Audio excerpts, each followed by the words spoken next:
The Emerald City of Oz by L. Frank Baum, narrated by Sam Kusi.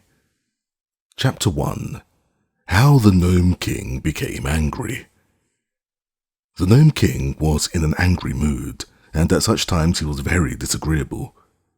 Everyone kept away from him, even his chief steward, Calico. Therefore, the king stormed and raved all by himself, walking up and down in his jewel-studded cavern and getting angrier all the time. Then he remembered that it was no fun being angry unless he had someone to frighten and make miserable, and he rushed to his big gong and made it clatter as loud as he could. In came the chief steward, trying not to show the Nome King how frightened he was. "Send the chief counselor here," shouted the angry monarch.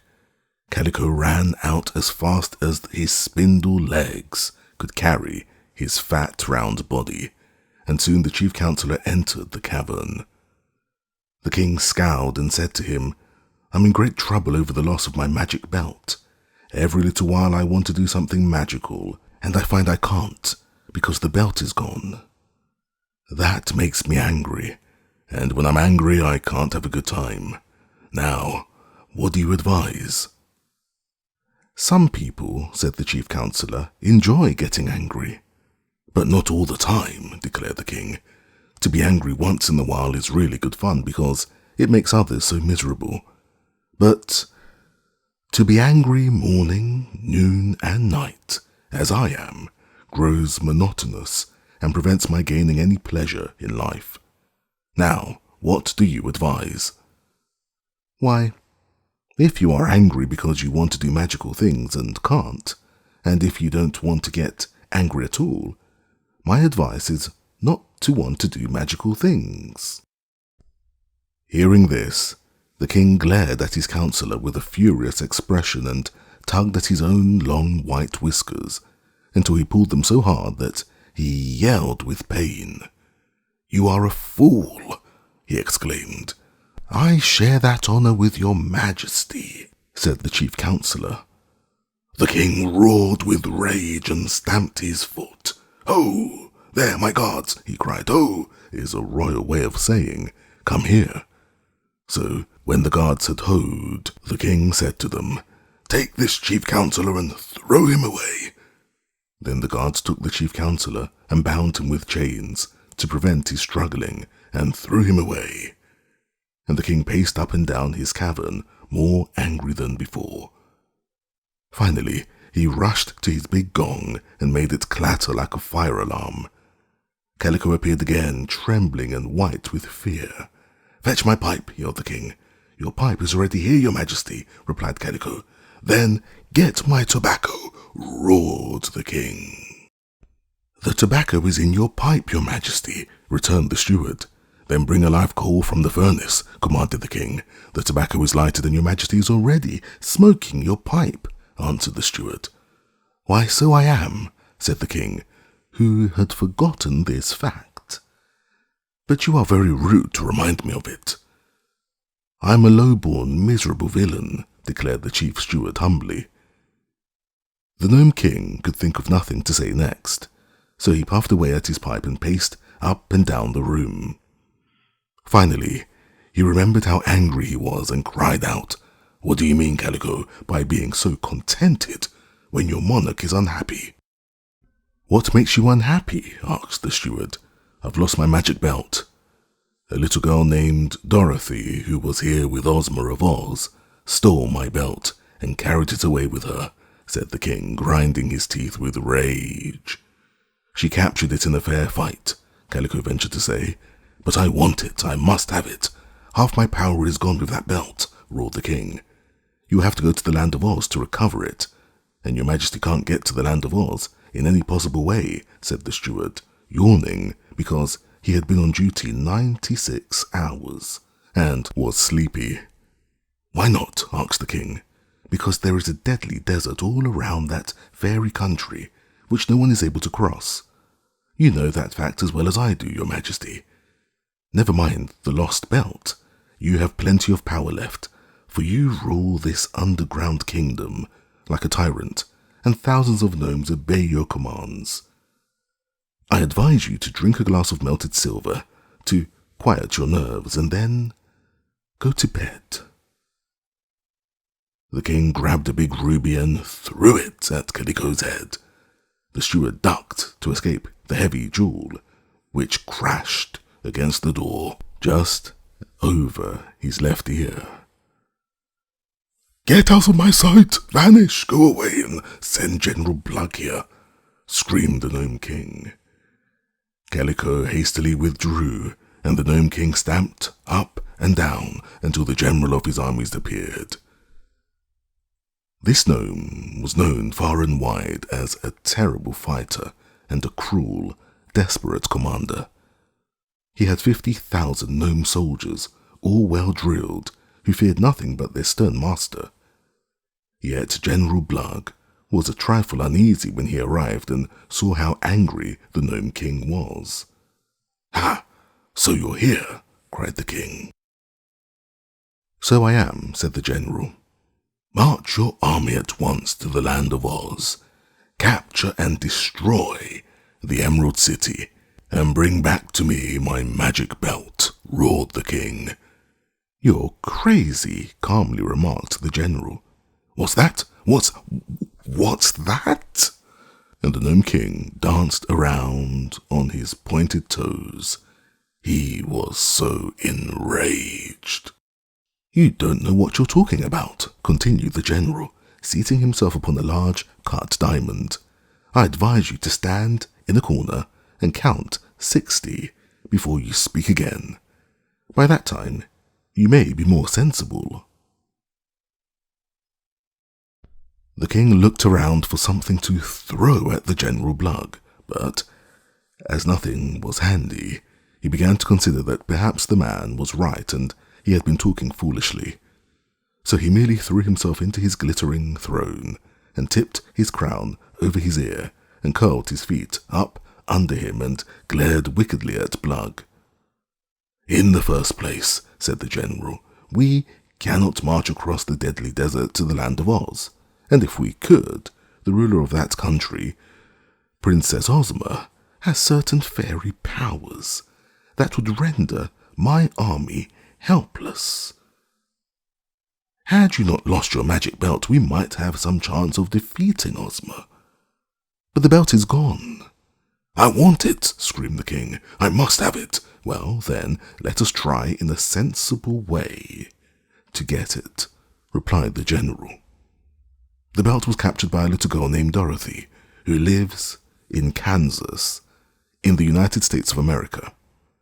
"But she left it in the Emerald City with Ozma," declared the king. "How do you know that?" asked the general. "One of my spies, who is a blackbird, flew over the desert to the land of Oz and saw the magic belt in Ozma's palace," replied the king with a groan. "Now that gives me an idea," said General Blug thoughtfully. "There are 2 ways to get to the land of Oz without traveling across the sandy desert." "What are they?" demanded the king eagerly. "One way is over the desert, through the air, and the other way is under the desert, through the earth." Hearing this, the Nome King uttered a yell of joy and leaped from his throne to resume his wild talk up and down the cavern. "That's it, Blug," he shouted. "That's the idea, General. I'm king of the underworld and my subjects are all miners. I'll make a secret tunnel under the desert to the land of Oz, yes, right up to the Emerald City, and you will march your armies there and capture the whole country." "Softly, softly, your majesty. Don't go too fast," warned the general. "My gnomes are good fighters, but they are not strong enough to conquer the Emerald City." "Are you sure?" asked the king. "Absolutely certain, your majesty." "Then what am I to do?" "Give up the idea and mind your own business," advised the general. "You have plenty to do to try and rule your underground kingdom." "But I want the magic belt and I'm going to have it," roared the Nome King. "I'd like to see you get it," replied the general, laughing maliciously. The king was by this time so exasperated that he picked up his scepter, which had a heavy ball made from a sapphire at the end of it, and threw it with all his force at General Blug. The sapphire hit the general upon his forehead and knocked him flat upon the ground, where he lay motionless. Then the king rang his gong and told his guards to drag out the general and throw him away, which they did. The Nome King was named Rukwat the Red, and no one loved him. He was a bad man and a powerful monarch, and he had resolved to destroy the land of Oz and its magnificent Emerald City, to enslave Princess Ozma and little Dorothy and all the Oz people, and recover his magic belt. This same belt had once enabled Rukwat the Red to carry out many wicked plans. But that was before Ozma and her people marched to the underground cavern and captured it. The Nome King could not forgive Dorothy or Princess Ozma, and he had determined to be revenged upon them. But they, for their part, did not know they had so dangerous an enemy. Indeed, Ozma and Dorothy had both almost forgotten that such a person as the Nome King yet lived under the mountains of the land of Ev, which lay just across the deadly desert to the south of the land of Oz. An unsuspected enemy is doubly dangerous. Chapter 2. How Onkel Henry Got into Trouble. Dorothy Gale lived on a farm in Kansas with her Aunt Em and her Uncle Henry. It was not a big farm, nor a very good one, because sometimes the rain did not come when the crops needed it, and then everything withered and dried up. Once a cyclone had carried away Uncle Henry's house, so that he was obliged to build another, and as he was a poor man, he had to mortgage his farm to get the money to pay for the new house. Then his health became bad and he was too feeble to work.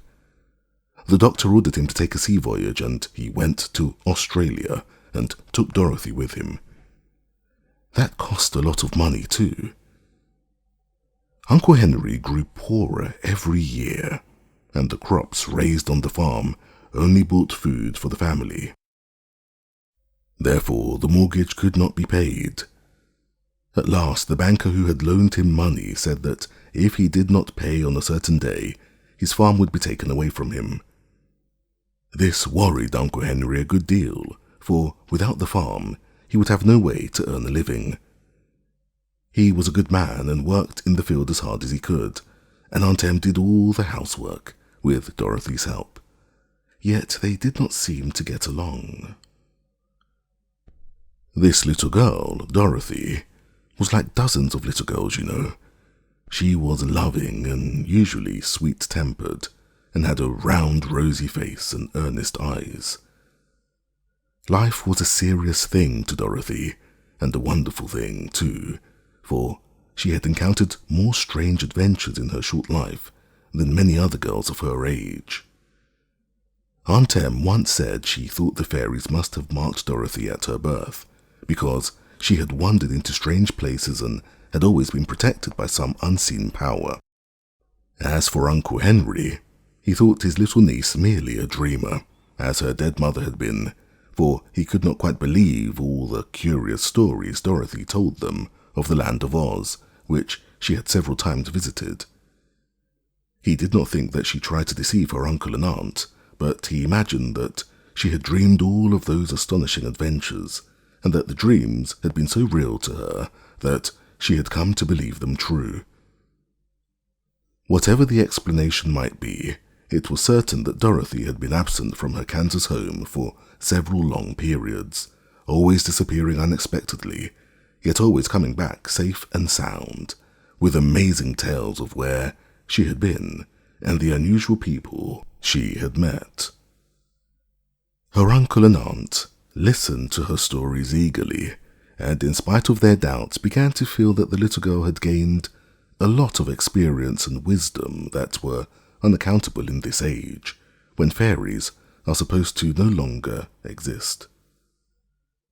Most of Dorothy's stories were about the land of Oz, with its beautiful Emerald City, and a lovely girl ruler named Ozma, who was the most faithful friend of the little Kansas girl.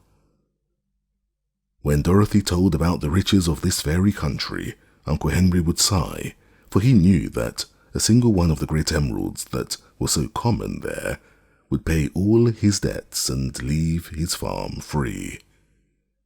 But Dorothy never brought any jewels home with her, so their poverty became greater every year. When the banker told Uncle Henry that he must pay the money in 30 days or leave the farm, the poor man was in despair, as he knew he could not possibly get the money. So he told his wife, Tante Em, of his trouble, and she first cried a little and then said that they must be brave and do the best they could, and go away somewhere and try to earn an honest living. But they were getting old and feeble, and she feared that they could not take care of Dorothy as well as they had formerly done. Probably the little girl would also be obliged to go to work. They did not tell their niece the sad news for several days, not wishing to make her unhappy. But one morning, the little girl found Aunt Em softly crying while Uncle Henry tried to comfort her. Then Dorothy asked them to tell her what was the matter. "We must give up the farm, my dear," replied her uncle sadly, "and wander away into the world to work for our living." The girl listened quite seriously, for she had not known before how desperately poor they were.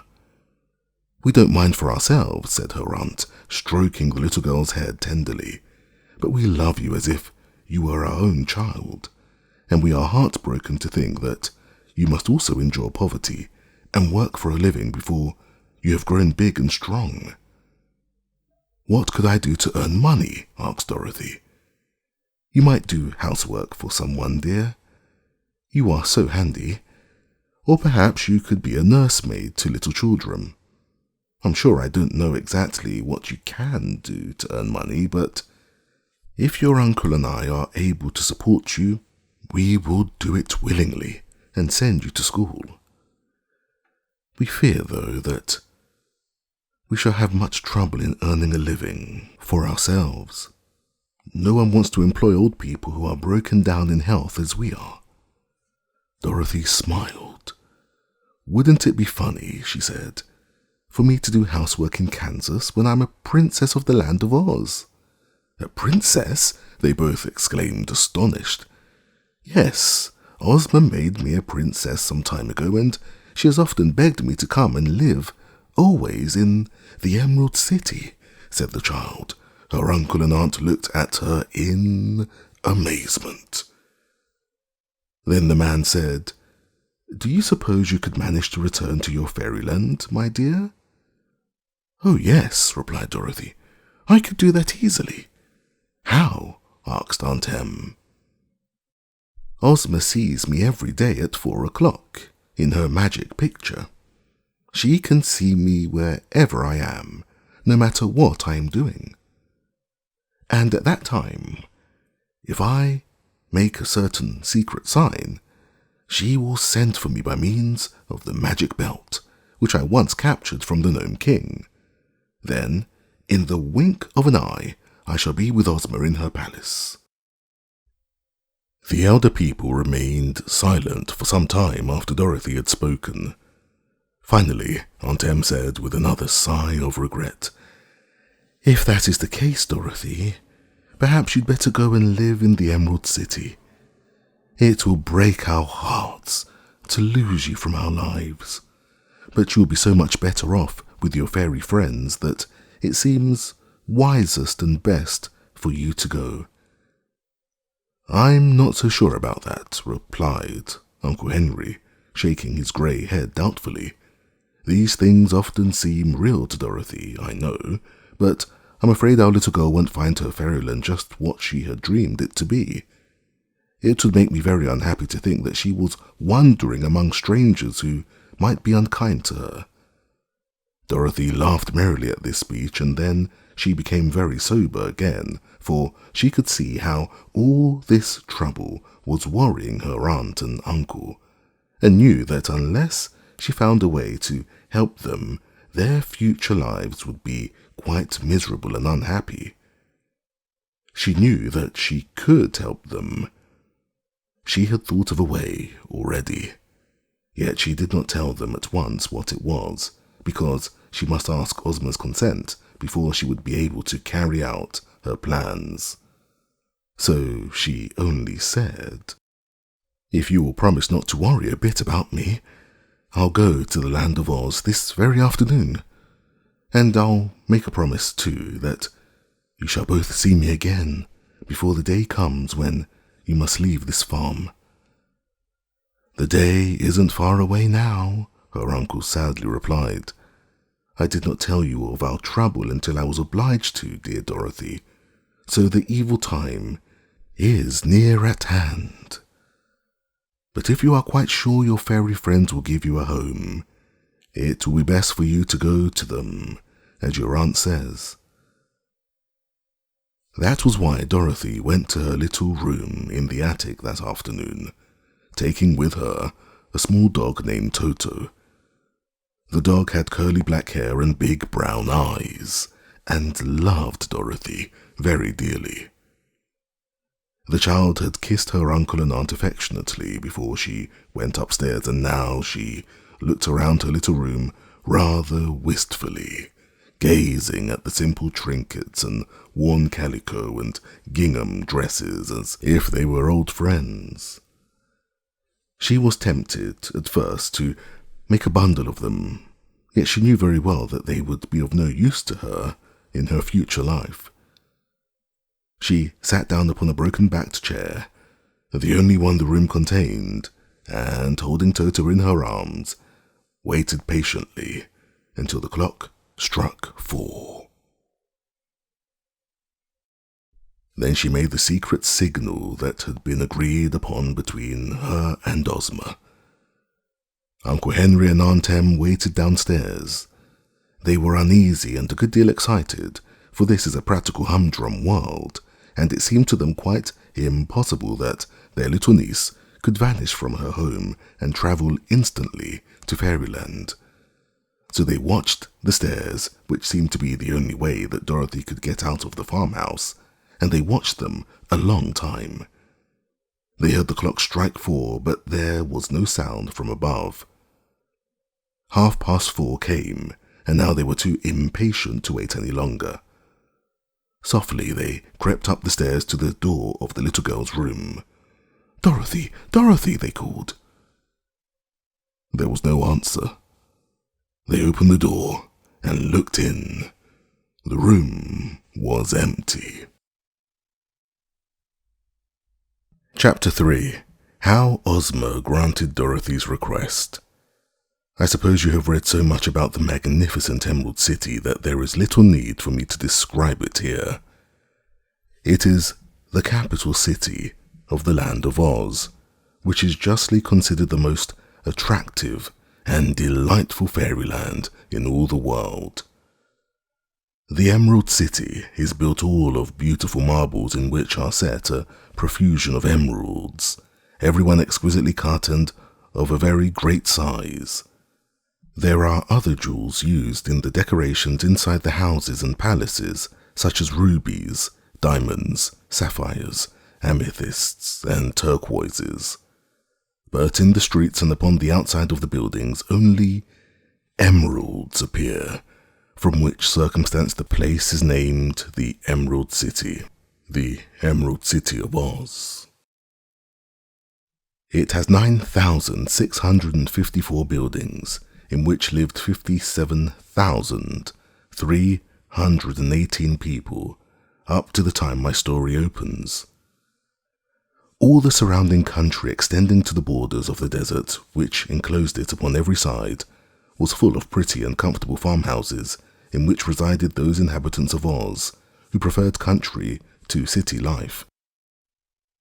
Altogether, there were more than 500,000 people in the land of Oz, although some of them, as you will soon learn, were not made of flesh and blood as we are, and every inhabitant of that favoured country was happy and prosperous. No disease of any sort was ever known among the Ozites, and so no one ever died unless he met with an accident that prevented him from living. This happened very seldom indeed. There were no poor people in the land of Oz because there was no such thing as money, and all property of every sort belonged to the ruler. The people were her children, and she cared for them. Each person was given freely by his neighbours whatever he required for his use, which is as much as anyone may reasonably desire. Some tilled the land and raised great crops of grain, which was divided equally among the entire population, so that all had enough. There were many tailors and dressmakers and shoemakers and the like, who made things that any who desired them might wear. Likewise, there were jewellers who made ornaments for the person, which pleased and beautified the people, and these ornaments also were free to those who asked for them. Each man and woman, no matter what he or she produced for the good of the community, was supplied by the neighbours with food and clothing, and a house and furniture, and ornaments and games. If by chance the supply ever ran short, more was taken from the great storehouses of the ruler, which were afterward filled up again when there was more of any article than the people needed. Everyone worked half the time and played half the time, and the people enjoyed the work as much as they did the play, because it is good to be occupied and to have something to do.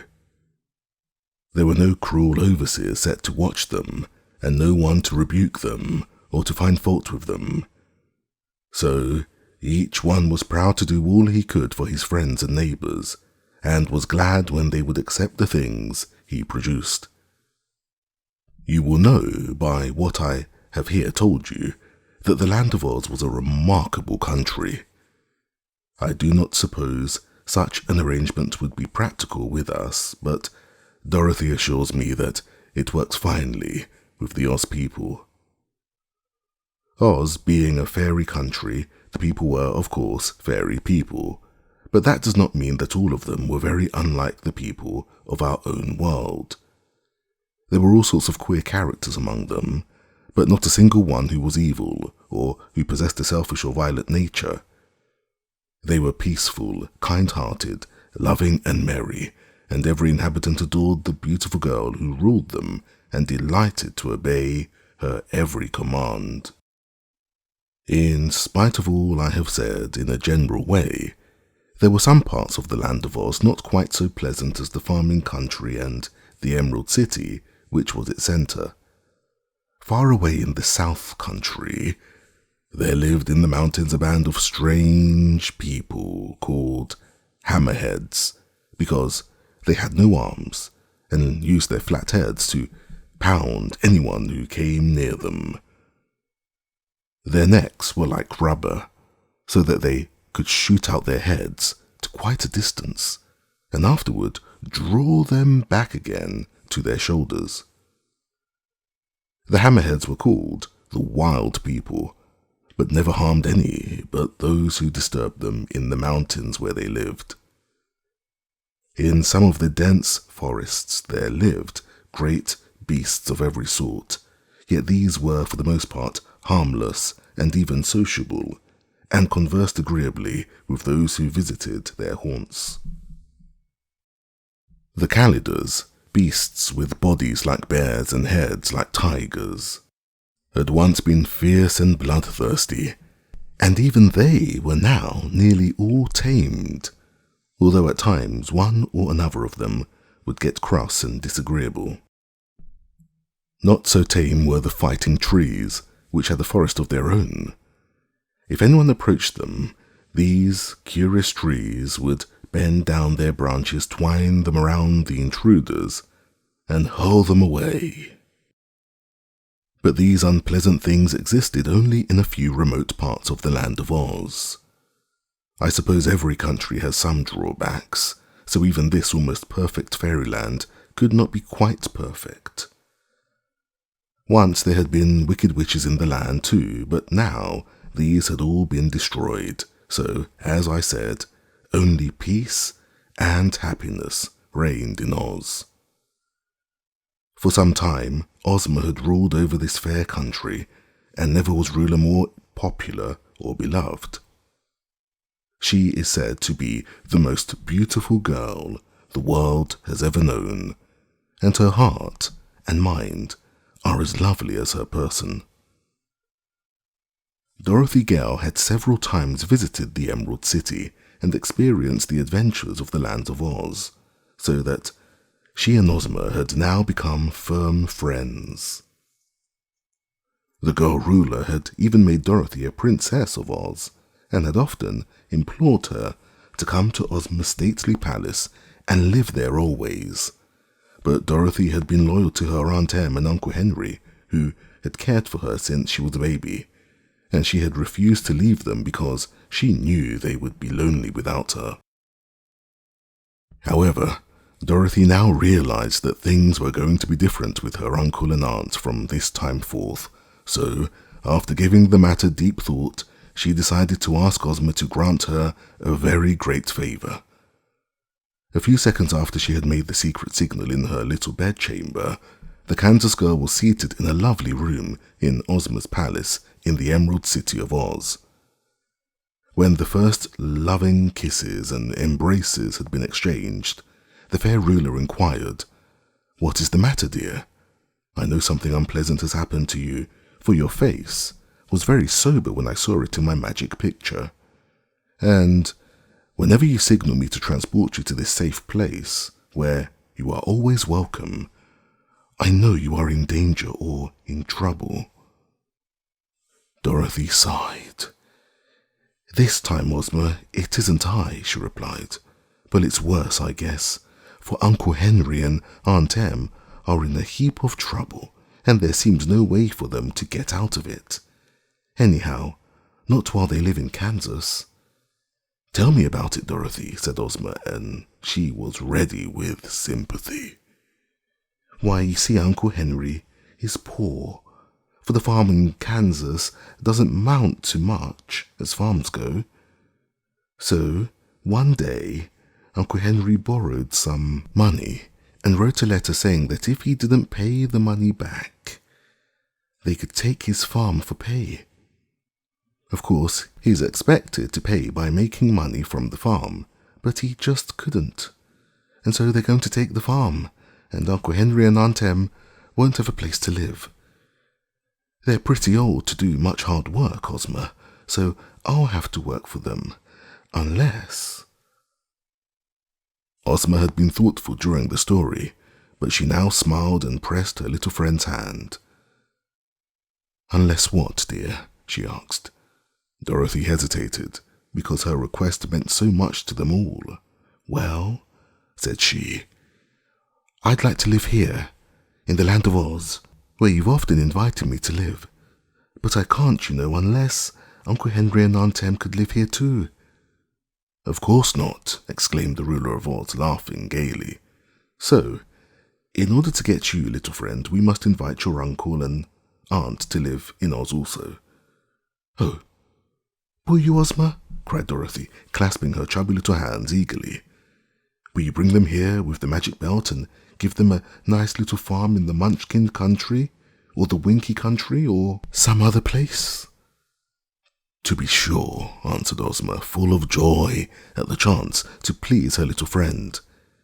"I have long been thinking of this very thing, Dorothy dear, and often I have had it in my mind to propose it to you. I'm sure your uncle and aunt must be good and worthy people, or you would not love them so much. And for your friends, Princess, there is always room in the land of Oz." Dorothy was delighted, yet not altogether surprised, for she had clung to the hope that Ozma would be kind enough to grant her request. When indeed had her powerful and faithful friend refused her anything? "But you must not call me Princess," she said, "for after this I shall live on the farm with Uncle Henry and Aunt Em, and princesses ought not to live on farms." "Princess Dorothy will not," replied Ozma with her sweet smile. "You are going to live in your own rooms in this palace, and be my constant companion." "But Uncle Henry," began Dorothy. "Oh, he's old and has worked enough in his lifetime," interrupted the girl ruler. "So we must find a place for your uncle and aunt where they will be comfortable and happy, and need not work more than they care to." "When shall we transport them here, Dorothy?" "I promised to go and see them again before they turned out of the farmhouse," answered Dorothy. "So perhaps next Saturday." "But why wait so long?" asked Ozma. "And why make the journey back to Kansas again? Let us surprise them and bring them here without any warning." "I'm not sure that they believe in the land of Oz," said Dorothy, "though I've told them about it lots of times." "They'll believe it when they see it," declared Ozma, "and if they are told they are to make a magical journey to our fairyland, it may make them nervous. I think the best way will be to use the magic belt without warning them, and when they have arrived you can explain to them whatever they do not understand." "Perhaps that's best," decided Dorothy. "There isn't much use in their staying at the farm until they are put out, 'cause it's much nicer here." "Then tomorrow morning they shall come here," said Princess Ozma. "I will order Jellia Jam, who is the palace housekeeper, to have rooms all prepared for them, and after breakfast we will get the magic belt and by its aid transport your uncle and aunt to the Emerald City." "Thank you, Ozma," cried Dorothy, kissing her friend gratefully. "And now," Ozma proposed, "let us take a walk in the gardens before we dress for dinner. Come, Dorothy dear." Chapter 4. The Nome King Planned Revenge. The reason most people are bad is because they do not try to be good. Now, the Nome King had never tried to be good, so he was very bad indeed. Having decided to conquer the land of Oz and to destroy the Emerald City and enslave all its people, King Roquat, the Red, kept planning ways to do this dreadful thing, and the more he planned, the more he believed he would be able to accomplish it. About the time Dorothy went to Ozma, the Nome King called his chief steward to him and said, "Calico, I think I shall make you the general of my armies." "I think you won't," replied Calico positively. "Why not?" inquired the king, reaching for his scepter with the big sapphire. "Because I'm your chief steward and know nothing of warfare," said Calico, preparing to dodge if anything were thrown at him. "I manage the affairs of your kingdom better than you could yourself, and you'll never find another steward as good as I am. But there are 100 gnomes better fitted to command your army, and your generals get thrown away so often that I have no desire to be one of them." "Ah, there is some truth in your remarks, Calico," remarked the king, deciding not to throw the scepter. "Summon my army to assemble in the great cavern." Calico bowed and retired, and in a few minutes returned to say that the army was assembled. So the king went out upon a balcony that overlooked the great cavern, where 50,000 gnomes, all armed with swords and pikes, stood marshalled in military array. When they were not required as soldiers, all these gnomes were metal workers and miners, and they had hammered so much at the forges and dug so hard with pick and shovel that they had acquired a great muscular strength. They were strangely formed creatures, rather round and not very tall. Their toes were curly and their ears broad and flat. In time of war, every gnome left his forge or mine and became part of the great army of King Roquat. The soldiers wore rock-colored uniforms and were excellently drilled. The king looked upon this tremendous army, which stood silently arrayed before him, and a cruel smile curled the corners of his mouth, for he saw that his legions were very powerful. Then he addressed them from the balcony, saying, "I have thrown away General Blug, because he did not please me, so I want another general to command this army. Who is next in command?" "I am," replied Colonel Crinkle, a dapper-looking gnome, as he stepped forward to salute his monarch. The king looked at him carefully and said, "I want you to march this army through an underground tunnel, which I'm going to bore, to the Emerald City of Oz. When you get there, I want you to conquer the Oz people, destroy them and their city, and bring all their gold and silver and precious stones back to my cavern. Also, you are to recapture my magic belt and return it to me. Will you do this, General Crinkle?" "No, Your Majesty," replied the gnome, "for it can't be done." "Oh, indeed!" exclaimed the king. Then he turned to his servants and said, "Please take General Crinkle to the torture chamber. There you will kindly slice him into thin slices. Afterward you may feed him to the 7-headed dogs." "Anything to oblige Your Majesty," replied the servants politely, and led the condemned man away. When they had gone, the king addressed the army again. "Listen," said he, "the general who is to command my armies must promise to carry out my orders. If he fails, he will share the fate of poor Crinkle. Now then, who will volunteer to lead my hosts to the Emerald City?" For a time no one moved, and all were silent.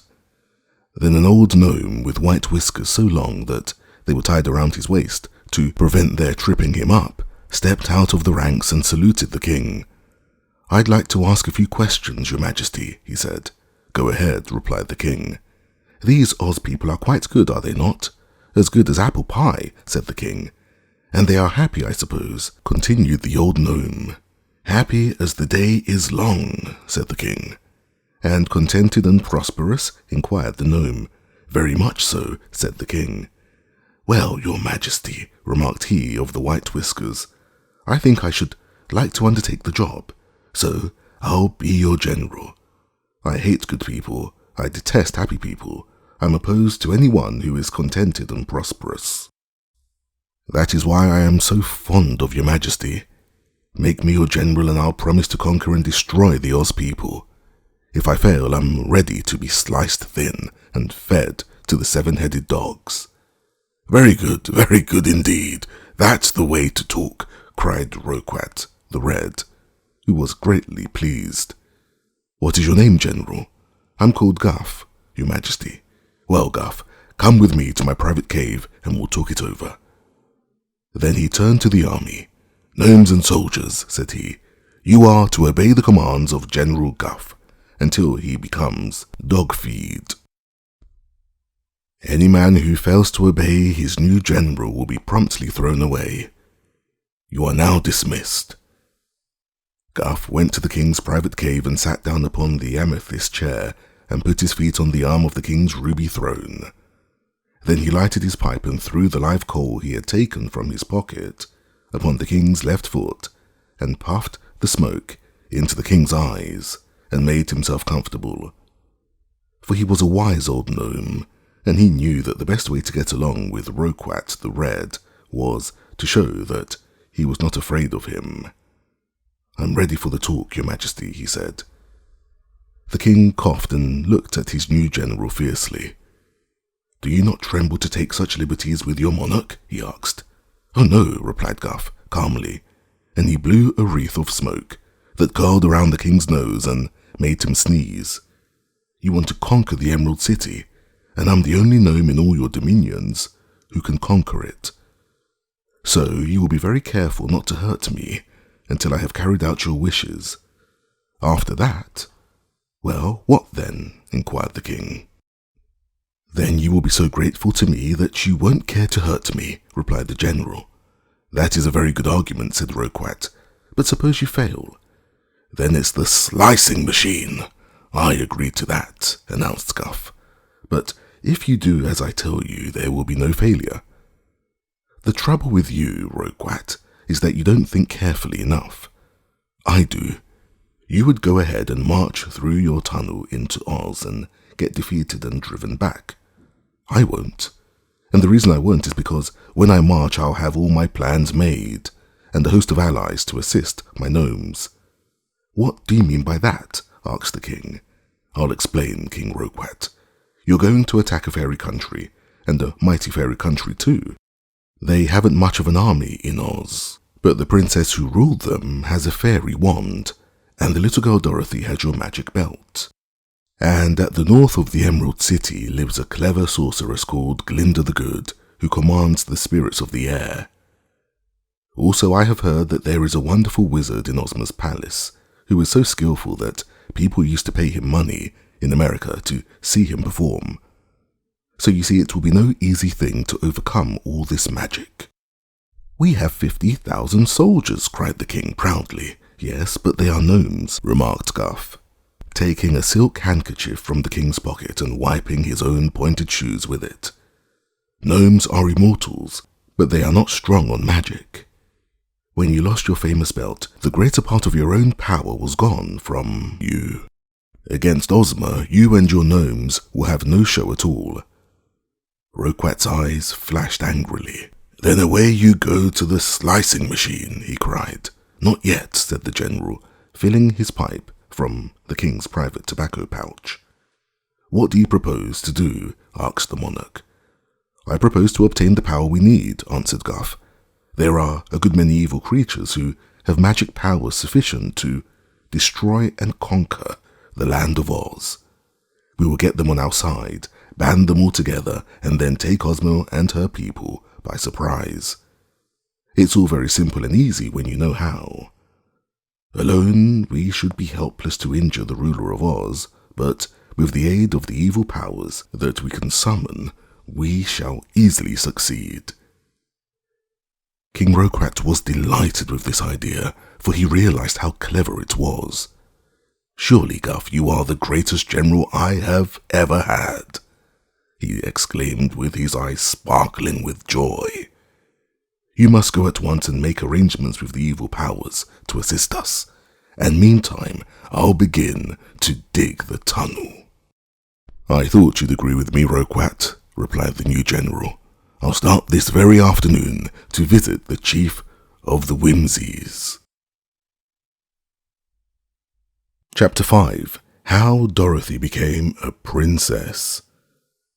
When the people of the Emerald City heard that Dorothy had returned to them, everyone was eager to see her, for the little girl was a general favorite in the land of Oz.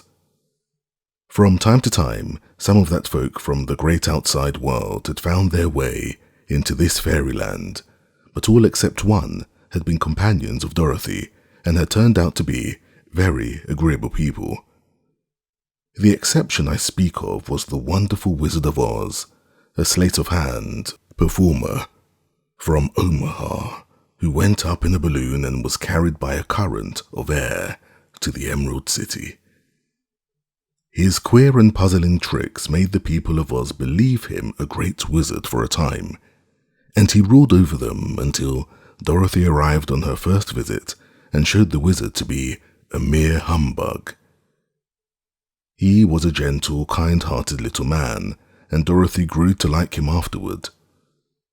When, after an absence, the wizard returned to the land of Oz, Ozma received him graciously and gave him a home in a part of the palace. In addition to the wizard, 2 other personages from the outside world had been allowed to make their home in the Emerald City. The first was a quaint, shaggy man whom Ozma had made the governor of the royal storehouses, and the second, a yellow hen named Bellina, who had a fine house in the gardens at the back of the palace, where she looked after a large family. Both these had been old comrades of Dorothy, so you see the little girl was quite an important personage in Oz, and the people thought she had brought them good luck, and loved her next best to Ozma. During her several visits, this little girl had been the means of destroying 2 wicked witches who oppressed the people, and she had discovered a live scarecrow who was now one of the most popular personages in all the fairy country. With the scarecrow's help, she had rescued Nick Chopper, a tin woodman who had rusted in a lonely forest, and the Tin Man was now the emperor of the country of the Winkies, and much beloved because of his kind heart. No wonder the people thought Dorothy had brought them good luck. Yet, strange as it may seem, she had accomplished all these wonders not because she was the fairy or had any magical powers whatever, but because she was a simple, sweet and true little girl who was honest to herself and to all whom she met. In this world in which we live, simplicity and kindness are the only magic wands that work wonders, and in the land of Oz, Dorothy found these same qualities had won for her the love and admiration of the people. Indeed, the little girl had made many warm friends in the fairy country, and the only real grief the Ozites had ever experienced was when Dorothy left them and returned to her Kansas home. Now she received a joyful welcome, although no one except Ozma knew at first that she had finally come to stay for good and all.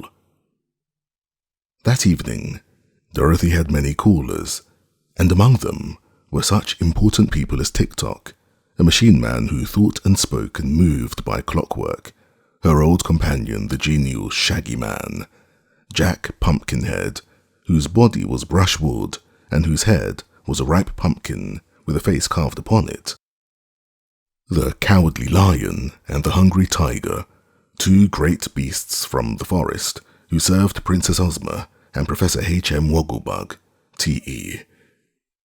This Wogglebug was a remarkable creature. He had once been a tiny little bug crawling around in a schoolroom, but he was discovered and highly magnified so that he could be seen more plainly, and while in this magnified condition, he had escaped. He had always remained big, and he dressed like a dandy and was so full of knowledge and information, which are distinct acquirements, that he had made a professor and the head of the Royal College. Dorothy had a nice visit with these old friends and also talked a long time with the wizard, who was little and old and withered and dried up, but as merry and active as a child. Afterward, she went to see Billina's fast-growing family of chicks. Toto, Dorothy's little black dog, also met with a cordial reception. Toto was an especial friend of the Shaggy Man, and he knew everyone else. Being the only dog in the land of Oz, he was highly respected by the people, who believed animals entitled to every consideration if they behaved themselves properly. Dorothy had 4 lovely rooms in the palace, which were always reserved for her use and were called Dorothy's rooms. These consisted of a beautiful sitting room, a dressing room, a dainty bedchamber, and a big marble bathroom. And in these rooms were everything that heart could desire, placed there with loving thoughtfulness by Ozma for her little friend's use. The royal dressmakers had the little girl's measure, so they kept the closets in her dressing room filled with lovely dresses of every description and suitable for every occasion. No wonder Dorothy had refrained from bringing with her her old calico and gingham dresses. Here, everything that was dear to a little girl's heart was supplied in profusion, and nothing so rich and beautiful could ever have been found in the biggest department stores in America. Of course, Dorothy enjoyed all these luxuries, and the only reason she had heretofore preferred to live in Kansas was because her uncle and aunt loved her and needed her with them. Now, however, all was to be changed, and Dorothy was really more delighted to know that her dear relatives were to share in her good fortune and enjoy the delights of the land of Oz than she was to possess such luxury for herself. Next morning, at Ozma's request, Dorothy dressed herself in a pretty sky-blue gown of rich silk trimmed with real pearls. The buckles of her shoes were set with pearls too, and more of these priceless gems were on a lovely coronet which she wore upon her forehead. "For," said her friend Ozma, "from this time forth, my dear, you must assume your rightful rank as a princess of Oz, and, being my chosen companion, you must dress in a way befitting the dignity of your position." Dorothy agreed to this, although she knew that neither gowns nor jewels could make her anything else than the simple, unaffected little girl she had always been. As soon as they breakfasted, the girls, eating together in Ozma's pretty boudoir, the ruler of Oz, said, "Now, dear friend, we will use the magic belt to transport your uncle and aunt from Kansas to the Emerald City. But I think it would be fitting, in receiving such distinguished guests, for us to sit in my throne room." "Oh, they're not very distinguished, Ozma," said Dorothy. "They're just plain people like me." "Being your friends and relatives, Princess Dorothy, they are certainly distinguished," replied the ruler, with a smile. They won't hardly know what to make of all your splendid furniture and things," protested Dorothy gravely. "It may scare them to see your grand throne room, and perhaps we'd better go into the backyard, Ozma, where the cabbages grow and the chickens are playing. Then it would seem more natural to Uncle Henry and Tante Em." "No, they shall first see me in my throne room," replied Ozma, decidedly, and when she spoke in that tone, Dorothy knew it was not wise to oppose her, for Ozma was accustomed to having her own way. So together they went to the throne room, an immense domed chamber in the center of the palace. Here stood the royal throne, made of solid gold and encrusted with enough precious stones to stock 12 jewelry stores in our country. Ozma, who was wearing the magic belt, seated herself in the throne, and Dorothy sat at her feet. In the room were assembled many ladies and gentlemen of the court, clothed in rich apparel and wearing fine jewelry.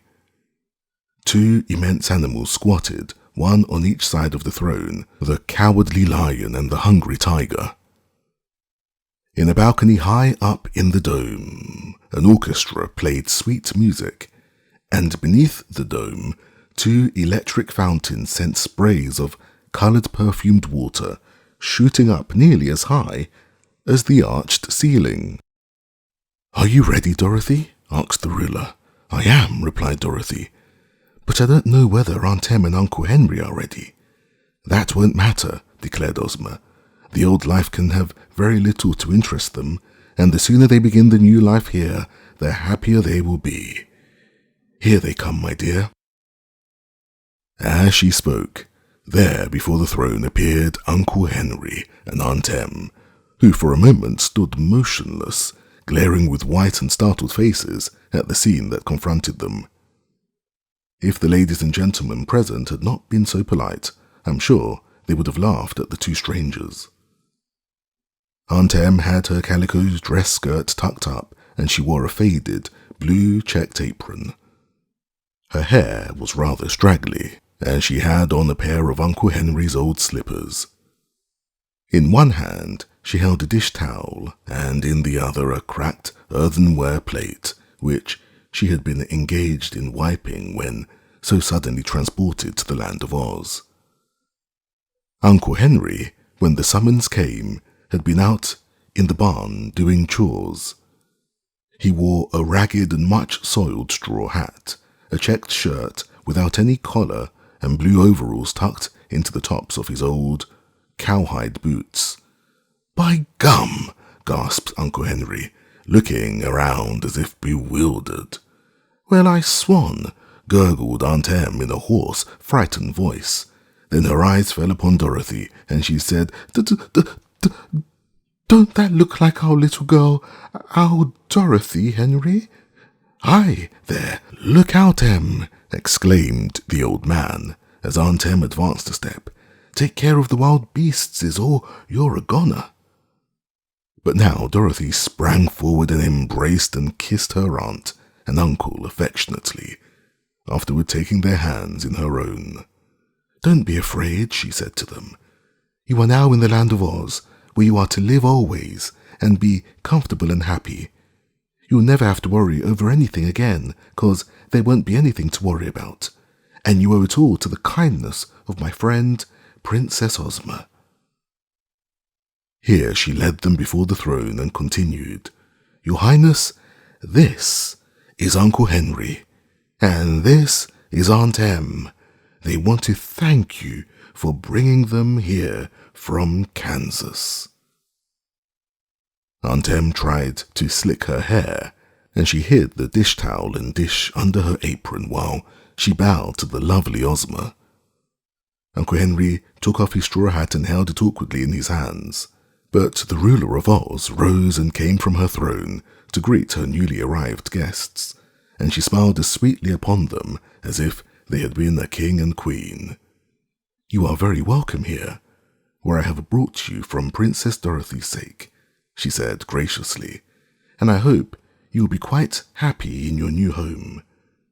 Then she turned to her courtiers, who were silently and gravely regarding the scene, and added, "I present to my people our Princess Dorothy's beloved Uncle Henry and Aunt Em, who will hereafter be subjects of our kingdom. It will please me to have you show them every kindness and honor in your power, and to join me in making them happy and contented." Hearing this, all those assembled bowed low and respectfully to the old farmer and his wife, who bobbed their own heads in return. "And now," said Ozma to them, "Dorothy will show you the rooms prepared for you. I hope you will like them, and shall expect you to join me at luncheon." So Dorothy led her relatives away, and as soon as they were out of the throne room and alone in the corridor, Aunt Em squeezed Dorothy's hand and said, Child, how in the world did we get here ever so quick? And is it all real? And are we to stay here, as she says? And what does it all mean, anyhow?" Dorothy laughed. "Why didn't you tell us what you were going to do?" inquired Uncle Henry reproachfully. "If I'd known about it, I'd have put my Sunday clothes on." "I'll explain everything as soon as we get to your rooms," promised Dorothy. "You're in great luck, Uncle Henry and Aunt Em, and so am I. And oh, I'm so happy to have got you here at last." As he walked by the little girl's side, Uncle Henry stroked his whiskers thoughtfully. "Appears to me, Dorothy, we won't make bang-up fairies," he remarked. "And my back hair looks like a fright," wailed Aunt Em. "Never mind," returned the little girl reassuringly. "You won't have anything to do now but to look pretty, Aunt Em, and Uncle Henry won't have to work till his back aches, that's certain." "Sure?" they asked wonderingly, and in the same breath. "Course I'm sure," said Dorothy. "You're in the fairyland of Oz now, and what's more, you belong to it." Chapter 6. How Guff Visited the Whimsies. The new general of the Nome King's army knew perfectly well that to fail in his plans meant death for him. Yet he was not at all anxious or worried. He hated everyone who was good, and longed to make all who were happy unhappy. Therefore, he had accepted this dangerous position as general quite willingly, feeling sure in his evil mind that he would be able to do a lot of mischief and, finally, conquer the land of Oz. Yet Guff determined to be careful and to lay his plans well, so as not to fail. He argued that only careless people fail in what they attempt to do. The mountains underneath which the Nome King's extensive caverns were located lay grouped just north of the land of Ev, which lay directly across the deadly desert to the east of the land of Oz. As the mountains were also on the edge of the desert, the Nome King found that he had only to tunnel underneath the desert to reach Ozma's dominions. He did not wish his armies to appear above ground in the country of the Winkies, which was the part of the land of Oz nearest to King Roquat's own country, as then the people would give the alarm and enable Ozma to fortify the Emerald City and assemble an army. He wanted to take all the Oz people by surprise, so he decided to run the tunnel clear through to the Emerald City, where he and his hosts could break through the ground without warning and conquer the people before they had time to defend themselves. Roquat the Red began work at once upon his tunnel, setting 1,000 miners at the task and building it high and broad enough for his armies to march through it with ease. The gnomes were used to making tunnels, as all the kingdoms in which they lived was underground, so they made rapid progress. While this work was going on, General Guff started out alone to visit the chief of the Winkies. These whimsies were curious people who lived in a retired country of their own. They had large, strong bodies, but heads so small that they were no bigger than doorknobs.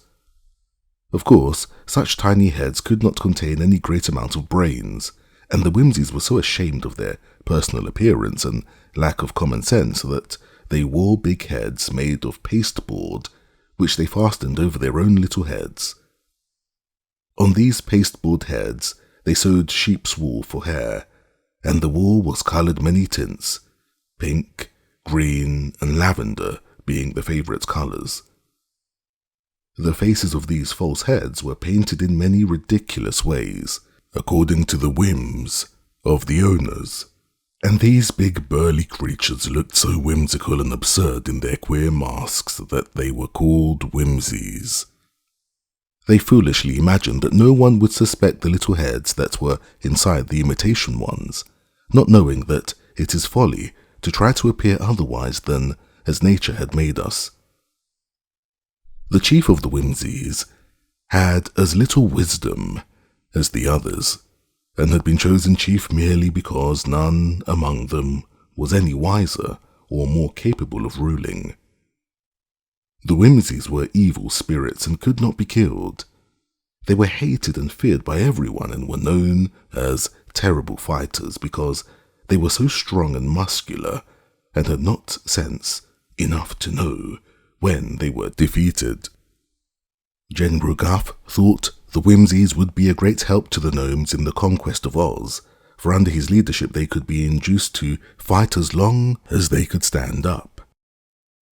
So he travelled to their country and asked to see the chief, who lived in a house that had a picture of his grotesque false head painted over the doorway.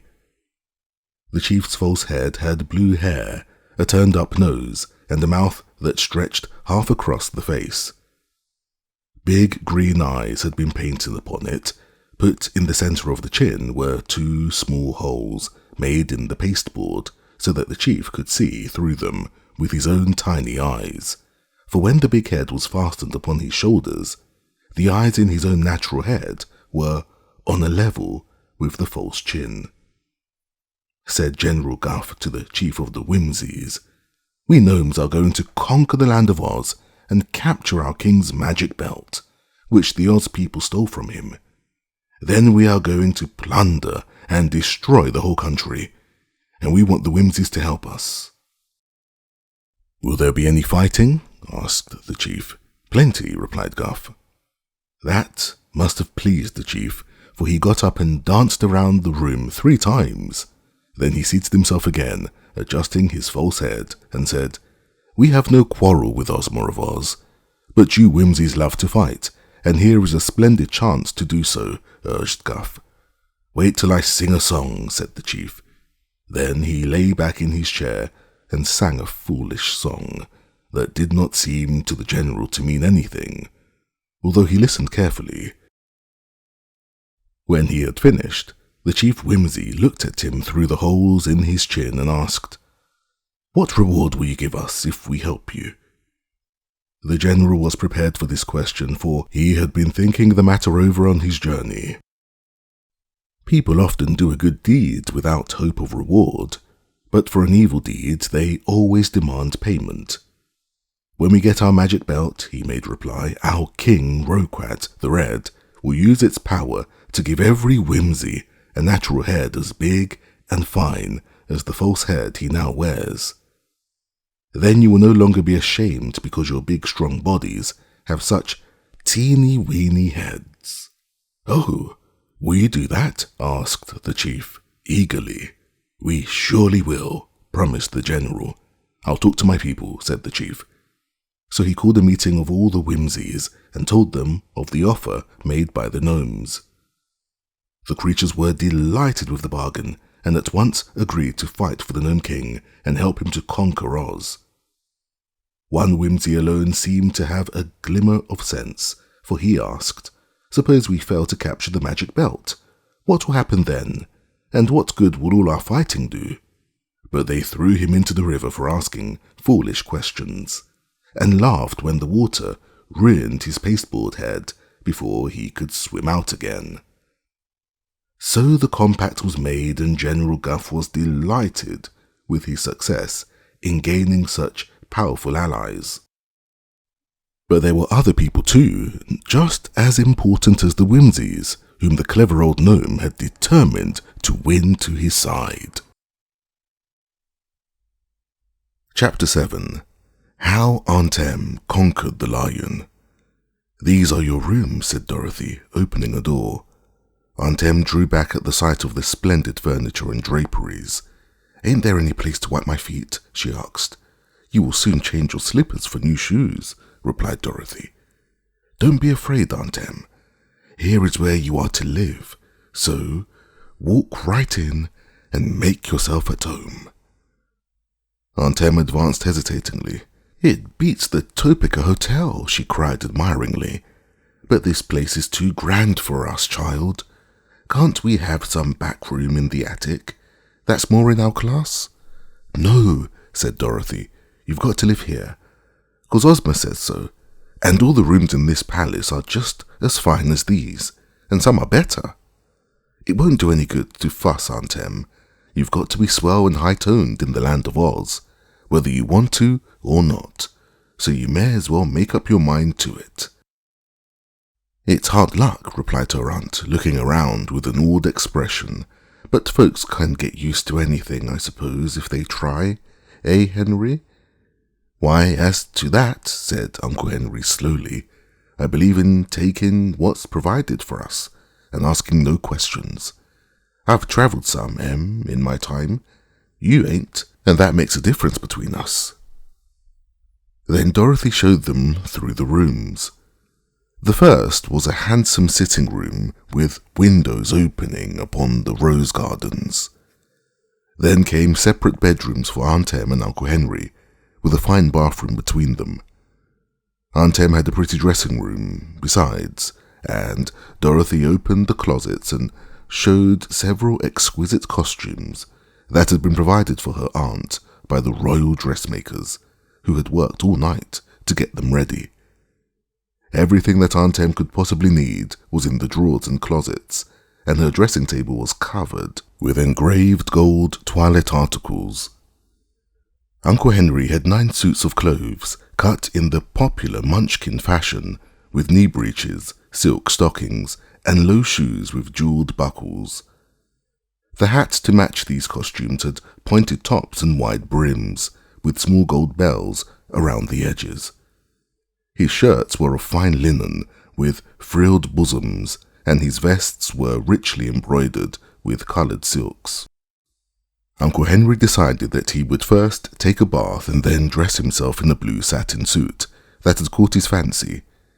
He accepted his good fortune with calm composure and refused to have a servant to assist him. But Aunt Em was all of a flutter, as she said, and it took Dorothy and Jellia Jam, the housekeeper, and 2 maids a long time to dress her and do up her hair and get her rigged like a popinjay, as she quaintly expressed it. She wanted to stop and admire everything that caught her eye, and she sighed continually and declared that such finery was too good for an old countrywoman, and that she never thought she would have to put on airs at her time of life. Finally she was dressed, and when she went into the sitting room, there was Uncle Henry in his blue satin, walking gravely up and down the room. He had trimmed his beard and moustache and looked very dignified and respectable. "Tell me, Dorothy," he said, "do all the men here wear duds like these?" "Yes," she replied, "all except the Scarecrow and the Shaggy Man, and of course the Tin Woodman and Tick-Tock, who are made of metal. You'll find all the men at Ozma's court dressed just as you are, only perhaps a little finer." "Henry, you look like a play actor," announced Aunt Em, looking at her husband critically. "And you, Em, look more highfalutin than a peacock, he replied. I guess you're right, she said regretfully, and we're helpless victims of high-toned royalty. Dorothy was much amused. Come with me, she said, and I'll show you round the palace. She took them through the beautiful rooms and introduced them to all the people they chanced to meet. Also, she showed them her own pretty rooms, which were not far from their own. So it's all true, said Aunt Em, wide-eyed with amazement. And what Dorothy told us of this fairy country was plain facts instead of dreams. But where are all the strange creatures you used to know here? Yes, where's the Scarecrow? Inquired Uncle Henry. Why, he's just now on a visit to the Tin Man, who is Emperor of the Winky Country, answered the little girl. You'll see him when he comes back, and you're sure to like him. And where's the wonderful wizard? Asked Aunt Em. You'll see him at Ozma's luncheon, for he lives here in this palace, was the reply. And Jack Pumpkinhead? Oh, he lives a little way out of town, in his own pumpkin field. We'll go there sometime and see him, and we'll call on Professor Wogglebug too. The Shaggy Man will be at luncheon, I guess, and TikTok. And now I'll take you out to see Billina, who has a house of her own. So they went into the backyard, and after walking along winding paths, some distance through the beautiful gardens, they came to an attractive little house where the yellow hen sat on the front porch, sunning herself. Good morning, my dear mistress, called Billina, fluttering down to meet them. I was expecting you to call, for I heard you had come back and brought your uncle and aunt with you. We're here for good this time, Billina, cried Dorothy joyfully. Uncle Henry and Aunt Em belong to Oz now as much as I do. Then they are very lucky people, declared Billina, for there couldn't be a nicer place to live. But come, my dear, I must show you all my chicks. 9 are living and have grown up to be very respectable hens, but one took cold at Ozma's birthday party and died of the pip, and the other 2 turned out to be horrid roosters, so I had to change their names from Dorothy to Daniel. They all had the letter D engraved upon their gold lockets, you remember, with picture inside, and D stands for Daniel, as well as for Dorothy. Did you call both the roosters Daniel? Asked Uncle Henry. Yes, indeed. I've 9 Dorothys and 2 Daniels, and the 9 Dorothys have 86 sons and daughters and over 300 grandchildren, said Billina proudly. What names do you give them all, dear? Inquired the little girl. Oh, they are all Dorothys and Daniels, some being juniors and some double juniors. Dorothy and Daniel are 2 good names, and I see no object in hunting for others, declared the yellow hen. But just think, Dorothy, what a big chicken family we've grown to be, and our numbers increase nearly every day. Ozma doesn't know what to do with all the eggs we lay, and we are never eaten or harmed in any way, as chickens are in your country. They give us everything to make us contented and happy, and I, my dear, am the acknowledged queen and governor of every chicken in Oz, because I'm the eldest, and started the whole colony. You ought to be very proud, ma'am, said Uncle Henry, who was astonished to hear a hen talk so sensibly. Oh, I am, she replied. I've the loveliest pearl necklace you ever saw. Come in the house and I'll show it to you. And I've 9 leg bracelets and a diamond pin for each wing, but I only wear them on state occasions. They followed the yellow hen into the house, which Aunt Em declared was neat as a pin. They could not sit down because all Billina's chairs were roosting poles made of silver, so they had to stand while the hen fussily showed them her treasures. Then they had to go into the back rooms occupied by Billina's 9 Dorothys and 2 Daniels, who were all plump yellow chickens and greeted the visitors very politely. It was easy to see that they were well bred and that Billina had looked after their education. In the yards were all the children and grandchildren of these 11 elders, and they were all of different sizes, from well-grown hens to tiny chickens, just out of the shell. About 50 fluffy yellow youngsters were at school, being taught good manners and good grammar by a young hen who wore spectacles. They sang in chorus a patriotic song of the land of Oz, in honor of their visitors, and Tante Em was much impressed by these talking chickens. Dorothy wanted to stay and play with the young chickens for a while, but Onkel Henry and Tante Em had not seen the palace grounds and gardens yet, and were eager to get better acquainted with the marvelous and delightful land in which they were to live. "I'll stay here and you can go for a walk," said Dorothy. "You'll be perfectly safe anywhere and may do whatever you want to do. When you get tired, go back to the palace and find your rooms, and I'll come to you before luncheon is ready."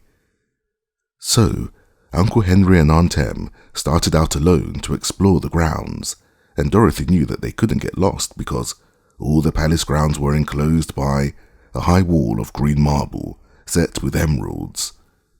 It was a rare treat to these simple folk who had lived in the country all their lives and known little enjoyment of any sort, to wear beautiful clothes and live in a palace and be treated with respect and consideration by all around them. They were very happy indeed as they strolled up the shady walks and looked upon the gorgeous flowers and shrubs, feeling that their new home was more beautiful than any tongue could describe.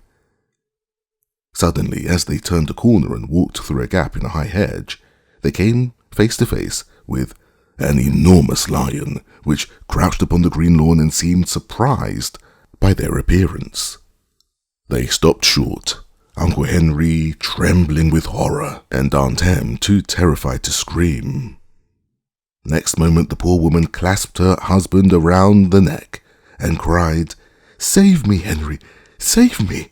"Can't even save myself, Em," he returned in a husky voice, "for the animal looks as if it could eat us both and lick its chops for more. If I only had a gun. Haven't you, Henry? Haven't you?" she asked anxiously. "No gun, Em. So let's die as brave and graceful as we can. I knew our luck couldn't last. I won't die. I won't be beaten by a lion," wailed Tante Em, glaring upon the huge beast.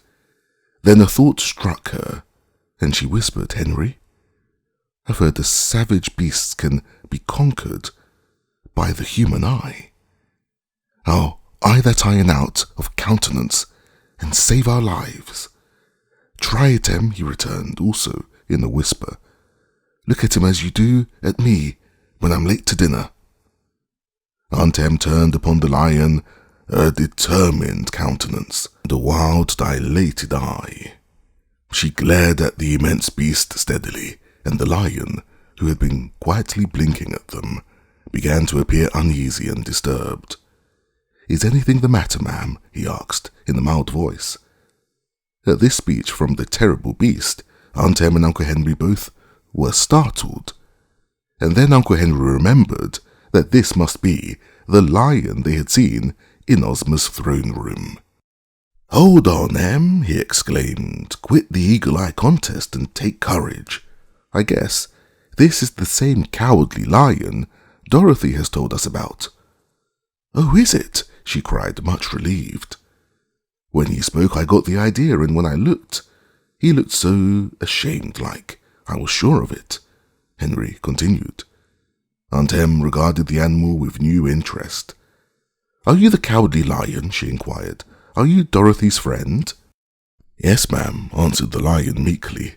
"Dorothy and I are old chums and are very fond of each other. I'm the king of beasts, you know, and the hungry tiger and I serve Princess Ozma as her bodyguards." "To be sure," said Aunt Em, nodding. "But the king of beasts shouldn't be cowardly." "I've heard that said before," remarked the lion, yawning till he showed 2 great rows of sharp white teeth. "But that does not keep me from being frightened whenever I go into battle." "What do you do? Run?" asked Onkel Henry. "No, that would be foolish, for the enemy would run after me," declared the lion. "So I tremble with fear and pitch in as hard as I can, and so far I have always won my fight." "Ah, I begin to understand," said Onkel Henry. "Were you scared when I looked at you just now?" inquired Aunt Em. "Terribly scared, madame," answered the lion, "for at first I thought you were going to have a fit.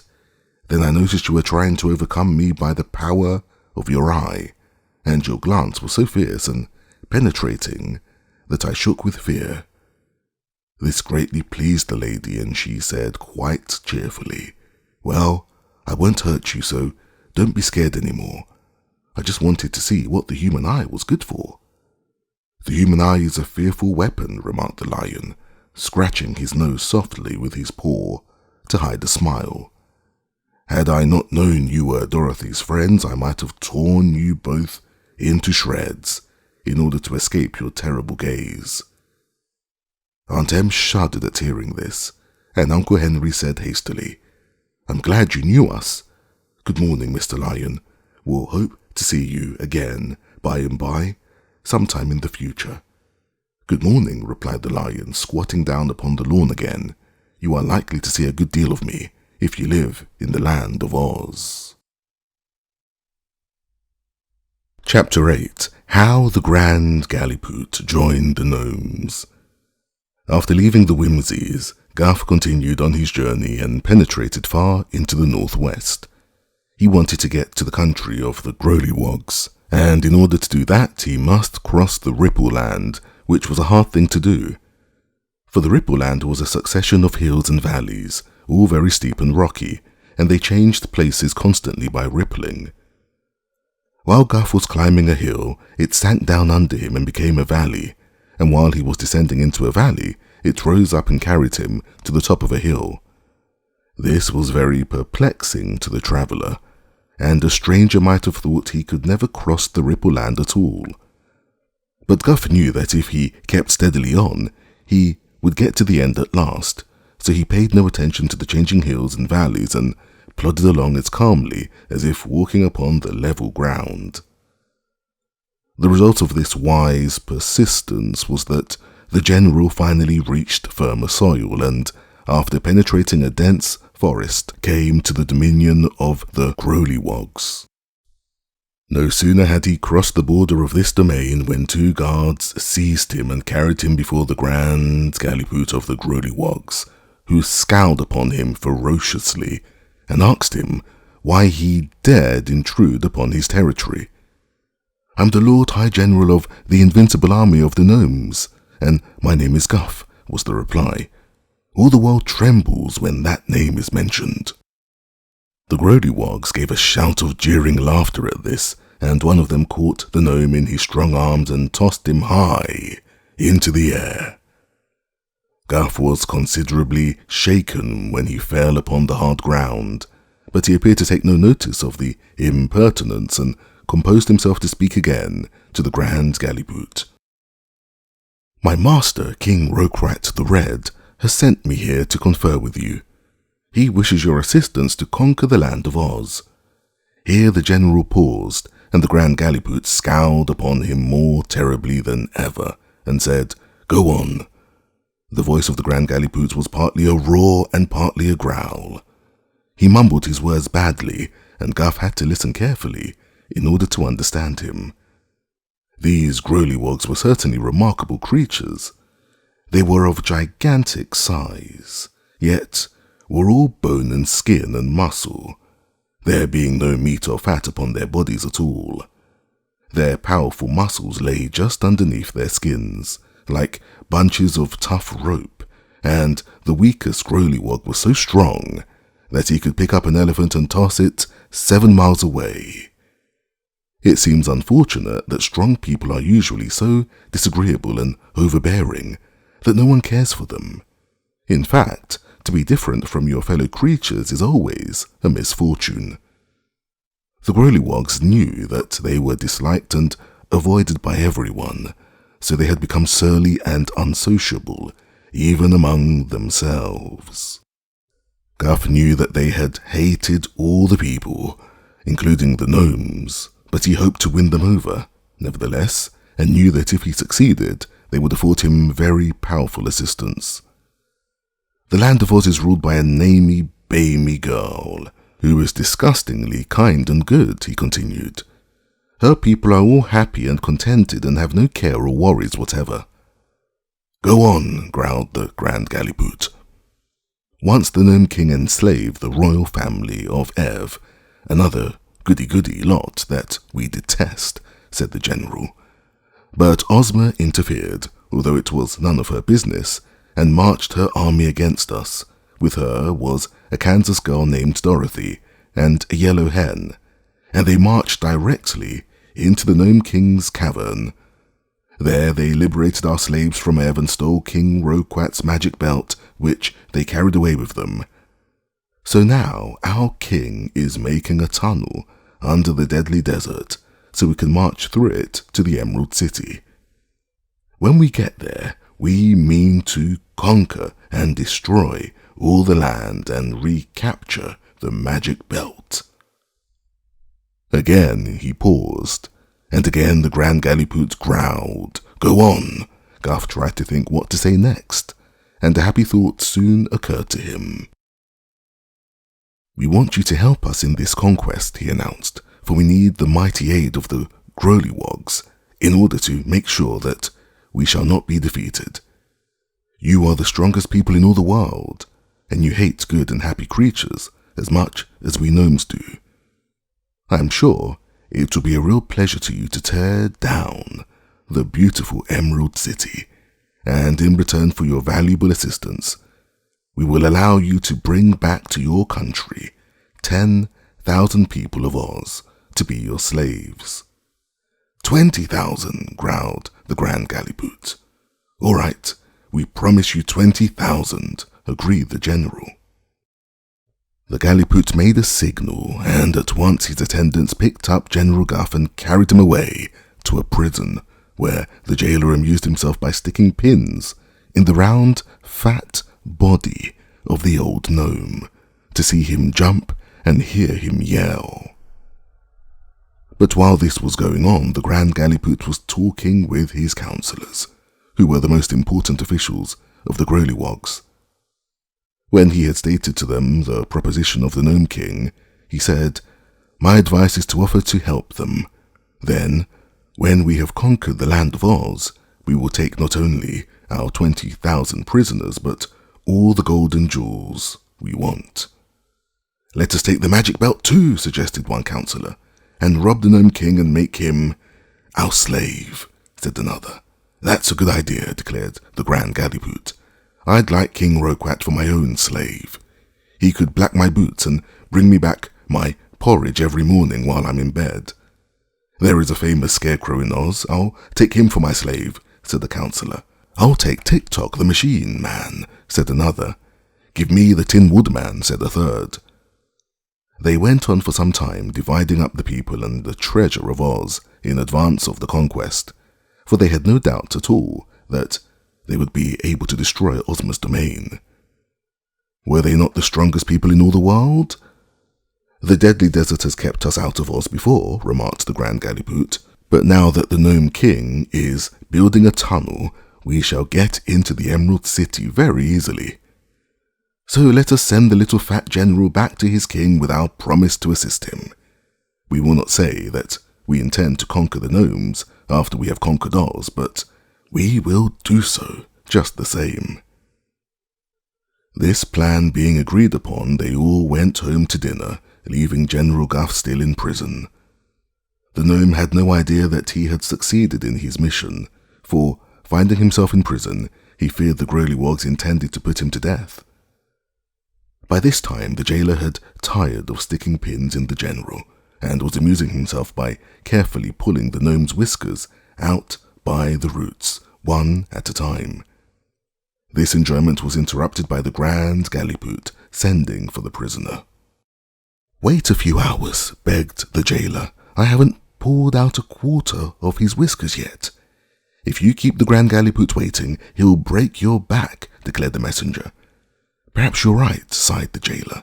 Take the prisoner away, if you will, but I advise you to kick him at every step he takes. It will be good fun, for he is as soft as a ripe peach. So Guff was led away to the royal castle, where the Grand Gallipoot told him that the Growlywogs had decided to assist the gnomes in conquering the land of Oz. Whenever you are ready, he added, send me word and I will march with 18,000 of my most powerful warriors to your aid. Guff was so delighted that he forgot all the smarting caused by the pins and the pulling of whiskers. He did not even complain of the treatment he had received, but thanked the Grand Galliput and hurried away upon his journey. He had now secured the assistance of the Whimsies and the Growlywogs, but his success made him long for still more allies. His own life depended upon his conquering Oz, and he said to himself, "I'll take no chances. I'll be certain of success. Then, when Oz is destroyed, perhaps I shall be a greater man than old Roquat, and I can throw him away and be king of the gnomes myself. Why not? The Whimsies are stronger than the gnomes, and they also are my friends. There are some people still stronger than the Growlywogs, and if I can but induce them to aid me, I shall have nothing more to fear." Chapter 9. How the Wogglebug Taught Athletics. It did not take Dorothy long to establish herself in her new home, for she knew the people and the manners and customs of the Emerald City just as well as she knew the old Kansas farm. But Uncle Henry and Aunt Em had some trouble in getting used to the finery and pomp and ceremony of Ozma's palace, and felt uneasy because they were obliged to be dressed up all the time. Yet everyone was very courteous and kind to them, and endeavored to make them happy.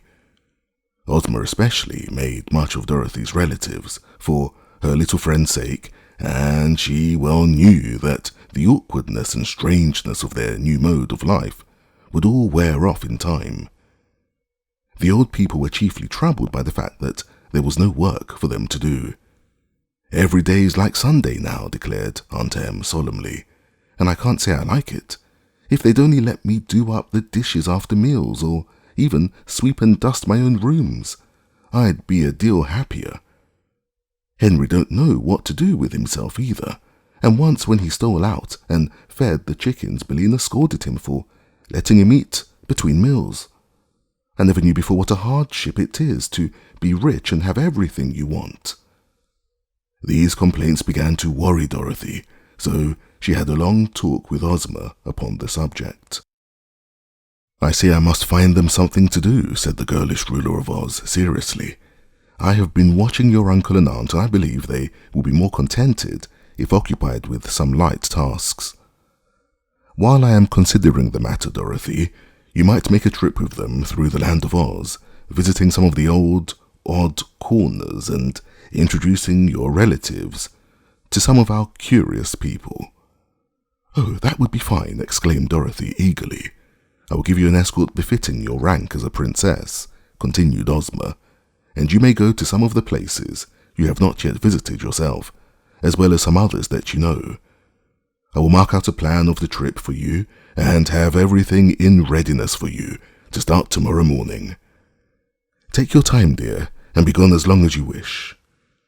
By the time you return, I shall have found some occupation for Uncle Henry and Aunt Em that will keep them from being restless and dissatisfied." Dorothy thanked her good friend and kissed the lovely ruler gratefully. Then she ran to tell the joyful news to her uncle and aunt. Next morning, after breakfast, everything was found ready for their departure. The escort included Omby-Amby, the Captain General of Ozma's army, which consisted merely of 27 officers besides the Captain General.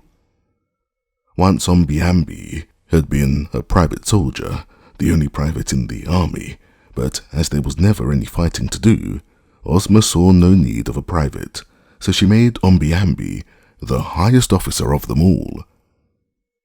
He was very tall and slim, and wore a gay uniform and a fierce moustache. Yet the moustache was the only fierce thing about Omby-Amby, whose nature was as gentle as that of a child. The wonderful wizard had asked to join the party, and with him came his friend, the Shaggy Man, who was shaggy, but not ragged, being dressed in fine silks with satin shags and bobtails. The Shaggy Man had shaggy whiskers and hair, but a sweet disposition and a soft, pleasant voice. There was an open wagon with 3 seats for the passengers, and the wagon was drawn by the famous wooden sawhorse, which had once been brought to life by Ozma by means of a magic powder. The sawhorse wore wooden shoes to keep his wooden legs from wearing away, and he was strong and swift. As this curious creature was Ozma's own favourite steed, and very popular with all the people of the Emerald City, Dorothy knew that she had been highly favoured by being permitted to use the sawhorse on her journey. In the front seat of the wagon sat Dorothy and the wizard. Uncle Henry and Tante Em sat in the next seat, and the Shaggy Man and Omby-Amby in the third seat. Of course, Toto was with the party, curled up at Dorothy's feet, and just as they were about to start, Billina came fluttering along the path and begged to be taken with them. Dorothy readily agreed, so the yellow hen flew up and perched herself upon the dashboard. She wore her pearl necklace and 3 bracelets upon each leg in honor of the occasion. Dorothy kissed Ozma goodbye, and all the people standing around waved their handkerchiefs, and the band in an upper balcony struck up a military march. Then the wizard clucked to the sawhorse and said, "Giddy up," and the wooden animal pranced away and drew behind him the big red wagon and all the passengers without any effort at all. A servant threw open the gate of the palace enclosure that they might pass out, and so, with music and shouts following them, the journey was begun. "It's almost like a circus," said Tante Em proudly. "I can't help feeling high and mighty in this kind of a turnout." Indeed, as they passed down the street, all the people cheered them lustily, and the Shaggy Man and the Wizard and the Captain General all took off their hats and bowed politely in acknowledgment. When they came to the Great Wall of the Emerald City, the gates were opened by the guardian who always tended them. Over the gateway hung a dull-coloured metal magnet, shaped like a horseshoe, placed against a shield of polished gold. "That," said the Shaggy Man impressively, "is the wonderful love magnet. I brought it to the Emerald City myself, and all who pass beneath this gateway are both loving and beloved." "It's a fine thing," declared Tante Em admiringly. "If we'd had it in Kansas, I guess the man who held a mortgage on the farm wouldn't have turned us out." "Then I'm glad we didn't have it," returned Uncle Henry. "I like Oz better than Kansas, and this little wood sawhorse beats all the creatures I ever saw. He don't have to be buried or fed or watered, and he's strong as an ox." "Can he talk, Dorothy?" "Yes, Uncle," replied the child, "but the sawhorse never says much. He told me once that he can't talk and think at the same time, so he prefers to think." "Which is very sensible," declared the wizard, nodding approvingly. "Which way do we go, Dorothy?" "Straight ahead into the Quadling Country," she answered. "I've got a letter of introduction to Miss Cut-and-Clip." "Oh," exclaimed the wizard, much interested. "Are we going there? Then I'm glad I came, for I've always wanted to meet the Cut-and-Clips." "Who are they?" inquired Tante Em. "Wait till we get there," replied Dorothy with a laugh. "Then you'll see for yourself. I've never seen the Cut-and-Clips, you know, so I can't exactly explain them to you." Once free of the Emerald City, the sawhorse dashed away at tremendous speed. Indeed, he went so fast that Tante Em had hard work to catch her breath, and Uncle Henry held fast to the seat of the red wagon. "Gently, gently, my boy," called the wizard, and at this the sawhorse slackened his speed. "What's wrong?" asked the animal, slightingly, turning his wooden head to look at the party with one eye, which was a knot of wood. "Why, we wish to admire the scenery, that's all," answered the wizard. "Some of your passengers," added the Shaggy Man, "have never been out of the Emerald City before, and the country is all new to them." "If you go too fast, you'll spoil all the fun," said Dorothy. "There's no hurry." "Very well, it is all the same to me," observed the sawhorse, and after that he went at a more moderate pace. Uncle Henry was astonished. "How can a wooden thing be so intelligent?" he asked. "Why, I gave him some sawdust brains the last time I fitted his head with new ears," explained the wizard. "The sawdust was made from hard knots, and now the sawhorse is able to think out any knotty problem he meets with." "I see," said Uncle Henry. I don't, remarked Aunt Em, but no one paid any attention to this statement. Before long they came to a stately building that stood upon a green plain with handsome shade trees grouped here and there. "What is that?" asked Uncle Henry. "That," replied the wizard, "is the Royal Athletic College of Oz, which is directed by Professor H.M. Wogglebug, T.E. "Let's stop and make a call," suggested Dorothy. So the sawhorse drew up in front of that great building, and they were met at the door by the learned Wogglebug himself. He seemed fully as tall as the wizard, and was dressed in a red and white checked vest, and a blue swallow-tailed coat, and had yellow knee breeches and purple silk stockings upon his slender legs. A tall hat was jauntily set upon his head, and he wore spectacles over his big, bright eyes. "Welcome, Dorothy," said the Wogglebug, "and welcome to all your friends. We are indeed pleased to receive you at this great temple of learning." "I thought it was an athletic college," said the Shaggy Man. "It is, my dear sir," answered the Wogglebug proudly. "Here it is that we teach the youth of our great land scientific college athletics in all their purity." "You don't teach them anything else?" asked Dorothy. "Don't they get any reading, writing, arithmetic?" "Oh, yes, of course. They get all those and more," returned the professor. "But such things occupy little of their time. Please follow me and I will show you how my scholars are usually occupied. This is a class hour and they are all busy." They followed him to a big field back of the college building where several hundred young Ozites were at their classes. In one place they played football, in another baseball. Some played tennis, some golf, some were swimming in a big pool. Upon a river which wound through the grounds, several crews in racing boats were rowing with great enthusiasm. Other groups of students played basketball and cricket, while in one place a ring was roped in to permit boxing and wrestling by the energetic youths. All the collegians seemed busy, and there was much laughter and shouting. "This college," said Professor Wogglebug complacently, "is a great success. Its educational value is undisputed, and we are turning out many great and valuable citizens every year." "But when do they study?" asked Dorothy. "Study?" said the Wogglebug, looking perplexed at this question. "Yes, when do they get their arithmetic and geography and such things?" "Oh, they take doses of those every night and morning," was the reply. "What do you mean by doses?" inquired Dorothy, wonderingly. "Why, we use the newly invented school pills made by your friend the wizard. These pills we have found to be very effective, and they save a lot of time. Please step this way and I will show you our laboratory of learning."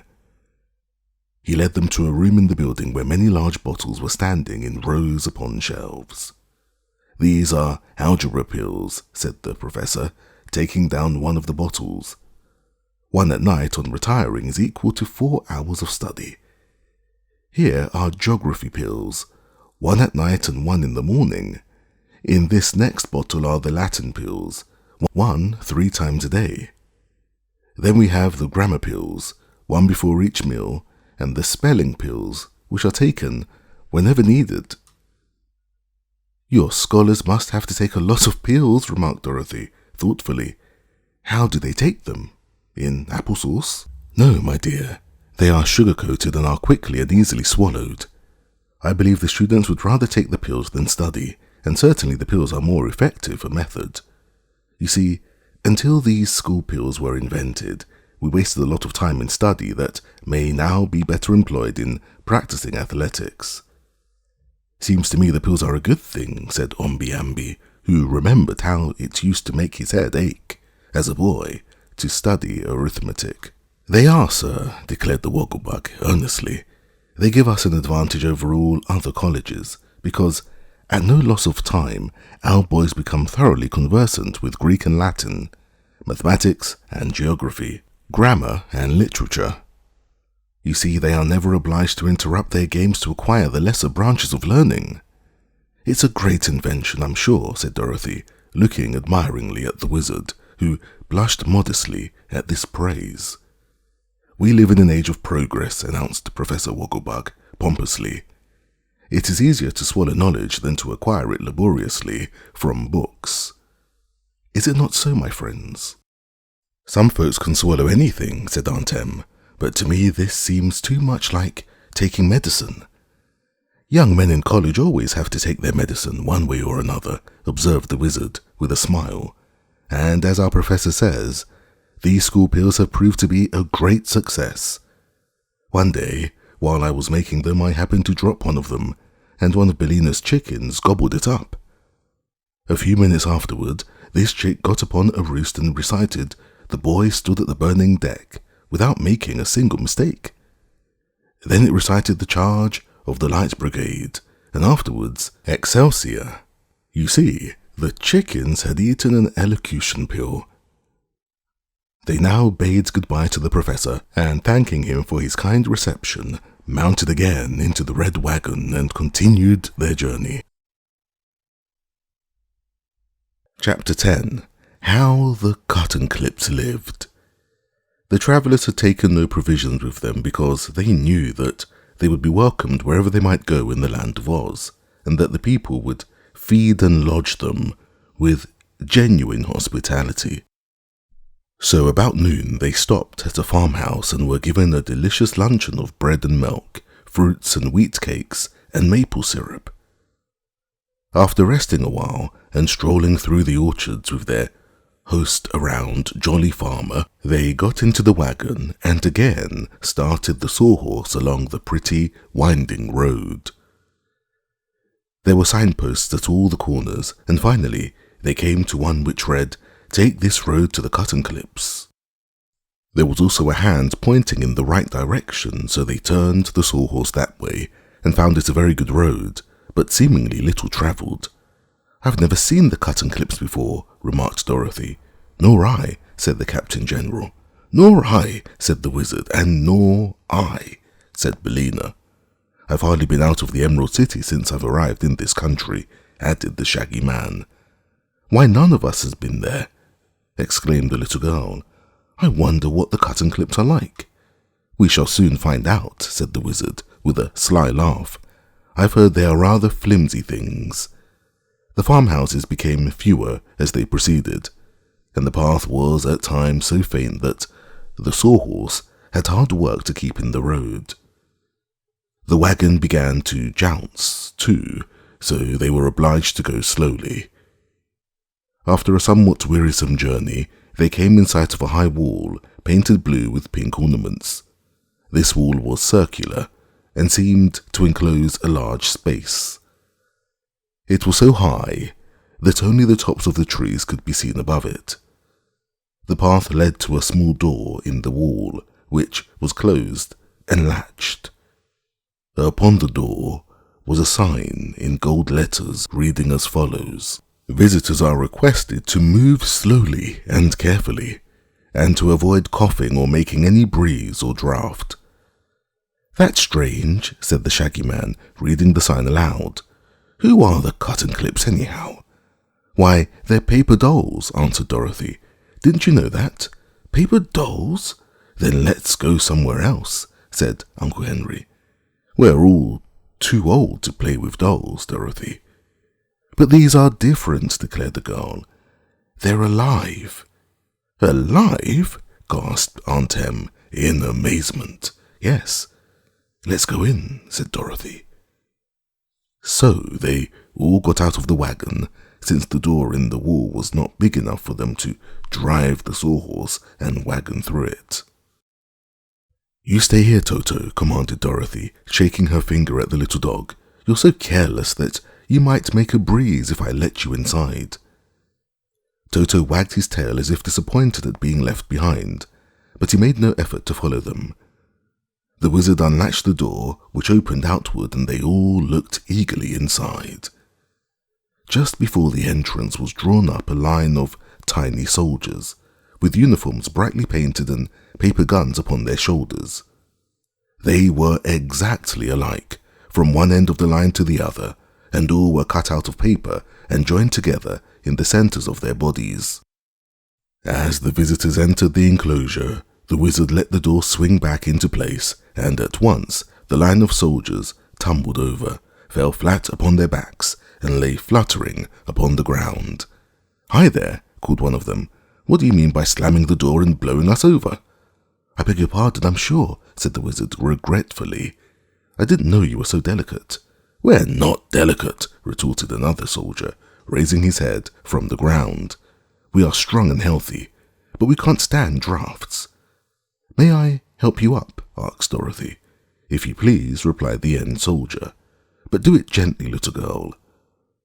Dorothy carefully stood up in line of the soldiers, who first dusted their painted clothes and then saluted the visitors with their paper muskets. From the end, it was easy to see that the entire line had been cut out of paper, although from the front the soldiers looked rather solid and imposing. "I've a letter of introduction from Princess Ozma to Miss Cuttenclip," announced Dorothy.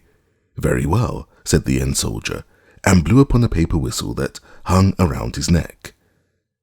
At once a paper soldier in a captain's uniform came out of a paper house nearby and approached the group at the entrance. He was not very big, and he walked rather stiffly and uncertainly on his paper legs, but he had a pleasant face, with very red cheeks and very blue eyes, and he bowed so low to the strangers that Dorothy laughed, and the breeze from her mouth nearly blew the captain over.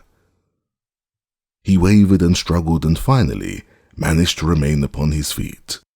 "Take care, miss," he said warningly. "You're breaking the rules, you know, by laughing." "Oh, I didn't know that," she replied. "To laugh in this place is nearly as dangerous as to cough," said the captain. "You have to breathe very quietly, I assure you." "We'll try to," promised the girl. "May we see Miss Cuttenclip, please?" "You may," promptly returned the captain. "This is one of her reception days. Be good enough to follow me." He turned and led the way up a path, and as they followed slowly, because the paper captain did not move very swiftly, they took the opportunity to gaze around them at this strange paper country. Beside the path were paper trees, all cut out very neatly and painted a brilliant green colour. And back of the trees were rows of cardboard houses, painted in various colours, but most of them having green blinds. Some were large and some small, and in the front yards were beds of paper flowers, quite natural in appearance. Over some of the porches paper vines were twined, giving them a cosy and shady look. As the visitors passed along the street, a good many paper dolls came to the doors and windows of their houses to look at them curiously. These dolls were nearly all the same height, but were cut into various shapes, some being fat and some lean. The girl dolls wore many beautiful costumes of tissue paper, making them quite fluffy, but their heads and hands were no thicker than the paper of which they were made. Some of the paper people were on the street, walking along or congregated in groups and talking together, but as soon as they saw the strangers, they all fluttered into the houses as fast as they could go, so as to be out of danger. "Excuse me if I go edgewise," remarked the captain as they came to a slight hill. "I can get along faster that way and not flutter so much." "That's all right," said Dorothy. "We don't mind how you go, I'm sure." At one side of the street was a paper pump, and a paper boy was pumping paper water into a paper pail.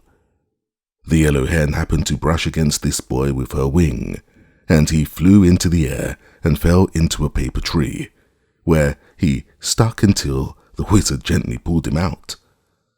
At the same time, the pail went into the air, spilling the paper water, while the good paper pump bent nearly double. "Goodness me," said the hen, "if I should flop my wings, I believe I'd knock over the whole village." "Then don't flop them, please. Don't," entreated the captain. "Miss Cuttenclip would be very much distressed if her village was spoiled." "Oh, I'll be careful," promised Bellina. "Are not all these paper girls and women named Miss Cuttenclips?" inquired Omby-Amby. "No, indeed," answered the captain, who was walking better since he began to move edgewise. This is but one Miss Cuttenclip who is our queen because she made us all. These girls are Cuttenclips to be sure, but their names are Emily and Polly and Sue and Betty and such things. Only the queen is called Miss Cuttenclip. I must say that this place beats anything I ever heard of, observed Tante Em. I used to play with paper dolls myself and cut 'em out, but I never thought I'd ever see such things alive. I don't see that is any more curious than hearing hens talk, returned Onkel Henry. You're likely to see many queer things in the land of Oz, sir, said the wizard, but a fairy country is extremely interesting when you get used to being surprised. Here we are, called the captain, stopping before a cottage. This house was made of wood and was remarkably pretty in design. In the Emerald City, it would have been considered a tiny dwelling. Indeed, but in the midst of this paper village, it seemed immense. Real flowers were in the garden and real trees grew beside it. Upon the front door was a sign reading, Miss Cuttenclip. Just as they reached the porch, the front door opened and a little girl stood before them. She appeared to be about the same age as Dorothy, and smiling upon her visitors, she said, sweetly, "You are welcome." All the party seemed relieved to find that here was a real girl of flesh and blood. She was very dainty and pretty as she stood there welcoming them. Her hair was a golden blonde and her eyes turquoise blue. She had rosy cheeks and lovely white teeth. Over her simple white lawn dress, she wore an apron with pink and white checks, and in one hand she held a pair of scissors. "May we see Miss Cuttenclip, please?" asked Dorothy. "I am Miss Cuttenclip," was the reply. "Won't you come in?" She held the door open while they all entered a pretty sitting room that was littered with all sorts of paper, some stiff, some thin, and some tissue. The sheets and scraps were of all colours. Upon the table were paints and brushes, while several pairs of scissors of different sizes were lying about. "Sit down, please," said Mrs. Cuttenclip, clearing the paper scraps off some of the chairs. "It is so long since I have had any visitors that I am not properly prepared to receive them, but I'm sure you will pardon my untidy room, for this is my workshop." "Do you make all the paper dolls?" inquired Dorothy. "Yes, I cut them out with my scissors and paint the faces and some of the costumes. It is very pleasant work, and I'm happy making my paper village grow." "But how do the paper dolls happen to be alive?" asked Tante Em. "The first dolls I made were not alive," said Miss Cuttenclip. "I used to live near the castle of a great sorceress named Glinda the Good, and she saw my dolls and said they were very pretty. I told her I thought I would like them better if they were alive, and the next day the sorceress brought me a lot of magic paper. 'This is live paper,' she said, 'and all the dolls you cut out of it will be alive and able to think and to talk. When you have used it all up, come to me and I will give you more.' Of course I was delighted with this present," continued Miss Cuttenclip, "and at once set to work and made several paper dolls, which, as soon as they were cut out, began to walk around and talk to me.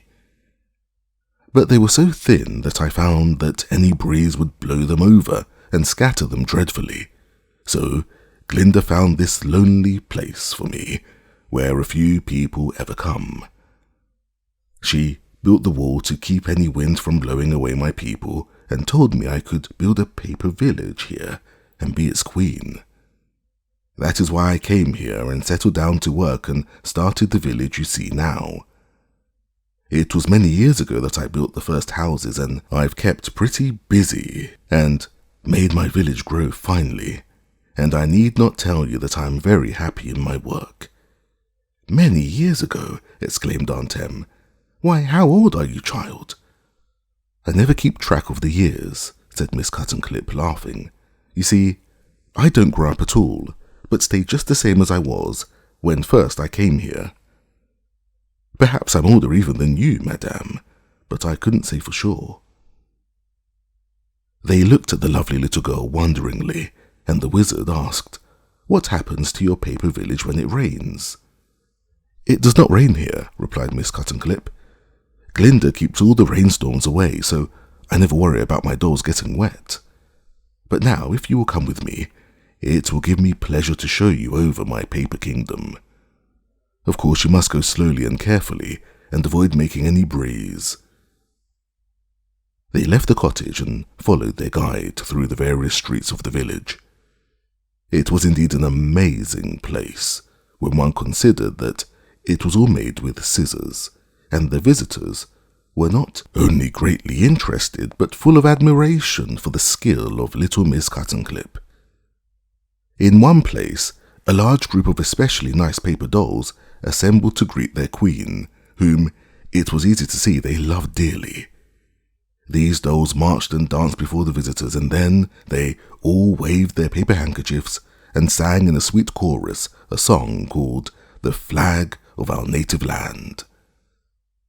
At the conclusion of the song, they ran up a handsome paper flag on a tall flagpole, and all of the people of the village gathered around to cheer as loudly as they could, although, of course, their voices were not especially strong. Miss Cuttenclip was about to make her subjects a speech in reply to this patriotic song, when the Shaggy Man happened to sneeze. He was a very loud and powerful sneezer at any time, and he had tried so hard to hold in this sneeze that, when it suddenly exploded, the result was terrible. The paper dolls were mowed down by dozens and flew and fluttered in wild confusion in every direction, tumbling this way and that, and getting more or less wrinkled and bent. A wail of terror and grief came from the scattered throng, and Miss Cuttenclip exclaimed, dear me," and hurried at once to the rescue of her overturned people. "Oh, Shaggy Man, how could you?" asked Dorothy reproachfully. "I couldn't help it. Really, I couldn't," protested the Shaggy Man, looking quite ashamed. "And I had no idea it took so little to upset these paper dolls." "So little?" said Dorothy. "Why, it was most as bad as a Kansas cyclone." And then she helped Miss Cuttenclip rescue the paper folk and stand them on their feet again. 2 of the cardboard houses had also tumbled over, and the little queen said she would have to repair them and paste them together before they could be lived in again. And now, fearing they might do more damage to the flimsy paper people, they decided to go away. But first they thanked Miss Cuttenclip very warmly for her courtesy and kindness to them. "Any friend of Princess Ozma is always welcome here, unless he sneezes," said the Queen, with a rather severe look at the Shaggy Man, who hung his head. "I like to have visitors admire my wonderful village, and I hope you will call again." Miss Cuttenclip herself led them to the door in the wall, and as they passed along the street, the paper dolls peeped at them, half fearfully, from the doors and windows. Perhaps they will never forget the Shaggy Man's awful sneeze, and I'm sure they were all glad to see the meat people go away. Chapter 11. How the General Met the First and Foremost. On leaving the Growlywogs, General Guff had to recross the Ripple Lands, and he did not find it a pleasant thing to do. Perhaps having his whiskers pulled out one by one and being used as a pincushion for the innocent amusement of a good-natured jailer had not improved the quality of Guff's temper, for the old gnome raved and raged at the recollection of the wrongs he had suffered, and vowed to take vengeance upon the Growlywogs after he had used them for his purposes, and Oz had been conquered. He went on in this furious way until he was half across the Ripple Land. Then he became seasick, and the rest of the way this naughty gnome was almost as miserable as he deserved to be. But when he reached the plains again and the ground was firm under his feet, he began to feel better, and instead of going back home, he turned directly west. A squirrel, perched in a tree, saw him take this road and called to him warningly, "Look out!" But he paid no attention. An eagle paused in its flight through the air to look at him wonderingly and say, "Look out!" But he went on. No one can say that Guff was not brave, for he had determined to visit those dangerous creatures, the phantasms, who resided upon the very top of the dread mountain of Fantastico. The phantasms were herbs, and so dreaded by mortals and immortals alike, that no one had been near their mountain home for several thousand years. Yet General Guff hoped to induce them to join in his proposed warfare against the good and happy Oz people. Guff knew very well that the phantasms would be almost as dangerous to the gnomes as they would to the Ozites, but he thought himself so clever that he believed he could manage these strange creatures and make them obey him. And there was no doubt at all that if he could enlist the services of the phantasms, their tremendous power, united to the strength of the Growlywogs and the cunning of the Whimsies, would doom the land of Oz to absolute destruction. So the old gnome climbed the foothills and trudged along the wild mountain paths until he came to a big gully that encircled the mountain of Fantastico and marked the boundary line of the dominion of the phantasms. This gully was about a third of the way up the mountain, and it was filled to the brim with red-hot molten lava in which swam fire serpents and poisonous salamanders. The heat from this mass and its poisonous smell were both so unbearable that even birds hesitated to fly over the gully, but circled around it. All living things kept away from the mountain. Now Guff had heard during his long lifetime many tales of these dreaded phantasms, so he had heard of this barrier of melted lava, and also he had been told that there was a narrow bridge that spanned it in one place. So he walked along the edge until he found the bridge. It was a single arch of grey stone, and lying flat upon the bridge was a scarlet alligator, seemingly fast asleep. When Guff stumbled over the rocks in approaching the bridge, the creature opened its eyes, from which tiny flames shot in all directions, and, after looking at the intruder very wickedly, the scarlet alligator closed its eyelids again and lay still. Guff saw there was no room for him to pass the alligator on the narrow bridge, so he called out to it, "Good morning, friend. I don't wish to hurry you, but please tell me if you are coming down or going up." "Neither," snapped the alligator, clicking its cruel jaws together. The general hesitated.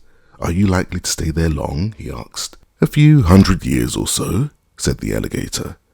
Guff softly rubbed the end of his nose and tried to think what to do. "Do you know whether the first and foremost phantasm of Fantastico is at home or not?" he presently inquired. "I expect he is, seeing he is always at home," replied the alligator. "Ah, who is that coming down the mountain?" asked the gnome, gazing upward.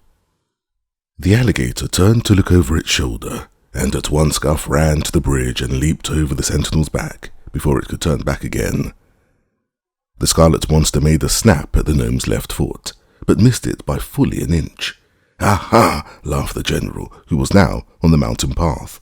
"I fooled you that time." "So you did, and perhaps you fooled yourself," retorted the alligator. "Go up the mountain if you dare, and find out what the first and foremost will do to you." "I will," declared Guff boldly, and on he went up the path.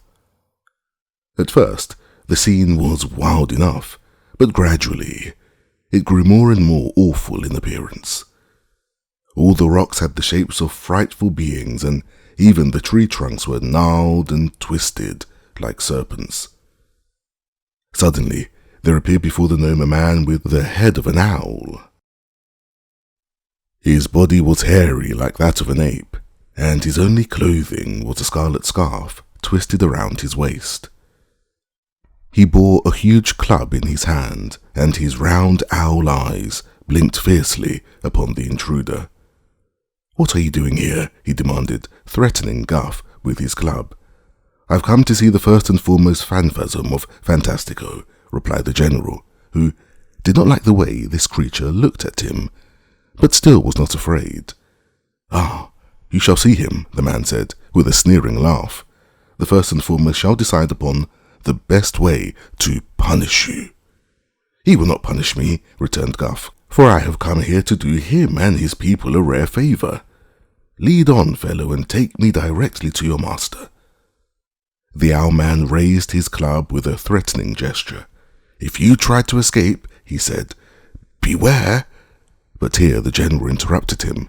"Spare your threats," said he, "and do not be impertinent, or I will have you severely punished. Lead on and keep silent."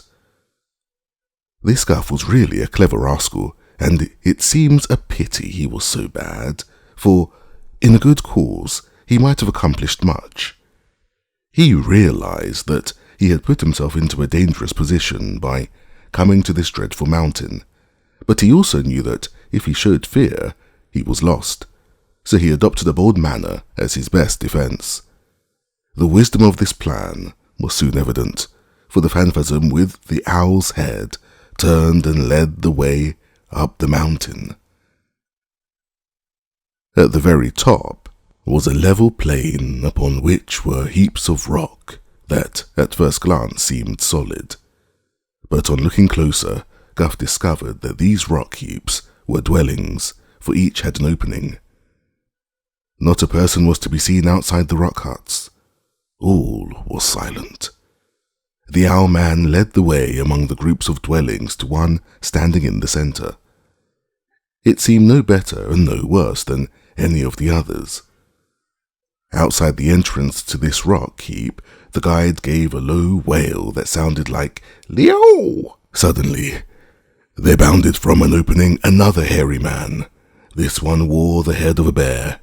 In his hand he bore a brass hoop. He glared at the stranger in evident surprise. "Why have you captured this foolish wanderer and brought him here?" he demanded, addressing the Owlman. "I did not capture him," was the answer. "He passed the scarlet alligator and came here of his own free will and accord." The first and foremost looked at the general. "Have you tired of life then?" he asked. "No, indeed," answered Guff. "I am a gnome, and the chief general of King Roquat the Red's great army of gnomes. I come of a long-lived race, and I may say that I expect to live a long time yet. Sit down, you phantasms, if you can find a seat in this wild haunt, and listen to what I have to say." With all his knowledge and bravery, General Guff did not know that the steady glare from the bear's eyes was reading his inmost thoughts as surely as if they had been put into words. He did not know that these despised rock heaps of the phantasms were merely deceptions to his own eyes, nor could he guess that he was standing in the midst of one of the most splendid and luxurious cities ever built by magic power. All that he saw was a barren waste of rock heaps, a hairy man with an owl's head, and another with a bear's head. The sorcery of the phantasms permitted him to see no more. Suddenly, the first and foremost swung his brass hoop and caught Guff around the neck with it. The next instant, before the general could think what had happened to him, he was dragged inside the rock hut. Here, his eyes still blinded to realities, he perceived only a dim light by which the hut seemed as rough and rude inside as it was outside. Yet he had a strange feeling that many bright eyes were fastened upon him, and that he stood in a vast and extensive hall. The first and foremost now laughed grimly and released his prisoner. "If you have anything to say that is interesting," he remarked, "speak out, before I strangle you." So Guff spoke out. He tried not to pay attention to a strange rustling sound that he heard, as of an unseen multitude drawing near to listen to his words. His eyes could only see the fierce bear man, and to him he addressed his speech. First he told of his plan to conquer the land of Oz and plunder the country of its riches and enslave its people. who, being fairies, could not be killed. After relating all this and telling of the tunnel the Nome King was building, he said he had come to ask the first and foremost to join the gnomes with his band of terrible warriors and help them to defeat the Oz people. The general spoke very earnestly and impressively, but when he had finished, the bear man began to laugh, as if much amused, and his laughter seemed to be echoed by a chorus of merriment from an unseen multitude.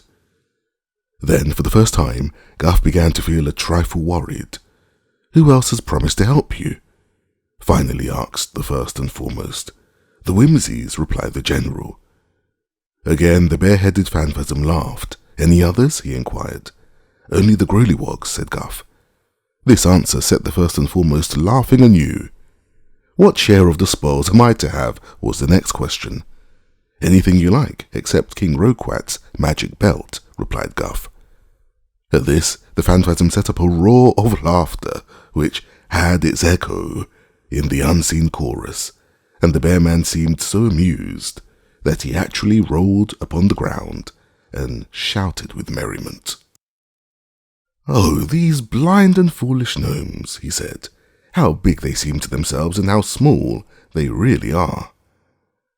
Suddenly he arose and seized Guff's neck with one hairy paw, dragging him out of the hut into the open.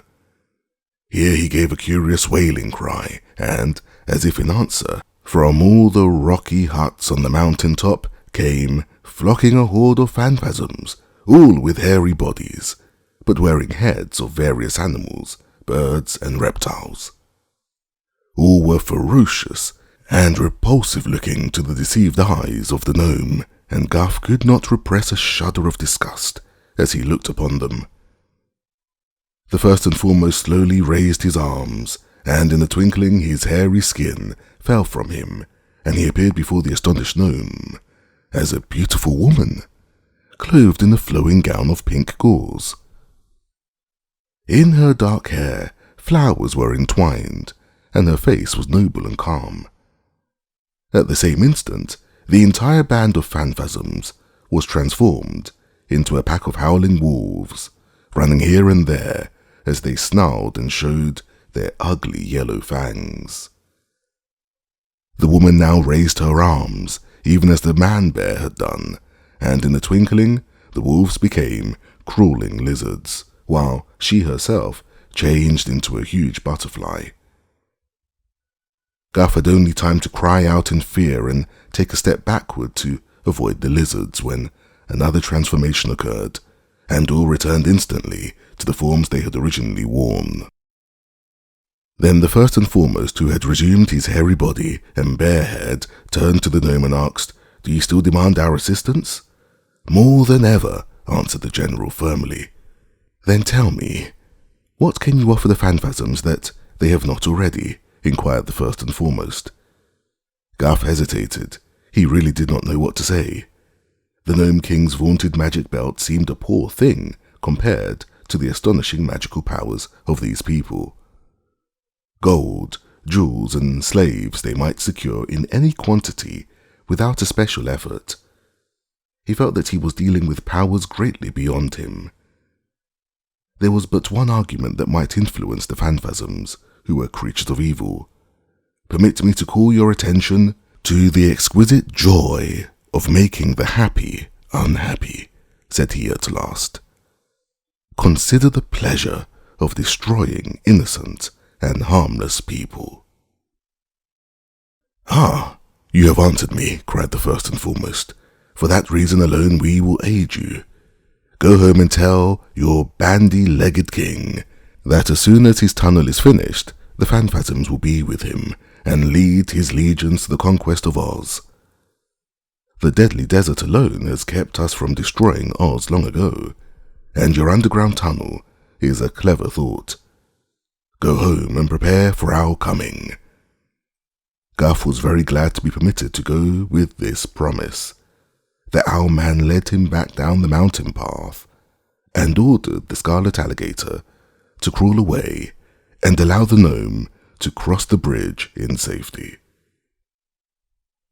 After the visitor had gone away, a brilliant and gorgeous city appeared upon the mountain-top, clearly visible to the eyes of the gaily dressed multitude of phantasms that lived there. And the first and foremost, beautifully arrayed, addressed the others in these words: "It is time we went into the world and brought sorrow and dismay to its people. Too long have we remained for ourselves upon this mountain-top, for while we are thus secluded, many nations have grown happy and prosperous, and the chief joy of the race of the phantasms is to destroy happiness. So I think it is lucky that this messenger of the gnomes arrived among us just now to remind us that the opportunity has come for us to make trouble. We will use King Roquat's tunnel to conquer the land of Oz. Then we will destroy the Whimsies, the Grody-Wogs and the gnomes, and afterward go out to ravage and annoy and grieve the whole world." The multitude of evil phantasms eagerly applauded this plan, which they fully approved. I am told that the herbs are the most powerful and merciless of all the evil spirits, and the phantasms of Fantastico belong to the race of herbs. Chapter 12. How They Matched the Fuddles. Dorothy and her fellow travellers rode away from the cut-and-clip village and followed the indistinct path as far as the signpost. Here they took the main road again and proceeded pleasantly through the pretty farming country. When evening came, they stopped at a dwelling and were joyfully welcomed and given plenty to eat and good beds for the night. Early next morning, however, they were up and eager to start, and after a good breakfast, they bade their host goodbye and climbed into the red wagon to which the sawhorse had been hitched all night. Being made of wood, this horse never got tired or cared to lie down. Dorothy was not quite sure whether he ever slept or not, but it was certain that he never did when anybody was around. The weather is always beautiful in Oz, and this morning the air was cool and refreshing, and the sunshine brilliant and delightful. In about an hour they came to a place where another road branched off. There was a signpost here which read, "This way to Fuddlecumjig." "Oh, here is where we turn," said Dorothy, observing the sign. "What? Are we going to Fuddlecumjig?" asked the Captain General. "Yes. Ozma thought we might enjoy the Fuddles. They are said to be very interesting," she replied. "No one would suspect it from their name," said Aunt Em. "Who are they, anyhow? More paper things?" "I think not," answered Dorothy, laughing. "But I can't say exactly, Aunt Em, what they are. We'll find out when we get there." "Perhaps the wizard knows," suggested Uncle Henry. "No, I've never been there before," said the wizard, "but I've often heard of Fuddlecumjig and the Fuddles, who are said to be the most peculiar people in all the land of Oz." "In what way?" asked the Shaggy Man. "I don't know, not sure," said the wizard. Just then, as they rode along the pretty green lane toward Fuddlecumjig, they espied a kangaroo sitting by the roadside.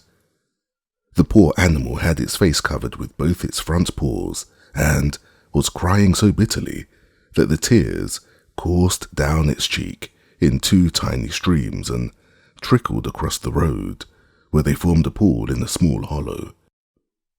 The sawhorse stopped short at this pitiful sight, and Dorothy cried out with ready sympathy, "What's the matter, kangaroo?" "I've lost my... "Poor thing," said the wizard. "She's lost her mister. It's probably her husband, and he's dead." No, sobbed the kangaroo. It isn't that. I've lost my..." "I know," said the Shaggy Man. "She's lost her mirror." "No, it's my... The kangaroo cried harder than ever. "It must be her mince pie," suggested Aunt Em. "Or her milk toast," proposed Uncle Henry. "I've lost my mittens," said the kangaroo, getting it out at last. "Oh," cried the yellow hen with a cackle of relief. "Why didn't you say so before?" "I couldn't," answered the kangaroo. "But see here," said Dorothy, "you don't need mittens in this warm weather." "Yes, indeed I do," replied the animal, stopping her sobs and removing her paws from her face to look at the girl reproachfully. "My hands will get all sunburned and tanned without my mittens, and I've worn them so long that I'll probably catch cold without them." "Nonsense," said Dorothy. "I never heard of any kangaroo wearing mittens." "Didn't you?" asked the animal as if surprised. "Never," repeated the girl. "And you'll probably make yourself sick if you don't stop crying. Where do you live?" "About 2 miles beyond Fuddlecumjig," was the answer. "Grandmother Knit made me the mittens, and she's one of the Fuddles." "Well, you'd better go home now, and perhaps the old lady will make you another pair," suggested Dorothy. "We're on our way to Fuddlecumjig, and you may hop along beside us."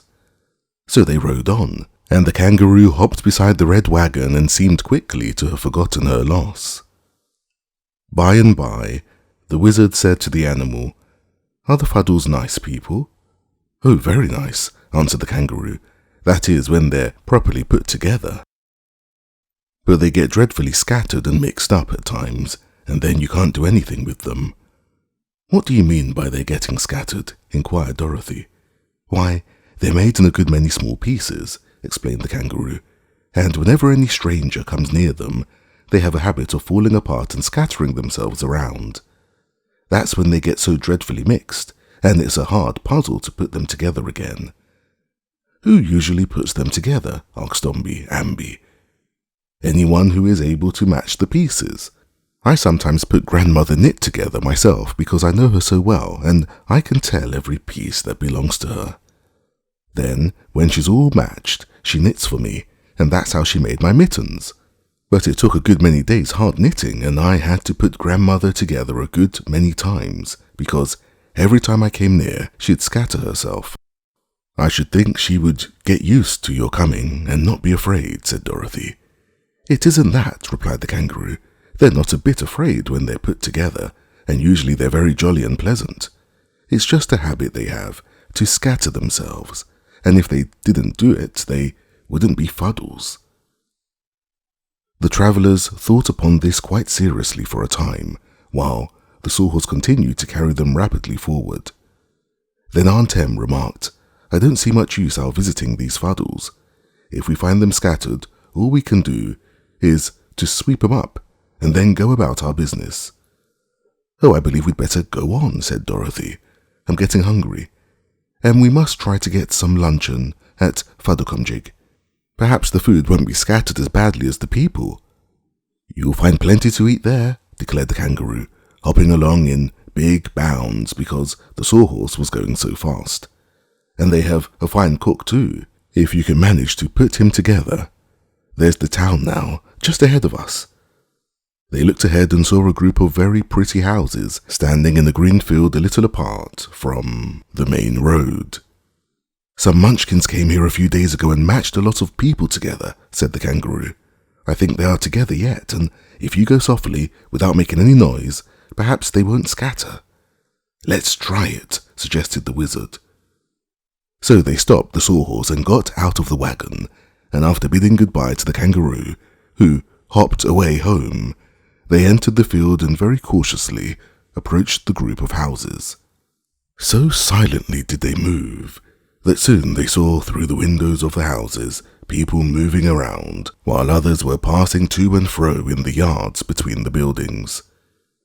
They seemed much like other people from a distance, and apparently they did not notice the little party so quietly approaching. They had almost reached the nearest house when Toto saw a large beetle crossing the path and barked loudly at it. Instantly a wild clatter was heard from the houses and yards. Dorothy thought it sounded like a sudden hailstorm, and the visitors, knowing that caution was no longer necessary, hurried forward to see what had happened. After the clatter, an intense stillness reigned in the town. The strangers entered the first house they came to, which was also the largest, and found the floor strewn with pieces of the people who lived there. They looked much like fragments of wood, neatly painted, and were of all sorts of curious and fantastic shapes, no two pieces being in any way alike. They picked up some of these pieces and looked at them carefully. On one, which Dorothy held, was an eye, which looked at her pleasantly but with an interested expression, as if it wondered what she was going to do with it. Quite nearby she discovered and picked up a nose, and by matching the two pieces together, found that they were part of a face. "If I could find a mouth," she said, "this fuddle might be able to talk, and tell us what to do next." "Then let us find it," replied the wizard, and so all got down on their hands and knees and began examining the scattered pieces. "I found it," cried the Shaggy Man, and ran to Dorothy with a queer-shaped piece that had a mouth on it. But when they tried to fit it to the eye and nose, they found the parts wouldn't match together. "That mouth belongs to some other person," said Dorothy. "You see, we need a curve here and a point there to make it fit the face." "Well, it must be here someplace," declared the wizard. "So, if we search long enough, we shall find it." Dorothy fitted an ear on next, and the ear had a little patch of red hair above it. So, while the others were searching for the mouth, she hunted for pieces with red hair and found several of them which, when matched to the other pieces, formed the top of a man's head. She had also found the other eye and the ear by the time Omby-Amby, in a far corner, discovered the mouth. When the face was thus completed, all the parts joined together with a nicety that was astonishing. "Why, it's like a picture puzzle," exclaimed the little girl. "Let's find the rest of him and get him all together." "What's the rest of him like?" asked the wizard. "Here are some pieces of blue legs and green arms, but I don't know whether they are his or not." "Look for a white shirt and a white apron," said the head, which had been put together, speaking in a rather faint voice. "I'm the cook." "Oh, thank you," said Dorothy. "It's lucky we started you first, for I'm hungry and you can be cooking something for us to eat while we match the other folks together." It was not very difficult, now that they had a hint as to how the man was dressed, to find the other pieces belonging to him, and as all of them now worked on the cook, trying piece after piece to see if it would fit, they finally had the cook set up complete. When he was finished, he made them a low bow and said, "I will go at once to the kitchen to prepare your dinner. You will find it something of a job to get all the fuddles together, so I advise you to begin on the Lord High Chigglewitz, whose first name is Larry. He's a bald-headed fat man and is dressed in a blue coat with brass buttons, a pink vest and drab breeches. A piece of his left knee is missing, having been lost years ago when he scattered himself too carelessly. That makes him limp a little, but he gets along very well with half a knee, as he is the chief personage in this town of Fuddlecumjig. He'll be able to welcome you and assist you with the others. So it will be best to work on him while I'm getting your dinner." "We will," said the wizard, "and thank you very much, cook, for the suggestion." Aunt Em was the first to discover a piece of the Lord High Chigglewitz. "It seems to me like a foolish business, this matching folks together," she remarked, "but as we haven't anything to do till dinner's ready, we may as well get rid of some of this rubbish. Here, Henry, get busy, and look for Larry's bald head. I've got his pink vest all right." They worked with eager interest, and Bellina proved a great help to them. The yellow hen had sharp eyes and could put her head close to the various pieces that lay scattered around. She would examine the Lord High Chigglewitz and see which piece of him was next needed, and then hunt around until she found it. So before an hour had passed, old Larry was standing complete before them. "I congratulate you, my friends," he said, speaking in a cheerful voice. "You are certainly the cleverest people who ever visited us.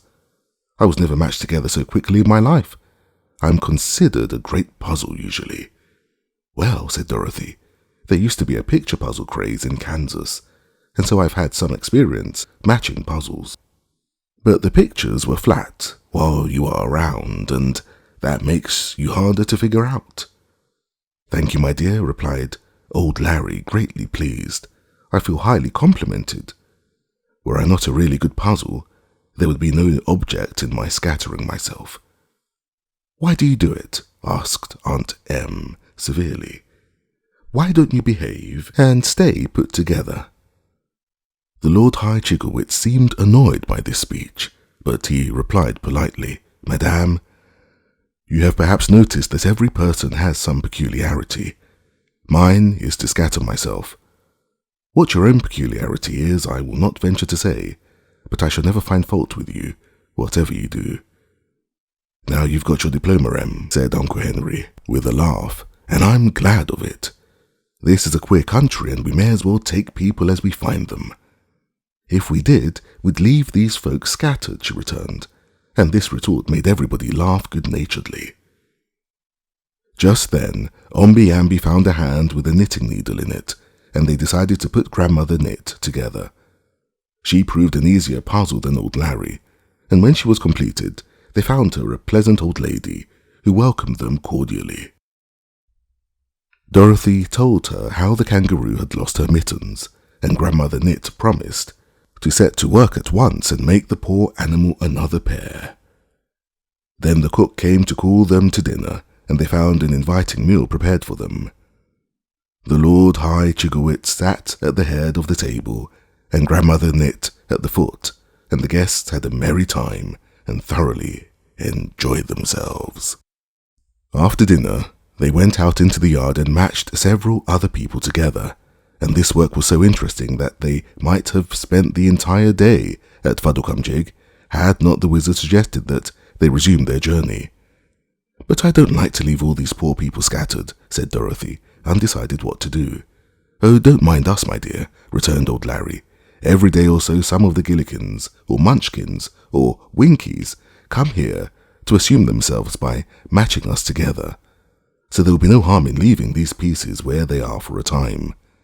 But I hope you will visit us again, and if you do, you will always be welcome, I assure you.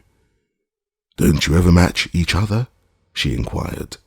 Never, for we are no puzzles to ourselves, and so there wouldn't be any fun in it. They now said goodbye to the queer Fuddles and got into their wagon to continue their journey. Those are certainly strange people, remarked Tante Em thoughtfully as they drove away from Fuddlecumjig, but I really can't see what use they are at all. Why, they amused us all for several hours, replied the wizard. That is, being of use to us, I'm sure. I think they're more fun than playing solitaire, declared Uncle Henry soberly. For my part, I'm glad we visited the Fuddles. Chapter 13. How the General Talked to the King. When General Guff returned to the cavern of the Nome King, His Majesty asked, Well, what luck? Will the Whimsies join us? They will, answered the General. They will fight for us with all their strength and cunning. Good, exclaimed the King. What reward did you promise them? Your Majesty is to use the magic belt to give each Whimsy a large, fine head, in place of the small one he is now obliged to wear. I agree to that, said the King. This is good news, Guff, and it makes me feel more certain of the conquest of Oz. But I have other news for you, announced the General. Good or bad? Good, Your Majesty. Then I will hear it, said the King, with interest. The Growlywogs will join us. No, cried the astonished King. Yes, indeed, said the General. I have their promise. But what reward do they demand? Inquired the King, suspiciously, for he knew how greedy the Growlywogs were. They are to take a few of the Oz people for their slaves, replied Guff. He did not think it necessary to tell Roquat that the Growlywogs demanded 20,000 slaves. It would be time enough for that when Oz was conquered. A very reasonable request, I'm sure, remarked the King. I must congratulate Guff upon the wonderful success of your journey. But that is not all, said the General proudly. The King seemed astonished. Speak out, sir, he commanded. I have seen the first and foremost phantasm of the mountain of Fantastico, and he will bring his people to assist us. What? Cried the King, "The phantasms, you don't mean it, Guff." "It is true," declared the general proudly. The king became thoughtful, and his brows wrinkled. "I'm afraid, Guff," he said rather anxiously, "that the first and foremost may prove as dangerous to us as to the Oz people. If he and his terrible band come down from the mountain, they may take the notion to conquer the gnomes." "Bah, that is a foolish idea," retorted Guff irritably, but he knew in his heart that the king was right. "The first and foremost is a particular friend of mine, and will do us no harm. Why, when I was there, he even invited me into his house." The general neglected to tell the king how he had been jerked into the heart of the first and foremost by means of the brass hoop. So Roquat the Red looked at his general admiringly and said, "You are a wonderful gnome, Guff. I'm sorry I did not make you my general before. But what reward did the first and foremost demand?" "Nothing at all," answered Guff. "Even the magic belt itself could not add to his powers of sorcery. All the phantasms wish is to destroy the Oz people, who are good and happy. This pleasure will amply repay them for assisting us." "When will they come?" asked Roquat, half fearfully. "When the tunnel is completed," said the general. "We are nearly halfway under the desert now," announced the king, "and that is fast work, because the tunnel has to be drilled through solid rock. But after we have passed the desert, it will not take us long to extend the tunnel to the walls of the Emerald City." "Well, whenever you are ready, we shall be joined by the Whimsies, the Growlywogs, and the Phantasms," said Guff. "So the contest of Oz is assured without a doubt." Again, the king seemed doubtful. "I'm almost sorry we did not undertake the conquest alone," said he. "All of these allies are dangerous people, and they may demand more than you have promised them. It might have been better to have conquered Oz without any outside assistance." "We could not do it," said the general positively. "Why not, Guff? You know very well. You have had one experience with the Oz people, and they defeated you." "That was because they rolled eggs at us," replied the king with a shudder. "My gnomes cannot stand eggs any more than I can myself. They are poison to all who live underground." "That is true enough," agreed Guff. "But we might have taken the Oz people by surprise and conquered them before they had a chance to get any eggs. Our former defeat was due to the fact that the girl Dorothy had a yellow hen with her. I do not know what ever became of that hen, but I believe there are no hens at all in the land of Oz, and so there could be no eggs there." "On the contrary," said Guff, "there are now hundreds of chickens in Oz, and they lay heaps of those dangerous eggs. I met a goshawk on my way home, and the bird informed me that he had lately been to Oz to capture and devour some of the young chickens. They are protected by magic, so the hawk did not get a single one of them." "That is a very bad report," said the king nervously. "Very bad indeed. My gnomes are willing to fight, but they simply can't face hens' eggs, and I don't blame them." "They won't need to face them," replied Guff. "I'm afraid of eggs myself and don't propose to take any chances of being poisoned by them. My plan is to send the Whimsies through the tunnel first, and then the Growlywogs and the Phantasms. By the time we gnomes get there, the eggs will all be used up, and we may then pursue and capture the inhabitants at our leisure." "Perhaps you are right," returned the king with a dismal sigh, "but I want it distinctly understood that I claim Ozma and Dorothy as my own prisoners. They are rather nice girls, and I do not intend to let any of those dreadful creatures hurt them, or make them their slaves. When I have captured them, I will bring them here and transform them into china ornaments to stand on my mantle. They will look very pretty, Dorothy on one end of the mantle and Ozma on the other, and I shall take great care to see they are not broken when the maids dust them." "Very well, your majesty. Do what you will with the girls for all I care. Now that our plans are arranged, and we have the 3 most powerful bands of evil spirits in the world to assist us, Let us make haste to get the tunnel finished as soon as possible." "It will be ready in 3 days," promised the king, and hurried away to inspect the work and see that the gnomes kept busy. Chapter 14. How the Wizard Practiced Sorcery. "Where next?" asked the wizard when they had left their town of Fuddlecumjig, and the sawhorse had started back along the road. "Why, Ozma laid out this trip," replied Dorothy, "and she has advised us to see the rigmaroles next, and then visit the Tin Woodman." "That sounds good," said the wizard, "but what road do we take to get to the rigmaroles?" "I don't know exactly," returned the little girl, "but it must be somewhere just southwest from here." "Then we need to go way back to the crossroads, do we?" asked the Shaggy Man. "We might save a lot of time by branching off here." "There isn't any path," asserted Uncle Henry. "Then we'd better go back to the signpost and make sure of our way," decided Dorothy. But after they had gone a short distance farther, the sawhorse, who had overheard their conversation, stopped and said, "Here is a path."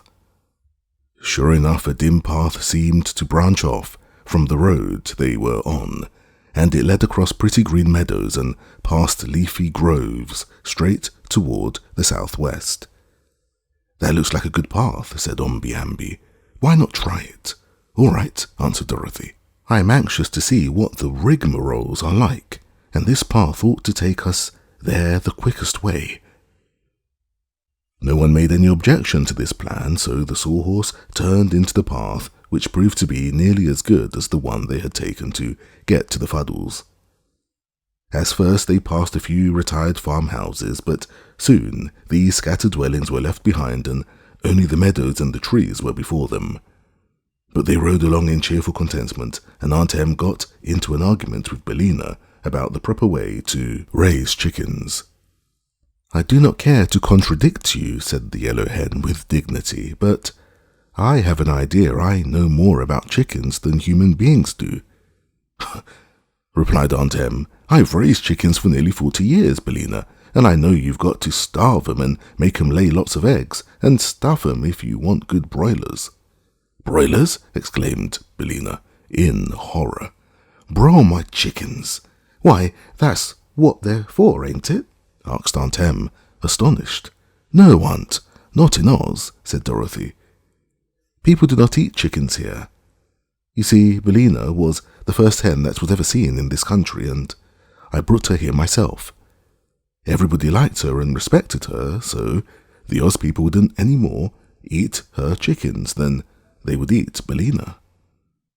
"Well, I declare," gasped Aunt Em. "How about the eggs?" "Oh, if we have more eggs than we want to hatch, we allow people to eat them," said Billina. "Indeed, I'm very glad the Oz folks like our eggs, for otherwise they would spoil." "This certainly is a queer country," sighed Aunt Em. "Excuse me," called the sawhorse. "The path has ended and I'd like to know which way to go." They looked around and sure enough there was no path to be seen. "Well," said Dorothy, "we're going southwest and it seems just as easy to follow that direction without a path as with one." "Certainly," answered the sawhorse. "It is not hard to draw the wagon over the meadow. I only want to know where to go." "There's a forest over there across the prairie," said the wizard, "and it lies in the direction we are going. Make straight for the forest, sawhorse, and you're bound to go right." So the wooden animal trotted on again, and the meadow grass was so soft under the wheels that it made easy riding. But Dorothy was a little uneasy at losing the path, because now there was nothing to guide them. No houses were to be seen at all, so they could not ask their way of any farmer, and although the land of Oz was always beautiful, wherever one might go, this part of the country was strange to all the party. "Perhaps we're lost," suggested Aunt Em, after they had proceeded quite a way in silence. "Never mind," said the Shaggy Man. "I've been lost many a time, and so has Dorothy, and we've always been found again." "But we may get hungry," remarked Omby-Amby. "That is the worst of getting lost in a place where there are no houses near." "We had a good dinner at the Fuddle Town," said Onkel Henry, "and that will keep us from starving to death for a long time." "No one ever starved to death in Oz," declared Dorothy positively, "but people get pretty hungry sometimes." The wizard said nothing, and he did not seem especially anxious. The sawhorse was trotting along briskly, yet the forest seemed farther away than they had thought when they first saw it. So it was nearly sundown when they finally came to the trees. But now they found themselves in a most beautiful spot, the wide spreading trees being covered with flowering vines and having soft mosses underneath them. "This will be a good place to camp," said the wizard, as the sawhorse stopped for further instructions. "Camp," they all echoed. "Certainly," asserted the wizard. "It will be dark before very long, and we cannot travel through the forest at night. So, let us make a camp here, and have some supper, and sleep until daylight comes again." They all looked at the little man in astonishment, and Tante Em said, with a sniff, "A pretty camp we'll have, I must say.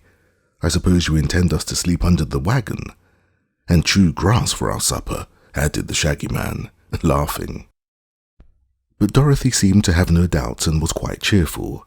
"It's lucky we have the wonderful wizard with us," she said, "because he can do most anything he wants to." "Oh yes, I forgot we had the wizard," said Onkel Henry, looking at the little man curiously. "I didn't," chirped Bellina contentedly. The wizard smiled and climbed out of the wagon, and all the others followed him. "In order to camp," said he, "the first thing we need is tents. Will someone please lend me a handkerchief?" The shaggy man offered him one, and Aunt Em another. He took them both and laid them carefully upon the grass near to the edge of the forest. Then he laid his own handkerchief down too, and, standing a little back from them, he waved his left hand toward the handkerchiefs and said, "Tents of canvas, white as snow, let me see how fast you grow." Then, lo and behold, the handkerchiefs became tiny tents, and as the travellers looked at them, the tents grew bigger and bigger, until a few minutes each one was large enough to contain the entire party. "This," said the wizard, pointing to the first tent, "is for the accommodation of the ladies. Dorothy, you and your aunt may step inside and take off your things." Everyone ran to look inside the tent, and they saw 2 pretty white beds, all ready for Dorothy and Aunt Em, and a silver roost for Bellina. Rugs were spread upon the grassy floor, and some camp chairs and a table completed the furniture. "Well, well, well, this beats anything I ever saw or heard of," exclaimed Aunt Em, and she glanced at the wizard most fearfully, as if he might be dangerous because of his great powers. "Oh, Mr. Wizard, how did you manage to do it?" asked Dorothy. "It's a trick Glinda the sorceress taught me, and it was much better magic than I used to practice in Omaha or when I first came to Oz," he answered. "When the good Glinda found I was to live in the Emerald City always, she promised to help me because she said the Wizard of Oz ought really to be a clever wizard and not a humbug. So we have been much together, and I am learning so fast that I expect to be able to accomplish some really wonderful things in time." "You've done it now," declared Dorothy. "These tents are just wonderful." "But come and see the men's tents," said the wizard. So they went to the second tent, which had shaggy edges because it had been made from the shaggy man's handkerchief, and found that completely furnished also. It contained 4 neat beds for Uncle Henry, Omby-Amby, the shaggy man, and the wizard. Also, there was a soft rug for Toto to lie upon. "The third tent," explained the wizard, "is our dining room and kitchen." They visited that next and found a table and dishes in the dining tent, with plenty of those things necessary to use in cooking. The wizard carried out a big kettle and set it swinging on a crossbar before the tent. While he was doing this, Omby-Amby and the shaggy man brought a supply of twigs from the forest, and then they built a fire underneath the kettle. "Now, Dorothy," said the wizard, smiling, "I expect you to cook our supper." "But there is nothing in the kettle," she cried. "Are you sure?" inquired the wizard.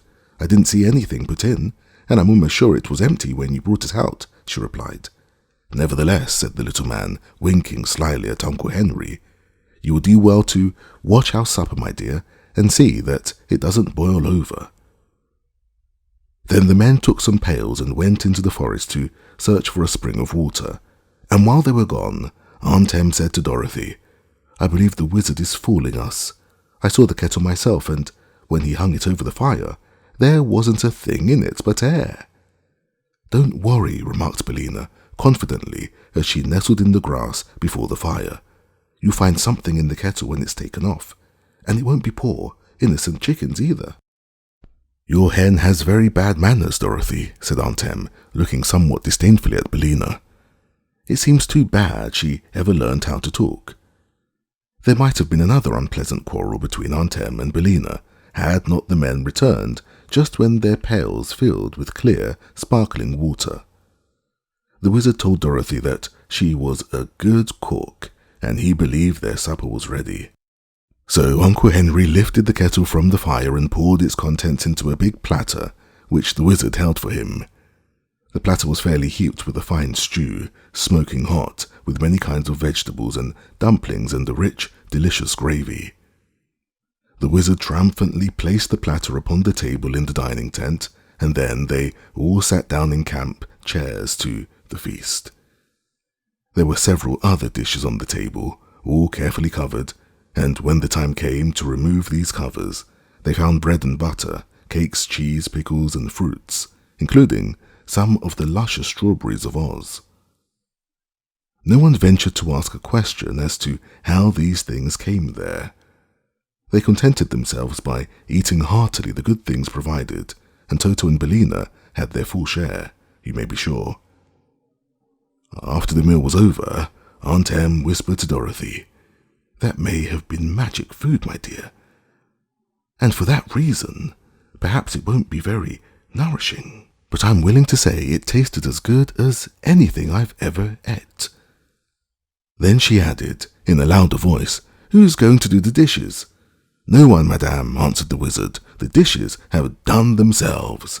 "La sakes!" ejaculated the good lady, holding up her hands in amazement. For, sure enough, when she looked at the dish, they had a moment before been left upon the table, but yet now she found them all washed and dried and piled up into neat stacks. Chapter 15. How Dorothy Happened to Get Lost. It was a beautiful evening, so they drew their camp chairs in a circle before one of the tents and began to tell stories to amuse themselves and pass away the time before they went to bed. Pretty soon a zebra was seen coming out of the forest, and he trotted straight up to them and said politely, "Good evening, people." The zebra was a sleek little animal and had a slender head, a stubby mane, and a paintbrush tail, very like a donkey's. His neatly shaped white body was covered with regular bars of dark brown, and his hoofs were delicate as those of a deer. "Good evening, friend zebra," said Omby-Amby in reply to the creature's greeting. "Can we do anything for you?" "Yes," answered the zebra. "I should like you to settle a dispute that has long been a bother to me, as to whether there is more water or land in the world." "Who are you disputing with?" asked the wizard. "With a soft shell crab," said the zebra. "He lives in the pool where I go to drink every day, and he is a very impertinent crab, I assure you. I have told him many times that the land is much greater in extent than the water, but he will not be convinced. Even this very evening, when I told him he was as an insignificant creature who lived in a small pool, he asserted that the water was greater and more important than the land. So, seeing your camp, I decided to ask you to settle the dispute once and for all, that I may not be further annoyed by this ignorant crab." When they had listened to this explanation, Dorothy inquired, "Where is the soft shell crab?" "Not far away," replied the zebra. "If you will agree to judge between us, I will run and get him." "Run along then," said the little girl. So the animal pranced into the forest and soon came trotting back to them. When he drew near, they found a soft shell crab clinging fast to the stiff hair of the zebra's head, where it held on by one claw. "Now then, Mr. Crab," said the zebra, "here are the people I told you about. And they know more than you do, who lives in the pool, and more than I do, who lives in the forest. For they have been travellers all over the world and know every part of it." "There is more of the world than Oz," declared the crab in a stubborn voice. "That is true," said Dorothy, "but I used to live in Kansas in the United States, and I've been to California and to Australia, and so has Uncle Henry. For my part," added the shaggy man, "I've been to Mexico and Boston and many other foreign countries." "And I," said the wizard, "have been to Europe and Ireland. So you see," continued the zebra, addressing the crab, "here are people of real consequence who know what they are talking about." "Then they know there's more water in the world than there is land," asserted the crab in a shrill, petulant voice. "They know you are wrong to make such an absurd statement, and they will probably think you are a lobster instead of a crab," retorted the animal. At this taunt, the crab reached out its other claw and seized the zebra's ear, and the creature gave a cry of pain and began prancing up and down, trying to shake off the crab, which clung fast. "Stop pinching," cried the zebra. "You promised not to pinch if I would carry you here." "And you promised to treat me respectfully," said the crab, letting go the ear. "Well, haven't I?" demanded the zebra. "No, you called me a lobster," said the crab. "Ladies and gentlemen," continued the zebra, "please pardon my poor friend, because he is ignorant and stupid, and does not understand. Also, the pinch of his claw is very annoying. So pray tell him that the world contains more land than water, and when he has heard your judgment, I will carry him back and dump him into his pool, where I hope he will be more modest in the future." "But we cannot tell him that," said Dorothy gravely, "because it would not be true." "What?" exclaimed the zebra in astonishment. "Do I hear you right? The soft-shell crab is correct," declared the wizard. "There is considerably more water than there is land in the world." "Impossible," protested the zebra. "Why, I can run for days upon the land and find but little water." "Did you ever see an ocean?" asked Dorothy. "Never," admitted the zebra. "There is no such thing as an ocean in the land of Oz." "Well, there are several oceans in the world," said Dorothy, "and people sail in ships upon these oceans for weeks and weeks, and never see a bit of land at all. And the geographies will tell you that all the oceans put together are bigger than all the land put together." At this, the crab began laughing in queer chuckles that reminded Dorothy of the way Bellina sometimes cackled. "Now, will you give up, Mr. Zebra?" it cried jeeringly. "Now will you give up?" The zebra seemed much humbled. "Of course, I cannot read geographies," he said. "You could take one of the wizard's school pills," suggested Bellina, "and that would make you learned and wise without studying." The crab began laughing again, which so provoked the zebra that he tried to shake the little creature off. This resulted in more ear-pinching, and finally, Dorothy told them that if they could not behave, they must go back to the forest. "I'm so sorry I asked you to decide this question," said the zebra crossly. "So long as neither of us could prove we were right, we quite enjoyed the dispute. But now I can never drink at that pool again without the soft-shell crab laughing at me. So I must find another drinking place." Do, you ignoramus," shouted the crab as loudly as his little voice could carry. "Row some other pool with your clumsy hoofs, and let your betters alone after this." Then the zebra trotted back to the forest, bearing the crab with him, and disappeared amid the gloom of the trees. And as it was now getting dark, the travellers said good night to one another and went to bed. Dorothy awoke just as the light was beginning to get strong next morning, and not caring to sleep any later, she quietly got out of bed, dressed herself, and left the tent where Aunt Em was yet peacefully slumbering.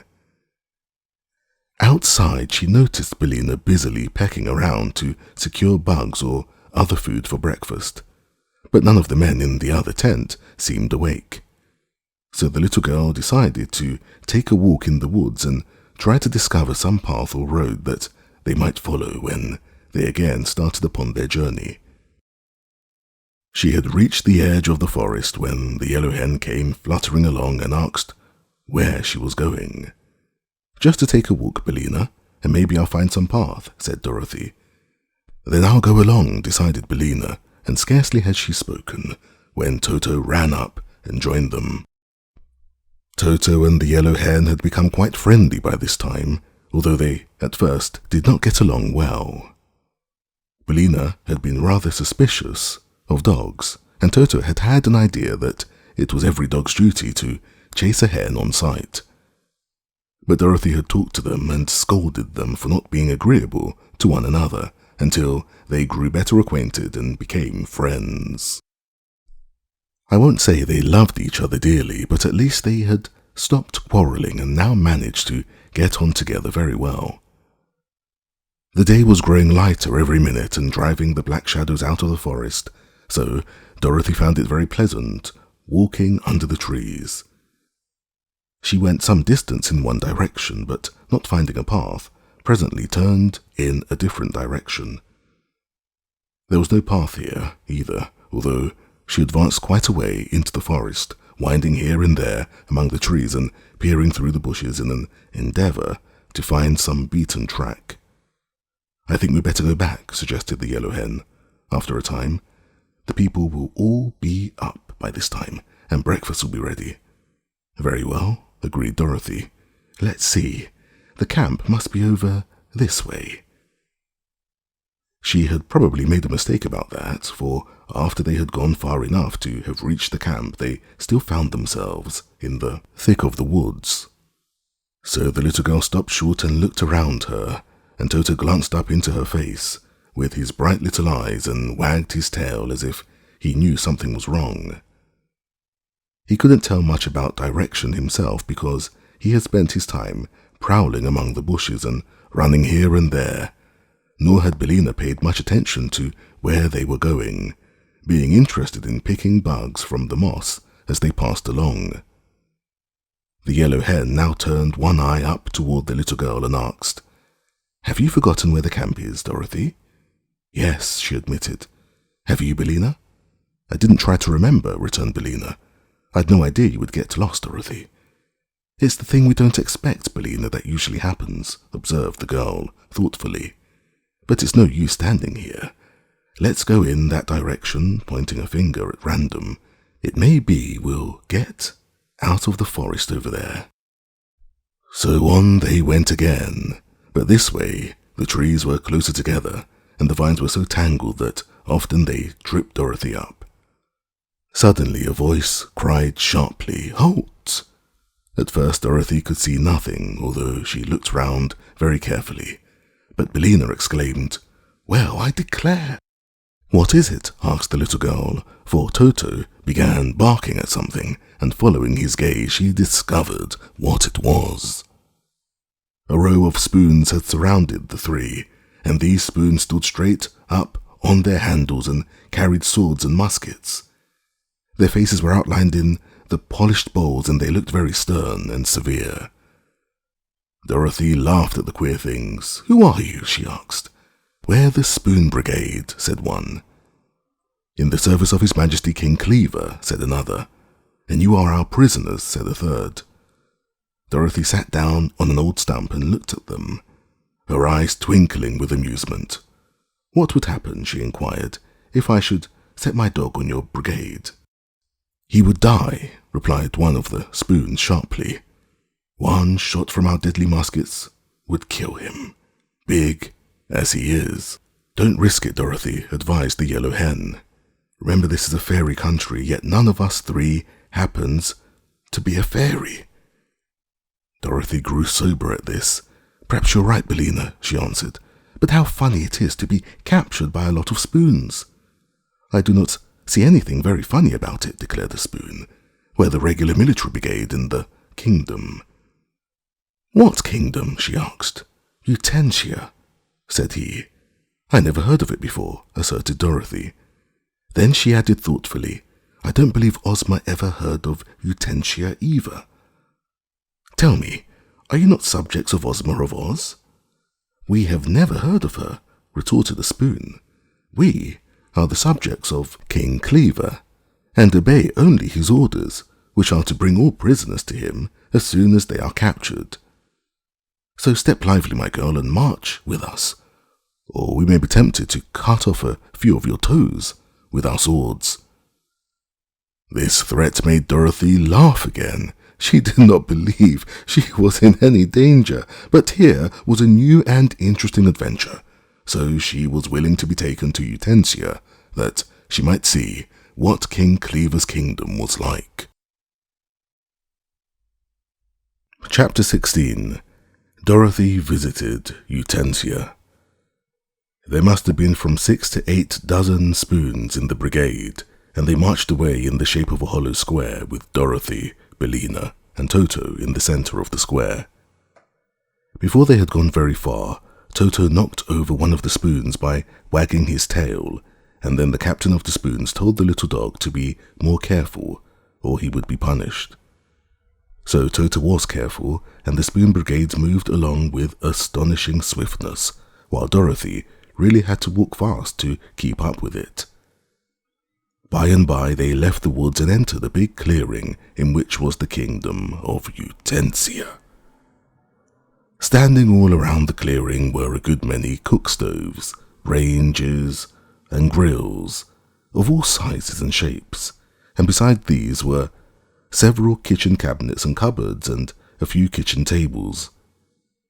These things were crowded with utensils of all sorts: frying pans, saucepans, kettles, forks, knives, basting and soup spoons, nutmeg graters, sifters, colanders, meat saws, flat irons, rolling pins, and many other things of a like nature.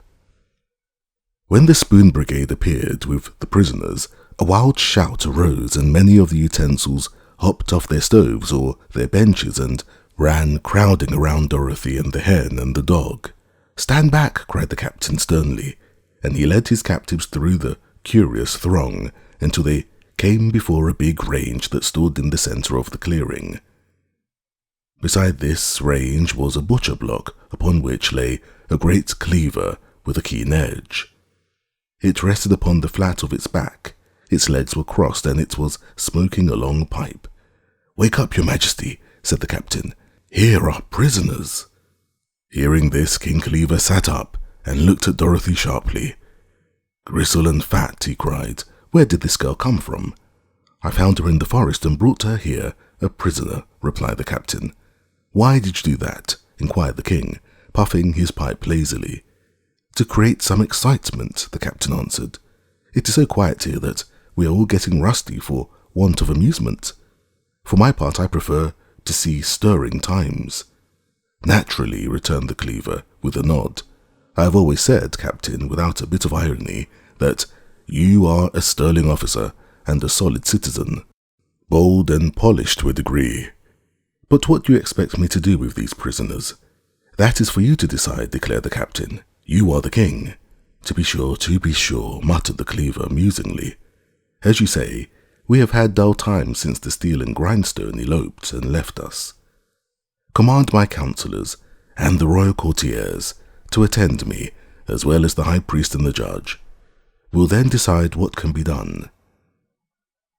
The captain saluted and retired, and Dorothy sat down on an overturned kettle and asked, "Have you anything to eat in your kingdom?" "Here, get up, get off from me," cried a faint voice, at which His Majesty the cleaver said, "Excuse me, but you're sitting on my friend, the 10-quart kettle." Dorothy at once arose, and the kettle turned right side up and looked at her reproachfully. "I'm a friend of the king, so no one dare sit on me," said he. "I prefer a chair anyway," she replied. "Sit on that hearth," commanded the king. So Dorothy sat on the hearth shelf of the big range, and the subjects of utensia began to gather round in a large and inquisitive throng. Toto lay at Dorothy's feet, and Bellina flew upon the range, which had no fire in it, and perched there as comfortably as she could. When all the councillors and courtiers had assembled, and these seemed to include most of the inhabitants of the kingdom, the king rapped on the block for order and said, "Friends and fellow utensils, our worthy commander of the Spoon Brigade, Captain Dip, has captured the 3 prisoners you see before you, and brought them here for I don't know what. So I ask your advice, how to act in this matter, and what fate I should mete out to these captives. Judge Sifter, stand on my right.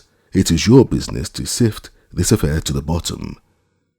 High Priest Colander, stand on my left, and see that no one testifies falsely in this matter." As these 2 officials took their places, Dorothy asked, "Why is the Colander the High Priest?" "He's the holiest thing we have in the kingdom," replied King Cleaver. "Except me," said Deceive. "I'm the whole thing when it comes to holes." "What we need," remarked the king rebukingly, "is a wireless Sev. I must speak to Marconi about it. These old-fashioned Sevs talk too much. Now, it is the duty of the king's councillors to counsel the king at all times of emergency, so I beg you to speak out and advise me what to do with these prisoners." "I demand that they be killed several times until they are dead," shouted the pepperbox, hopping around very excitedly. "Compose yourself, Mr. Paprika," advised the king.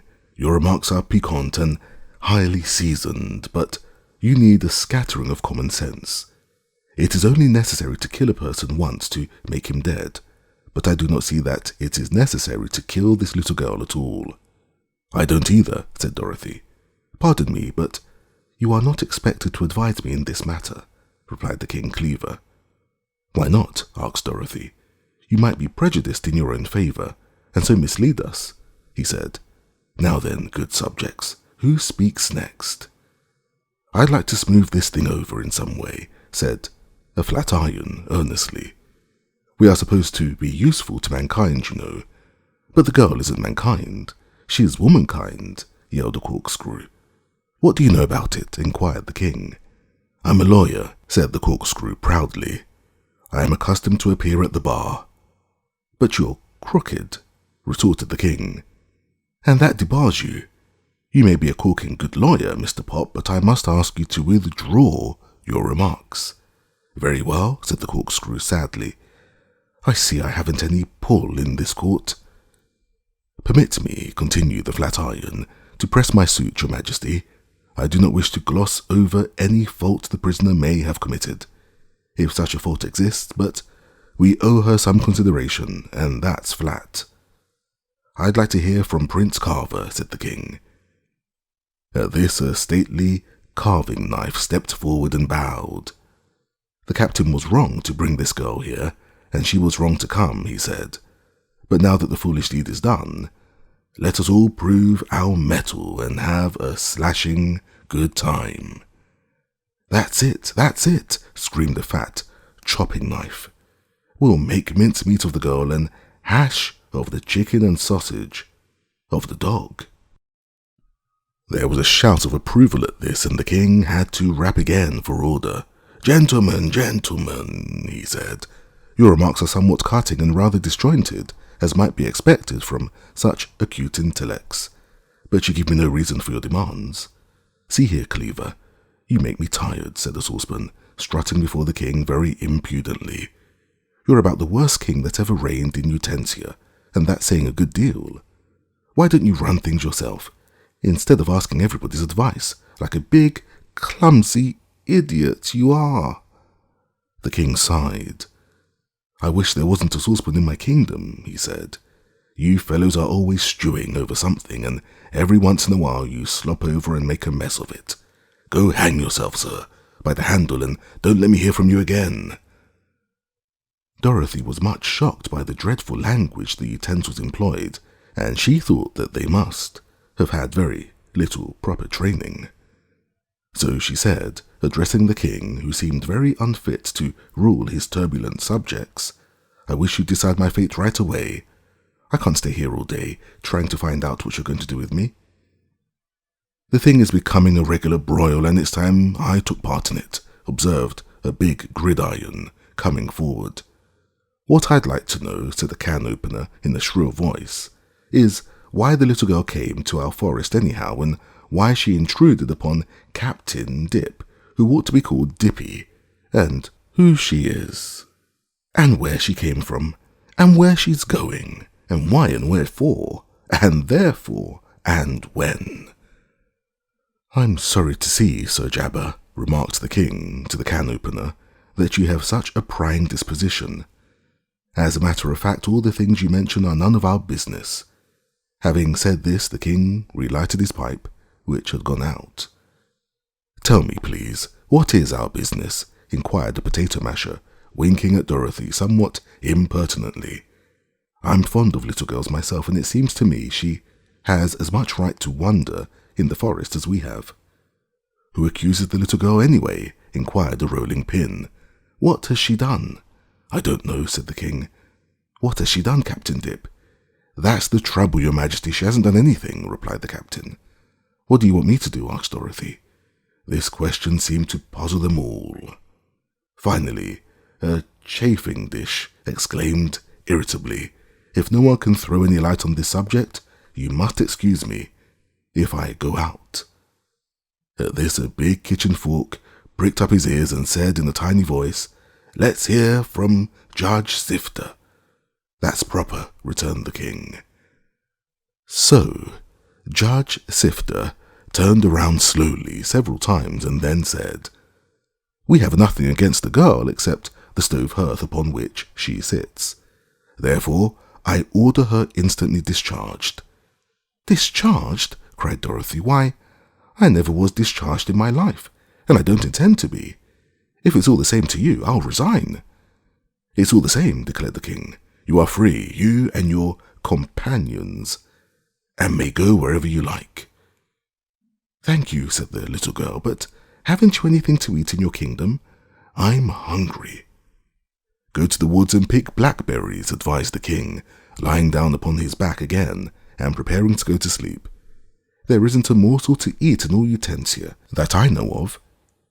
So Dorothy jumped up and said, "Come on, Toto and Bellina, if we can't find the camp, we may find some blackberries." The utensils drew back and allowed them to pass without protest, although Captain Dip marched the spoon brigade in close order after them until they had reached the edge of the clearing. There the spoons halted, but Dorothy and her companions entered the forest again and began searching diligently for a way back to the camp, that they might rejoin their party.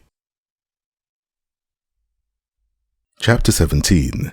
How they came to Banbury. Wandering through the woods without knowing where you are going or what adventure you are about to meet next is not as pleasant as one might think.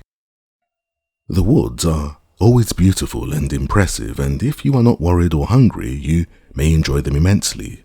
But Dorothy was worried and hungry that morning, so she paid little attention to the beauties of the forest and hurried along as fast as she could go. She tried to keep in one direction and not circle around, but she was not at all sure by which direction she had chosen, and that it would lead her to the camp. By and by, to her great joy, she came upon a path. It ran to the right and then to the left, being lost in the trees in both directions, and just before her, upon the big oak, were fastened 2 signs with arms pointing both ways. One sign read, "Take the other road to Bunbury," and the second sign read, "Take the other road to Bunnybury." "Well," exclaimed Bellina, eyeing the signs, "this looks as if we were getting back to civilization again." "I'm not sure about civilization, dear," replied the little girl, "but it looks as if we might get somewhere, and that's a big relief, anyhow." "Which path shall we take?" inquired the yellow hen. Dorothy stared at the signs thoughtfully. "Bunbury sounds like something to eat," she said. "Let's go there." "It's all the same to me," replied Bellina.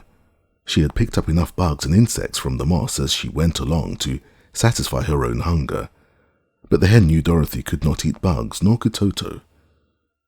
The path to Bunbury seemed little travelled, but it was distinct enough, and ran through the trees in a zigzag course until it finally led them to an open space filled with the queerest houses Dorothy had ever seen. They were all made of crackers laid out in tiny squares, and were of many pretty and ornamental shapes, having balconies and porches with posts of breadsticks and roofs shingled with wafer crackers. There were walks of bread crusts leading from house to house and forming streets, and the place seemed to have many inhabitants. When Dorothy, followed by Bellina and Toto, entered the place, they found people walking the streets or assembled in groups, talking together or sitting upon the porches and balconies. And what funny people they were! Men and women and children were all made of buns and bread. Some were thin and others fat, some were white, some light, some brown, and some very dark of complexion. A few of the buns which seemed to form the more important class of the people were neatly frosted. Some had raisins for eyes and currants as buttons on their clothes. Others had eyes of cloves and legs of stick cinnamon, and many wore hats and bonnets frosted pink and green. There was something of a commotion in Bunbury when the strangers suddenly appeared among them. Women caught up their children and hurried into their houses, shutting the cracker doors carefully behind them. Some men ran so hastily that they tumbled over one another, while others, more brave, assembled in a group and faced the intruders defiantly. Dorothy at once realized that she must act with caution in order not to frighten these shy people, who were evidently unused to the presence of strangers. There was a delightful fragrant odor of fresh bread in the town, and this made the little girl more hungry than ever. She told Toto and Bellina to stay back while she slowly advanced toward the group that stood silently awaiting her. "You must excuse me for coming unexpected," she said softly, "but I really didn't know I was coming here until I arrived. I was lost in the woods, you know, and I'm as hungry as anything." "Hungry?" they murmured in a horrified chorus. "Yes, I haven't had anything to eat since last night's supper," she exclaimed. "Are there any eatables in Bunbury?" They looked at one another undecidedly, and then one portly bun man, who seemed like a person of consequence, stepped forward and said, "Little girl, to be frank with you, we are all eatables. Everything in Bunbury is eatable to ravenous human creatures like you. But it is to escape being eaten and destroyed that we have secluded ourselves in this out-of-the-way place, and there is neither right nor justice in your coming here to feed upon us." Dorothy looked at him longingly. "You're bread, aren't you?" she asked. "Yes, bread and butter. The butter is inside me, so it won't melt and run. I do the running myself." At this joke, all the others burst into a chorus of laughter, and Dorothy thought they couldn't be much afraid if they could laugh like that. "Couldn't I eat something besides people?" she asked. "Couldn't I eat just one house or a sidewalk or something? I wouldn't mind much what it was, you know." "This is not a public bakery, child," replied the man sternly. "It's private property." "I know, Mr. "My name is C. Bunn, Mr. C. Bunn, Esquire," said the man. "C stands for cinnamon, and this place is called after my family, which is the most aristocratic in the town." Dorothy gazed around and saw threatening looks upon the faces of all. She had not noticed any ovens in the town, but they might be there, nevertheless, for some of the inhabitants seemed very fresh. So she decided to go, and calling for Toto and Bellina to follow her, she marched up the streets with as much dignity as possible, considering that she was followed by the hoots and cries of the buns and biscuits and other baked stuff. Chapter 18. How Ozma Looked into the Magic Picture. Princess Ozma was a very busy little ruler, for she looked carefully after the comfort and welfare of her people and tried to make them happy. If any quarrels arose, she decided them justly. If anyone needed counsel or advice, she was ready and willing to listen to them. For a day or two after Dorothy and her companions had started on their trip, Ozma was occupied with the affairs of her kingdom. Then she began to think of some manner of occupation for Uncle Henry and Aunt Em that would be light and easy and yet give the old people something to do. She soon decided to make Uncle Henry the keeper of the jewels, for someone really was needed to count and look after the bins and barrels of emeralds and diamonds and rubies and other precious stones that were in the royal storehouses. That would keep Uncle Henry busy enough, but it was harder to find something for Aunt Em to do. The palace was full of servants, so there was no detail of housework that Aunt Em could look after. While Ozma sat in her pretty room engaged in thought, she happened to glance at her magic picture. This was one of the most important treasures in all the land of Oz. It was a large picture, set in a beautiful gold frame, and it hung in a prominent place upon the wall of Ozma's private room. Usually, this picture seemed merely a country scene, but whenever Ozma looked at it and wished to know what any of her friends or acquaintances were doing, the magic of this wonderful picture was straightway disclosed. For the country scene would gradually fade away, and in its place would appear the likeness of the person or persons Ozma might wish to see, surrounded by an actual scene in which they were then placed. In this way, the princess could view any part of the world she wished and watch the actions of anyone in whom she was interested. Ozma had often seen Dorothy in her Kansas home by this means, and now, having a little leisure, she expressed a desire to see her little friend again. It was while the travellers were at Fuddlecumjig, and Ozma laughed merrily as she watched in the picture her friends trying to match the pieces of grandmother knit.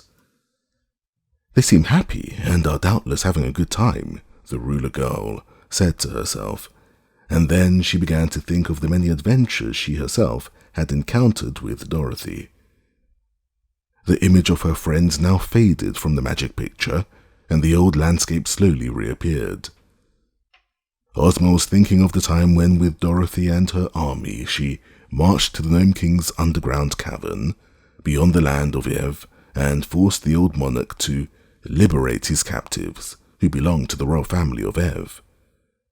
That was the time when the Scarecrow nearly frightened the Nome King into fits by throwing one of Billina's eggs at him, and Dorothy had captured King Roquat's magic belt and brought it away with her to the land of Oz. The pretty princess smiled at the recollection of this adventure, and then she wondered what had become of the Nome King since then. Merely because she was curious and had nothing better to do, Ozma glanced at the magic picture and wished to see in it the King of the Gnomes. Roquat the Red went every day into his tunnel to see how the work was getting along, and to hurry his workmen as much as possible. He was there now, and Ozma saw him plainly in the magic picture. She saw the underground tunnel reaching far underneath the deadly desert which separated the land of Oz from the mountains beneath which the Nome King had his extensive caverns. She saw that the tunnel was being made in the direction of the Emerald City, and knew at once it was being dug so that the army of gnomes could march through it and attack her own beautiful people and peaceful country. "I suppose King Roquat is planning revenge against us," she said musingly, "and thinks he can surprise us and make us his captives and slaves. How sad it is that anyone can have such wicked thoughts. But I must not blame King Roquat too severely, for he is a gnome, and his nature is not so gentle as my own." Then she dismissed from her mind further thought of the tunnel for that time, and began to wonder if Aunt Em would not be happy as royal mender of the stockings of the ruler of Oz. Ozma wore few holes in her stockings, still they sometimes needed mending. Aunt Em ought to be able to do that very nicely. Next day, the princess watched the tunnel again in her magic picture, and every day afterward, she devoted a few minutes to inspecting the work. It was not especially interesting, but she felt that it was her duty. Slowly but surely, the big, arched hole crept through the rocks underneath the deadly desert, and day by day, it drew nearer and nearer to the Emerald City. Chapter 19. How Bunbury welcomed the strangers. Dorothy left Bunbury the same way she had entered it, and when they were in the forest again, she said to Bellina, "I never thought that things good to eat could be so disagreeable." "Often I've eaten things that tasted good but were disagreeable afterward," returned the yellow hen. "I think, Dorothy, if eatables are going to act badly, it's better before than after you eat them." "Perhaps you're right," said the little girl with a sigh. "But what shall we do now?" "Let us follow the path back to the signpost," suggested Bellina. "That will be better than getting lost again." "Why, we're lost anyhow," declared Dorothy. "But I guess you're right about going back to that signpost, Bellina." They returned along the path to the place where they had first found it, and at once took the other road to Bunbury. This road was a mere narrow strip, worn hard and smooth, but not wide enough for Dorothy's feet to tread. Still, it was a guide, and the walking through the forest was not at all difficult. Before long, they reached a high wall of solid white marble, and the path came to an end at this wall. At first, Dorothy thought there was no opening at all in the marble, but on looking closely, she discovered a small square door about on a level with her head, and underneath this closed door was a bell push. Near the bell push, a sign was painted in neat letters upon the marble, and the sign read, "No admittance, except on business." This did not discourage Dorothy, however, and she rang the bell. Pretty soon a bolt was cautiously withdrawn and the marble door swung slowly open. Then she saw it was not really a door, but a window, for several brass bars were placed across it, being set fast in the marble and so close together that the little girl's fingers might barely go between them. Back of the bars appeared the face of a white rabbit, a very sober and sedate face with an eyeglass held in his left eye and attached to a cord in his buttonhole. "Well, what is it?" asked the rabbit sharply. "I'm Dorothy," said the girl, "and I am lost, and—" "State your business, please," interrupted the rabbit. "My business," she replied, "is to find out where I am and to—" "No one is allowed in Bunbury without an order or a letter of introduction from either Ozma of Oz or Glinda the Good," announced the rabbit. "So that settles the matter," and he started to close the window. "Wait a minute," cried Dorothy. "I've got a letter from Ozma." "From the ruler of Oz?" asked the rabbit doubtingly. "Of course. Ozma's my best friend, you know, and I'm a princess myself," she announced earnestly. Aha. "Let me see your letter," returned the rabbit, as if he still doubted her. So she hunted in her pocket and found the letter Ozma had given her. Then she handed it through the bars to the rabbit, who took it in his paws and opened it. He read it aloud in a pompous voice, as if to let Dorothy and Bellina see that he was educated and could read writing. The letter was as follows: "It will please me to have my subjects greet Princess Dorothy, the bearer of this royal missive, with the same courtesy and consideration they would extend to me." "It is signed Ozma of Oz," continued the rabbit, "and is sealed with the great seal of the Emerald City. Well, well, well. How strange, how remarkable." "What are you going to do about it?" inquired Dorothy impatiently. "We must obey the royal mandate," replied the rabbit. "We are subjects of Ozma of Oz, and we live in her country. Also, we are under the protection of the great sorceress Glinda the Good, who made us promise to respect Ozma's commands." "Then may I come in?" she asked. "I'll open the door," said the rabbit. He shut the window and disappeared, but a moment afterward a big door in the wall opened and admitted Dorothy to a small room, which seemed to be a part of the wall and was built into it. Here stood the rabbit she had been talking with, and now that she could see all of him, she gazed at the creature in surprise. He was a good-sized white rabbit with pink eyes, much like all the other white rabbits, but the astonishing thing about him was the manner in which he was dressed. He wore a white satin jacket embroidered with gold and having diamond buttons. His vest was rose-coloured satin with tourmaline buttons. His trousers were white to correspond with the jacket, and they were baggy at the knees, like those of a zouave, being tied with knots of rose ribbons. His shoes were of white plush with diamond buckles, and his stockings were rose silk. The richness and even magnificence of the rabbit's clothing made Dorothy stare at the little creature wonderingly. Toto and Bellina had followed her into the room, and when he saw them, the rabbit ran to a table and sprang upon it nimbly. Then he looked at the three through his monocle and said, "These companions, Princess, cannot enter Bunnybury with you." "Why not?" asked Dorothy. "In the first place, they would frighten our people who dislike dogs above all things on earth, and, secondly, the letter of the Royal Ozma does not mention them." "But they're my friends," persisted Dorothy, "and go wherever I go."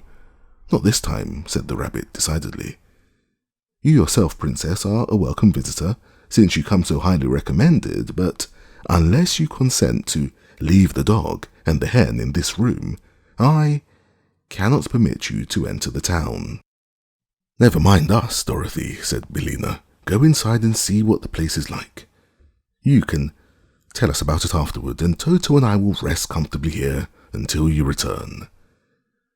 This seemed the best thing to do, for Dorothy was curious to see how the rabbit people lived, and she was aware of the fact that her friends might frighten the timid little creatures.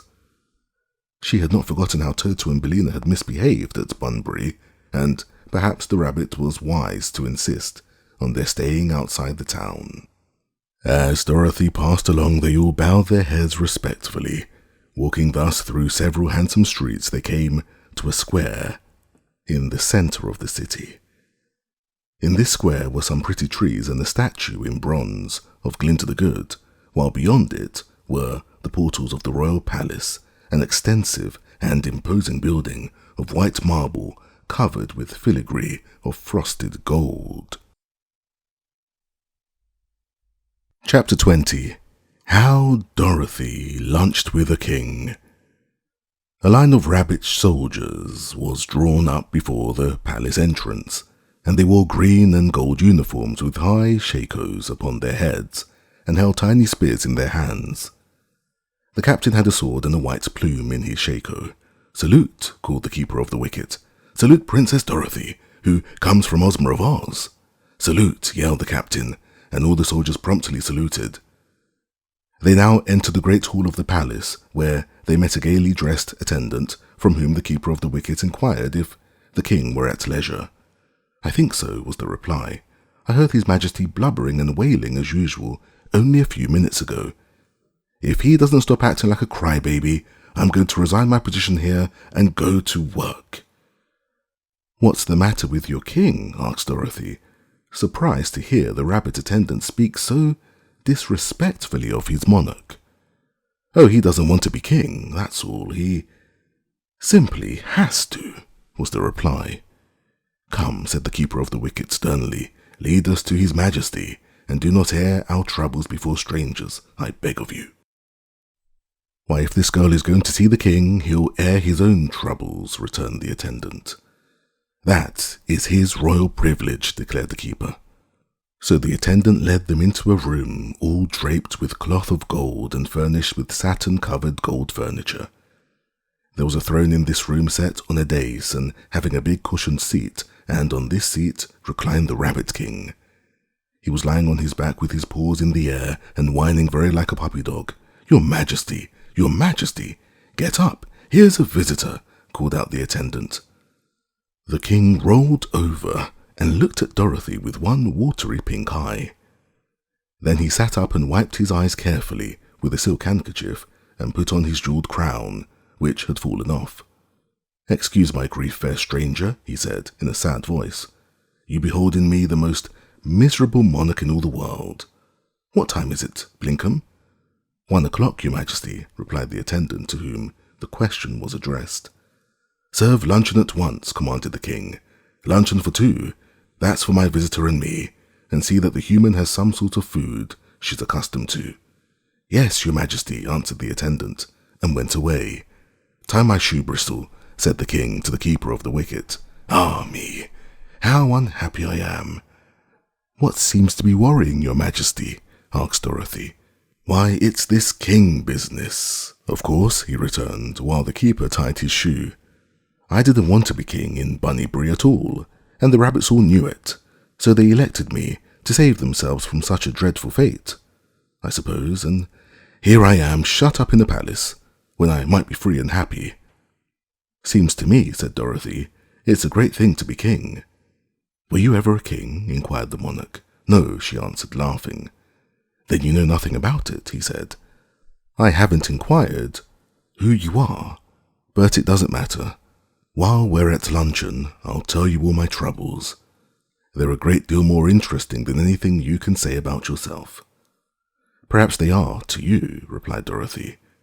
"Luncheon is served," cried Blinkum, throwing open the door, and in came a dozen rabbits in livery, all bearing trays which they placed upon the table, where they arranged the dishes in an orderly manner. "Now, clear out, all of you," exclaimed the king. "Bristle, you may wait outside in case I want you." When they had gone, and the king was alone with Dorothy, he came down from his throne, tossed his crown into a corner, and kicked his ermine robe under the table.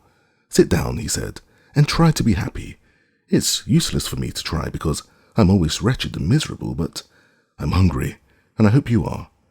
"I am," said Dorothy. "I've only eaten a wheelbarrow and a piano today. Oh, yes, and a slice of bread and butter that used to be a doormat." "That sounds like a square meal," remarked the king, seating himself opposite her. "But perhaps it wasn't a square piano, eh?" Dorothy laughed. "You don't seem so very unhappy now," she said.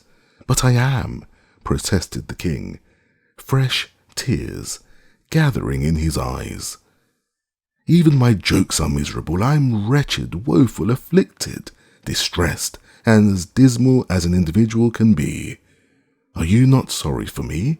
"No," answered Dorothy honestly. "I can't say I am. Seems to me that for a rabbit, you're right in clover. This is the prettiest little city I ever saw. Here come the ladies and gentlemen of the court, so please sit beside me and be presented."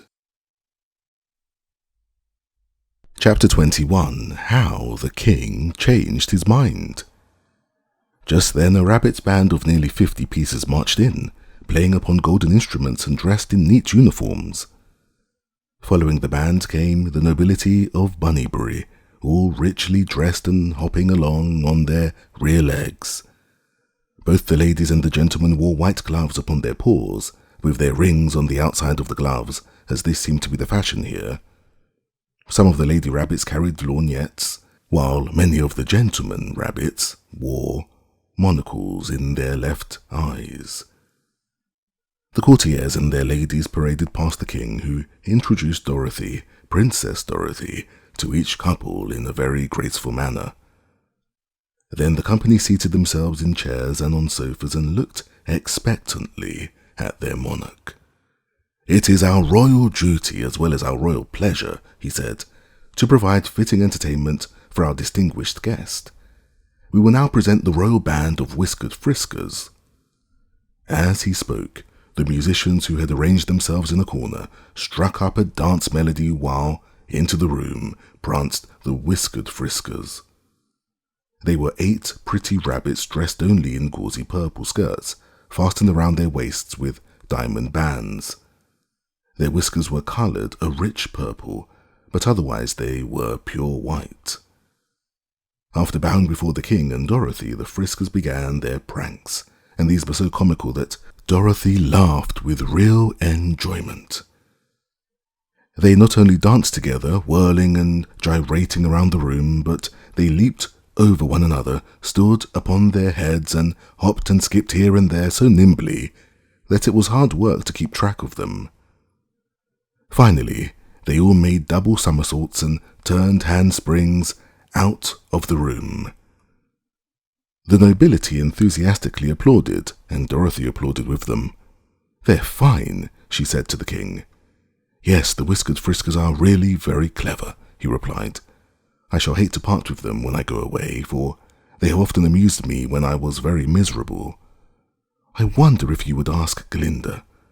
"No, it wouldn't do at all," declared Dorothy positively.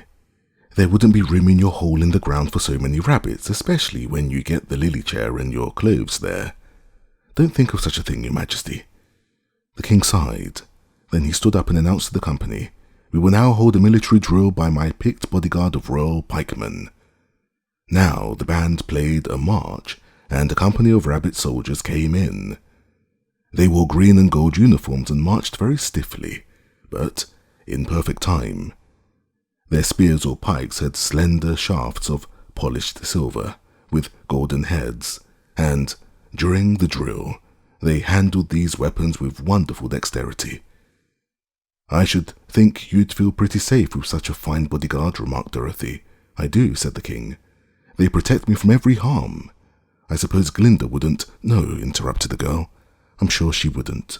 It's the king's own bodyguard, and when you are no longer king, you can't have 'em." The king did not reply, but he looked rather sorrowful for a time. When the soldiers had marched out, he said to the company, "The royal jugglers will now appear." Dorothy had seen many jugglers in her lifetime, but never any so interesting as these. There were 6 of them, dressed in black satin embroidered with queer symbols in silver, a costume which contrasted strongly with their snow-white fur. First, they pushed in a big red ball, and 3 of the rabbit jugglers stood upon its top and made it roll. Then 2 of them caught up a third and tossed him into the air, all vanishing until only the 2 were left. Then one of these tossed the other upward and remained alone of all his fellows. This last juggler now touched the red ball, which fell apart, being hollow, and the 5 rabbits who had disappeared in the air scrambled out of the hollow ball. Next they all clung together and rolled swiftly upon the floor. When they came to a stop, only one fat rabbit juggler was seen, the others seeming to be inside him. This one leaped lightly into the air, and when he came down, he exploded and separated into the original 6. Then 4 of them rolled themselves into round balls, and the other 2 tossed them around and played ball with them. These were but a few of the tricks the rabbit jugglers performed, and they were so skillful that all the nobility and even the king applauded as loudly as did Dorothy. The keeper of the wicket let them out into the forest and told Dorothy that she had been of great service to Bunnybury because she had brought their dismal king to a realization of the pleasure of ruling so beautiful a city. "I shall start a petition to have our statue erected beside Glinda's in the public square," said the keeper. "I hope you will come again some day and see it." "Perhaps I shall," she replied. Then, followed by Toto and Bellina, she walked away from the high marble wall and started back along the narrow path toward the signpost. Chapter 22. How the Wizard Found Dorothy. When they came to the signpost there, to their joy, were the tents of the wizard pitched beside the path, and the kettle bubbling merrily over the fire. The Shaggy Man and Omby-Amby were gathering firewood, while Uncle Henry and Tante Em sat in their camp chairs, talking with the wizard. They all ran forward to greet Dorothy as she approached, and Tante Em exclaimed, "Goodness gracious, child! Where have you been? You've played hooky the whole day," added the Shaggy Man reproachfully. "Well, you see, I've been lost," explained the little girl, "and I've tried awful hard to find the way back to you, but I just couldn't do it." "Did you wander in the forest all day?" asked Uncle Henry. "You must be almost starved," said Tante Em. "No," said Dorothy. "I'm not hungry. I had a wheelbarrow and a piano for breakfast and lunched with a king." "Ah!" exclaimed the wizard, nodding with a bright smile. "So you've been having adventures again." "She's stark crazy," cried Tante Em. "Who ever heard of eating a wheelbarrow?" "It wasn't very big," said Dorothy, "and it had a zuzu wheel. And I ate the crumbs," said Bellina soberly. "Sit down and tell us all about it," begged the wizard. "We've hunted for you all day, and at last I noticed your footsteps in this path and the tracks of Bellina. We found the path by accident, and seeing it only led to 2 places, I decided you were at either one or the other of those places. So we made camp and waited for you to return. And now, Dorothy, tell us where you have been, to Bunbury or Bunnybury?" "Why, I've been to both," she replied, "but first I went to Utensia, which isn't on the path at all." She then sat down and related the day's adventures, and you may be sure Tante Em and Onkel Henry were very much astonished at the story. "Why, we're all ready to go," said the Shaggy Man, putting his fingers to his ears and to shut out the monotonous babble of those around the wagon. So the wizard spoke to the Sawhorse, who trotted nimbly through the village and soon gained the open country on the other side of it. Dorothy looked back as they rode away and noticed that the woman had not yet finished her speech, but was talking as glibly as ever, although no one was near to hear her. "If those people wrote books," Omby-Amby remarked with a smile, "it would take a whole library to say the cow jumped over the moon." "Perhaps some of them do write books," asserted the little wizard. "I've read a few rigmaroles that might have come from this very town. Some of the college lecturers and ministers are certainly related to these people," observed the Shaggy Man, "and it seems to me the land of Oz is a little ahead of the United States in some of its laws, for here, if one can't talk clearly and straight to the point, they send him to Rigmarole Town, while Uncle Sam lets him roam around wild and free to torture innocent people." Dorothy was thoughtful. The rigmaroles had made a strong impression upon her. She decided that whenever she spoke, after this, she would use only words enough to express what she really wanted to say. Chapter 23. How they encountered the Flutterbudgets. They were soon among the pretty hills and valleys again, and the Sawhorse sped uphill and down at a fast and easy pace. The roads being hard and smooth, mile after mile was speedily covered, and before the ride had grown at all tiresome, they sighted another village. The place seemed even larger than Rigmarole Town, but was not so attractive in appearance. "This must be Flutterbudget Center," declared the wizard. "You see, it's no trouble at all to find places if you keep to the right road." "What are Flutterbudgets anyway?" inquired Dorothy. "I do not know, my dear, but Ozma has given them a town all of their own. And I've heard that whenever one of the people becomes a Flutterbudget, he is sent to this place to live." "That is true," Omby-Amby added. "Flutterbudget Center and Rigmarole Town are called the defensive settlements of Oz." The village they now approached was not built in a valley, but on top of a hill, and the road they followed wound around the hill, like a corkscrew, ascending the hill easily until it came to the town. "Look out!" screamed the voice. "Look out or you'll run over my child." They gazed around and saw a woman standing upon the sidewalk, nervously wringing her hands as she gazed at them appealingly. "Where is your child?" asked the Sawhorse. "In the house," said the woman, bursting into tears. "But if it should happen to be in the road and you ran over it, those great wheels would crush my darling to jelly." "Oh dear, oh dear! Think of my darling child being crushed into jelly by those great wheels."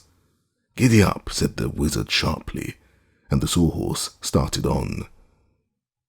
They had not gone far before a man ran out of a house, shouting wildly, "Help! Help!" The Sawhorse stopped short, and the wizard and Uncle Henry and the Shaggy Man and Omby-Amby jumped out of the wagon and ran to the poor man's assistance. Dorothy followed them as quickly as she could. "What's the matter?" asked the wizard. "Help! Help!" screamed the man. "My wife has cut her finger off and she's bleeding to death." Then he turned and rushed back to the house, and all the party went with him. They found a woman in the front dooryard moaning and groaning as if in great pain. "Be brave, madame," said the wizard consolingly. "You won't die just because you have a cut finger. you may be sure. But I haven't cut off a finger, she sobbed. Then what has happened? Asked Dorothy. I pricked my finger with a needle while I was sewing, and the blood came, she replied. And now I'll have blood poisoning, and the doctors will cut off my finger, and that will give me a fever, and I shall die. Oh, said Dorothy, I've pricked my finger many a time, and nothing happened. Really? Asked the woman, brightening and wiping her eyes upon the apron. Why, it's nothing at all, declared the girl. You're more scared than hurt. Ah, that's because she's a flutterbudget, said the wizard, nodding wisely. I think I know now what these people are like. So do I, announced Dorothy. Oh, boo-hoo, sobbed the woman, giving way to a fresh burst of grief. What's wrong now? Asked the shaggy man. Oh, suppose I had pricked my foot, she wailed. Then the doctors would have cut my foot off, and I'd be lamed for life. Surely, ma'am, replied the wizard, and if you'd pricked your nose, they might cut your head off.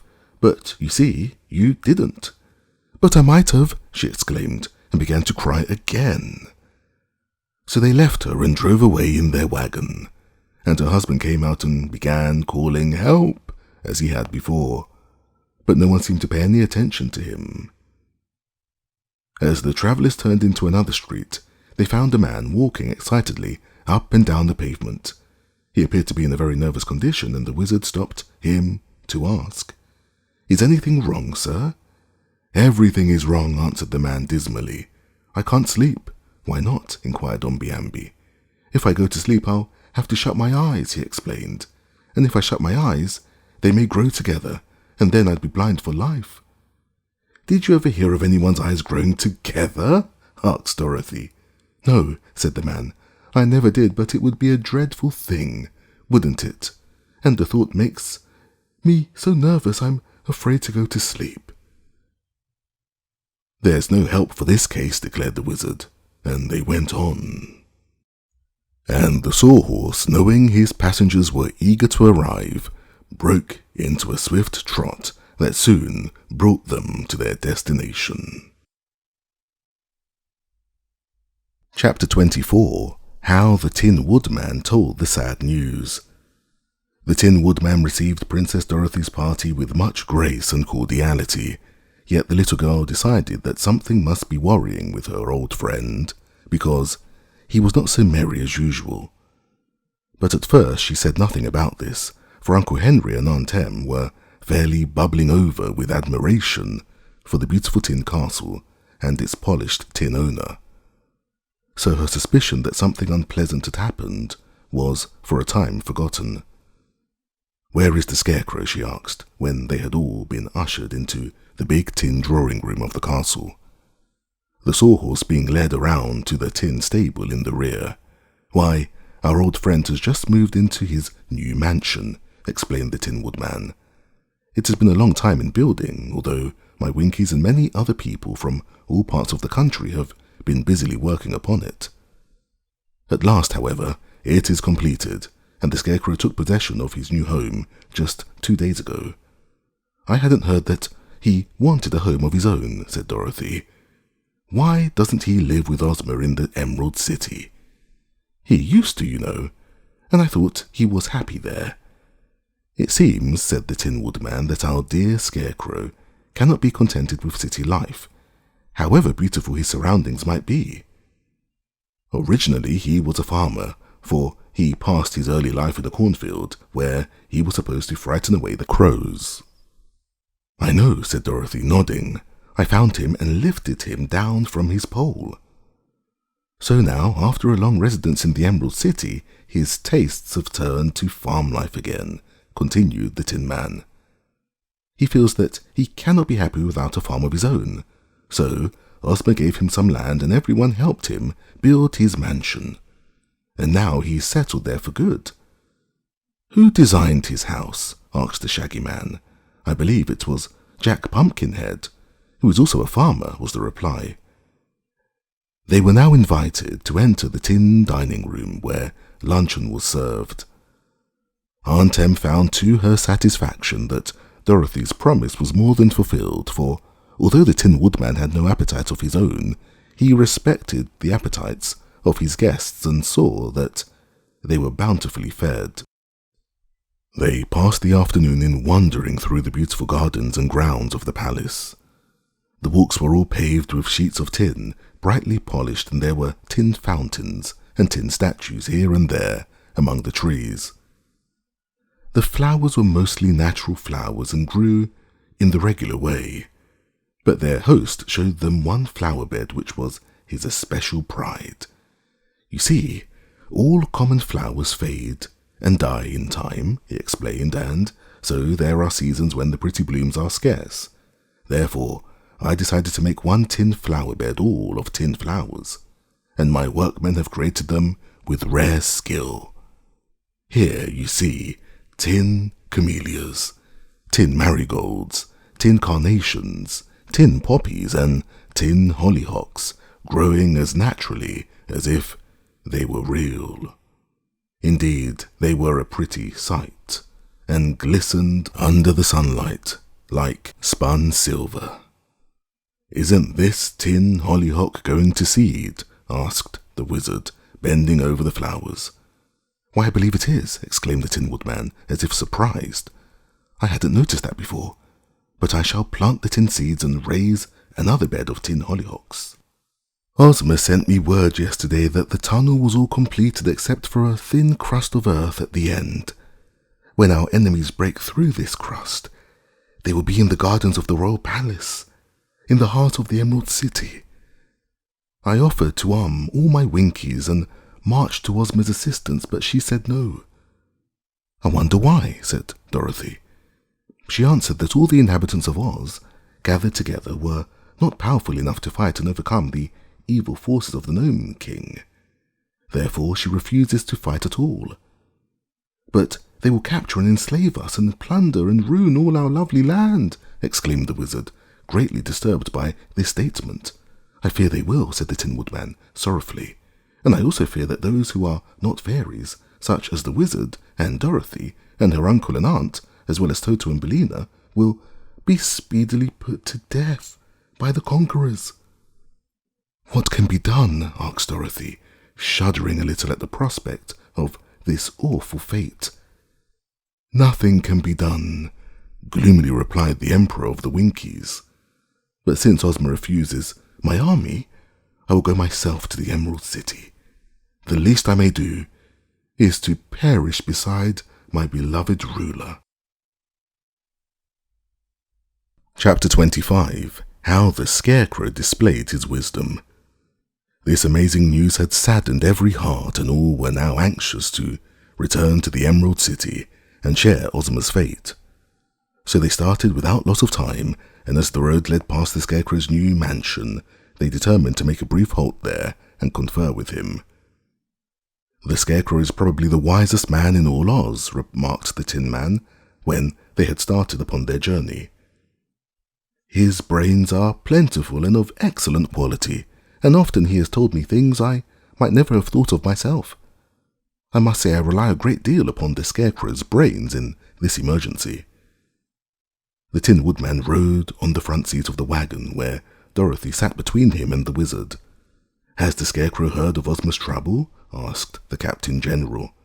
"I do not know, sir," was the reply. "When I was a private," said Omby-Amby, "I was an excellent army, as I fully proved in our war against the gnomes. But now there is not a single private left in our army since Ozma made me the Captain General, so there is no one to fight and defend our lovely ruler." "True," said the wizard. "The present army is composed only of officers, and the business of an officer is to order his men to fight. Since there are no men, there can be no fighting." "Poor Ozma," whispered Dorothy, with tears in her sweet eyes. "It's dreadful to think of all her lovely fairy country being destroyed. I wonder if we couldn't manage to escape and get back to Kansas by means of the magic belt. And we might take Ozma with us and all work hard to get money for her, so she wouldn't be very sorry or very lonely and unhappy about the loss of her fairyland." "Do you think there would be any work for me in Kansas?" asked the Tin Woodman. "If you are hollow, they might use you in a canning factory suggested Onkel Henry. "But I can't see the use of your working for a living. You never eat or sleep or need a new suit of clothes." "I was not thinking of myself," replied the Emperor with dignity. "I merely wondered if I could not support Dorothy and Ozma." As they indulged in these sad plans for the future, they journeyed in sight of the Scarecrow's new mansion, and even though filled with care and worry over the impending fate of Oz, Dorothy couldn't help a feeling of wonder at the sight she saw. The Scarecrow's new house was shaped like an immense ear of corn. The rows of kernels were made of solid gold, and the green upon which the ear stood upright was a mass of sparkling emeralds. Upon the very top of the structure was perched a figure representing the Scarecrow himself, and upon his extended arms, as well as upon his head, were several crows carved out of ebony and having ruby eyes. You may imagine how big this ear of corn was when I tell you that a single gold kernel formed a window, swinging outward upon hinges, while a row of 4 kernels opened to make the front entrance. Inside there were 5 stories, each story being a single room. The gardens around the mansion consisted of cornfields, and Dorothy acknowledged that the place was, in all respects, a very appropriate home for her good friend, the Scarecrow. They were soon on their journey again, and so swiftly did the Sawhorse draw the wagon over the smooth roads that, before twilight fell, they had reached the royal palace in the Emerald City and were at their journey's end. Chapter 26. How Ozma Refused to Fight for Her Kingdom. Ozma was in her rose garden picking a bouquet when the party arrived, and she greeted all her old and new friends as smilingly and sweetly as ever. Dorothy's eyes were full of tears as she kissed the lovely ruler of Oz, and she whispered to her, "Oh, Ozma, Ozma, I'm so sorry." Ozma seemed surprised. "Sorry for what, Dorothy?" she asked. "For all your trouble about the Nome King," was the reply. Ozma laughed with genuine amusement. "Why, that has not troubled me a bit, dear princess," she replied. Then, looking around at the sad faces of her friends, she added, "Have you all been worrying about this tunnel?" "We have," they exclaimed in a chorus. "Well, perhaps it is more serious than I imagined," admitted the fair ruler, "but I haven't given the matter much thought. After dinner we will all meet together and talk it over." So they went to their rooms and prepared for dinner, and Dorothy dressed herself in her prettiest gown and put on her coronet, for she thought that this might be the last time she would ever appear as a Princess of Oz. The Scarecrow, the Tin Woodman, and Jack Pumpkinhead all sat at the dinner table, although none of them was made so he could eat. Usually they served to enliven the meal with their merry talk, but tonight all seemed strangely silent and uneasy. As soon as the dinner was finished, Ozma led the company to her own private room, in which hung the magic picture. When they had seated themselves, the Scarecrow was the first to speak. "Is the Nome King's tunnel finished, Ozma?" he asked. "It was completed today," she replied. "They have built it right under my palace grounds, and it ends in front of the Forbidden Fountain.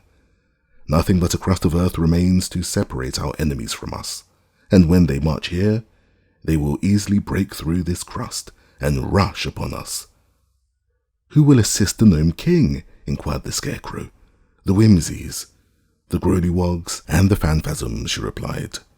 "I watched today in my magic picture the messengers whom the Nome King sent to all these people to summon them to assemble in his great caverns." "Let us see what they are doing now," suggested the Tin Woodman. So Ozma wished to see the Nome King's cavern, and at once the landscape faded from the magic picture and was replaced by the scene then being enacted in the jeweled cavern of King Roquat. A wild and startling scene it was which the Oz people beheld. Before the Nome King stood the chief of the Whimsies and the Grand Gallipoot of the Growlywogs, surrounded by their most skillful generals. Very fierce and powerful they looked, so that even the Nome King and the General Guff, who stood beside his master, seemed a bit fearful in the presence of their allies. Now a still more formidable creature entered the cavern. It was the first and foremost of the phantasms, and he proudly sat down in King Roquat's throne and demanded the right to lead his forces through the tunnel in advance of all the others. The first and foremost now appeared to all eyes in his hairy skin and the bear's head. What his real form was, even Roquat did not know. Through the arches leading into the vast series of caverns that lay beyond the throne room of King Roquat could be seen ranks upon ranks of the invaders, thousands of phantasms, grollywogs, and whimsy standing in serried lines, while behind them were massed the thousands upon thousands of General Guff's own army of gnomes. "Listen," whispered Ozma. "I think we can hear what they are saying." So they kept still and listened. "Is it all ready?" demanded the first and foremost haughtily. "The tunnel is finally completed," replied General Guff. "How long will it take us to march to the Emerald City?" asked the Grand Galliput of the Grollywogs. "If we start at midnight," replied the Nome King, "we shall arrive at the Emerald City by daybreak. Then, while they are all sleeping, we will capture them and make them our slaves. After that, we will destroy the city itself and march through the land of Oz, burning and devastating as we go." She knew that if the Scarecrow's plan failed, they were all lost, so she tried to have faith in him. Chapter 27. How the Fierce Warriors Invaded Oz. The Nome King and his terrible ally sat at the banquet table until midnight. There was much quarrelling between the Grollywogs and phantasms, and one of the wee-headed whimsies got angry at General Guff and choked him until he nearly stopped breathing. Yet no one was seriously hurt, and the Nome King felt much relieved when the clock struck 12 and they all sprang up and seized their weapons. "Aha!" shouted the first and foremost. "Now, to conquer the land of Oz!" He marshalled his phantasms in battle array, and at his word of command, they marched into the tunnel and began the long journey through it to the Emerald City. The first and foremost intended to take all the treasures of Oz for himself, to kill all who could be killed and enslave the rest, to destroy and lay waste the whole land, and afterward to conquer and enslave the gnomes, the Grollywogs, and the whimsies. And he knew his power was sufficient to enable him to do all these things easily. Next marched into the tunnel the army of gigantic Grollywogs with their Grand Galliput at their head. They were dreadful beings indeed, and longed to get to Oz that they might begin to pilfer and destroy. The Grand Galliput was a little afraid of the first and foremost, but had a cunning plan to murder or destroy that powerful being and secure the wealth of Oz for himself. Mighty little of the plunder would the Nome King get, thought the Grand Galliput. The chief of the whimsies now marched his false-headed forces into the tunnel. In his wicked little head was a plot to destroy both the first and foremost of the Grand Galliput. He intended to let them conquer Oz, since they insisted on going first, but he would afterward treacherously destroy them, as well as King Roquat, and keep all the slaves and treasure of Ozma's kingdom for himself. After all his dangerous allies had marched into the tunnel, the Nome King and General Guff started to follow them, at the head of 50,000 gnomes, all fully armed. The dust grew thicker and thicker, and the throats and eyes and noses of the invaders were filled with it, but not one halted or turned back. They hurried forward more fiercely and vengefully than ever. Chapter 28. How they drank at the Forbidden Fountain. The Scarecrow had no need to sleep, neither had the Tin Woodman or Tick-Tock or Jack Pumpkinhead, so they all wandered out into the palace grounds and stood beside the sparkling water of the Forbidden Fountain until daybreak. During this time they indulged in occasional conversation. "Nothing could make me forget what I know," remarked the Scarecrow, gazing into the fountain, "for I cannot drink the water of oblivion or water of any kind. And I am glad that this is so, for I consider my wisdom unexcelled." "You are certainly very wise," agreed Tick-Tock. "For my part, I can only think by machinery, so I do not pretend to know as much as you do. My tin brains are very bright, but that is all I claim for them, said Nick Chopper modestly. Yet I do not aspire to being very wise, for I have noticed that the happiest people are those who do not let their brains oppress them. Mine never worry me, Jack Pumpkinhead acknowledged. There are many seeds of thought in my head, but they do not sprout easily. I am glad that this is so, for if I occupied my days in thinking, I should have no time for anything else. In this cheery mood they passed the hours until the first golden streaks of dawn appeared in the sky. Then Ozma joined them as fresh and lovely as ever, and robed in one of her prettiest gowns. Our enemies have not yet arrived, said the Scarecrow, after greeting affectionately the sweet and girlish ruler. They will soon be here, she said, for I have just glanced at my magic picture and have seen them coughing and choking with the dust in the tunnel. Oh, is there dust in the tunnel? Asked the Tin Woodman. Yes, Ozma placed it there by means of the magic belt, exclaimed the Scarecrow, with one of his broad smiles. Then Dorothy came to them, Uncle Henry and Aunt Em following close after her. The little girl's eyes were heavy because she had had a sleepless and anxious night. Toto walked by her side, but the little dog's spirits were very much subdued. Bellino, who was always up by daybreak, was not long in joining the group at the fountain. The wizard and the shaggy man next arrived, and soon after appeared Omby-Amby, dressed in his best uniform. There lies the tunnel, said Ozma, pointing to a part of the ground just before the forbidden fountain, and in a few moments the dreadful invaders will break through the earth and swarm over the land. Let us all stand on the other side of the fountain and watch to see what happens. At once they followed her suggestion and moved around the fountain of the water of oblivion. There they stood, silent and expectant, until the earth beyond gave way with a sudden crash, and up leaped the powerful form of the First and Foremost, followed by all his grim warriors. As the leader sprang forward, his gleaming eyes caught the play of the fountain, and he rushed toward it and drank eagerly of the sparkling water. Many of the other phantasms drank too, in order to clear their dry and dusty throats. Then they stood around and looked at one another with simple, wondering smiles. Ah, I wonder what the gnomes are, returned the king, as if puzzled. They are underground elves, and that tunnel over there is full of them, she answered. You have a beautiful cavern at the other end of the tunnel, so you must go to your gnomes and say, "March home." Then follow them, and in time you will reach the pretty cavern where you live. The Nome King was much pleased to learn this, for he had forgotten he had a cavern. So he went to the tunnel and said to his army, "March home." At once the gnomes turned and marched back through the tunnel, and the king followed after them, laughing with delight to find his orders so readily obeyed. The wizard went to General Guff, who was trying to count his fingers, and told him to follow the Nome King, who was his master. Guff meekly obeyed, and so all the gnomes quitted the land of Oz forever. It all happened in a twinkling. All the host of the invaders were gone, and only the trampled grass showed that they had ever been in the land of Oz. Chapter 29. How Glinda Worked a Magic Spell. That was better than fighting, said Ozma, when all our friends were assembled in the palace after the exciting events of the morning, and each and every one agreed with her.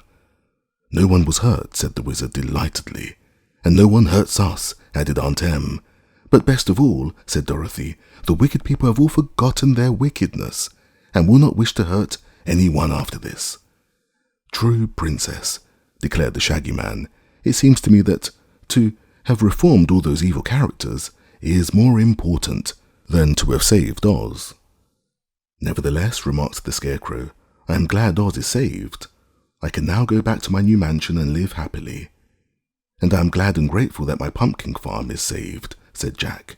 For my part, added the Tin Woodman, I cannot express my joy that my lovely tin castle is not to be demolished by wicked enemies. Still, said Tick-Tock, other enemies may come to us some day. Why do you allow your clockwork brains to interrupt our joy? Asked Omby-Amby, frowning at the machine man. "I say what I am wound up to say," answered Tick-Tock. "And you're right," declared Ozma. "I myself have been thinking of this very idea, and it seems to me there are entirely too many ways for people to get to the land of Oz. We used to think the deadly desert surrounds us, and that was enough protection for us, but that is no longer the case. The wizard and Dorothy have both come here through the air, and I'm told the Earth people have invented airships that can fly anywhere they wish them to go." "Why, sometimes they do and sometimes they don't," asserted Dorothy. "But in time the airships may cause us trouble," continued Ozma. "For if the Earth folk learn how to manage them, we would be overrun with visitors who would ruin our lovely, secluded fairyland." "That is true enough," agreed the wizard. "No, my dear," Glinda answered assuringly. "We shall still be able to see each other and everything in the land of Oz. It won't affect us at all, but those who fly through the air over our country will look down and see nothing at all. Those who come to the edge of the desert or try to cross it will catch no glimpse of Oz, or know in what direction it lies. No one will tunnel to us again, because now we cannot be seen, and therefore cannot be found. In other words, the land of Oz will entirely disappear from the knowledge of the rest of the world." "That's all right," said Dorothy, cheerfully. "You may make Oz invisible as soon as you please, for all I care." "It is already invisible," Glinda stated. "I knew Ozma's wishes and performed the magic spell before you arrived." Ozma seized the hand of the sorceress and pressed it gratefully. "Thank you," she said. Chapter 30. How the Story of Oz Came to an End. The writer of these Oz stories has received a little note from Princess Dorothy of Oz, which, for a time, has made him feel rather disconcerted. The note was written on a broad white feather from a stork's wing, and it said, "You will never hear anything more about Oz, because we are now cut off forever from all the rest of the world. But Toto and I will always love you, and all the other children who love us. Dorothy Gale." This seemed to me too bad at first, for Oz is a very interesting fairyland. Still, we have no right to feel grieved, for we have had enough of the history of the land of Oz to fill 6 storybooks, and from its quaint people and their strange adventures, we have been able to learn many useful and amusing things. So, good luck to little Dorothy and her companions. May they live long in their invisible country and be very happy. The End. This has been The Emerald City of Oz by L. Frank Baum, narrated by Sam Kusi.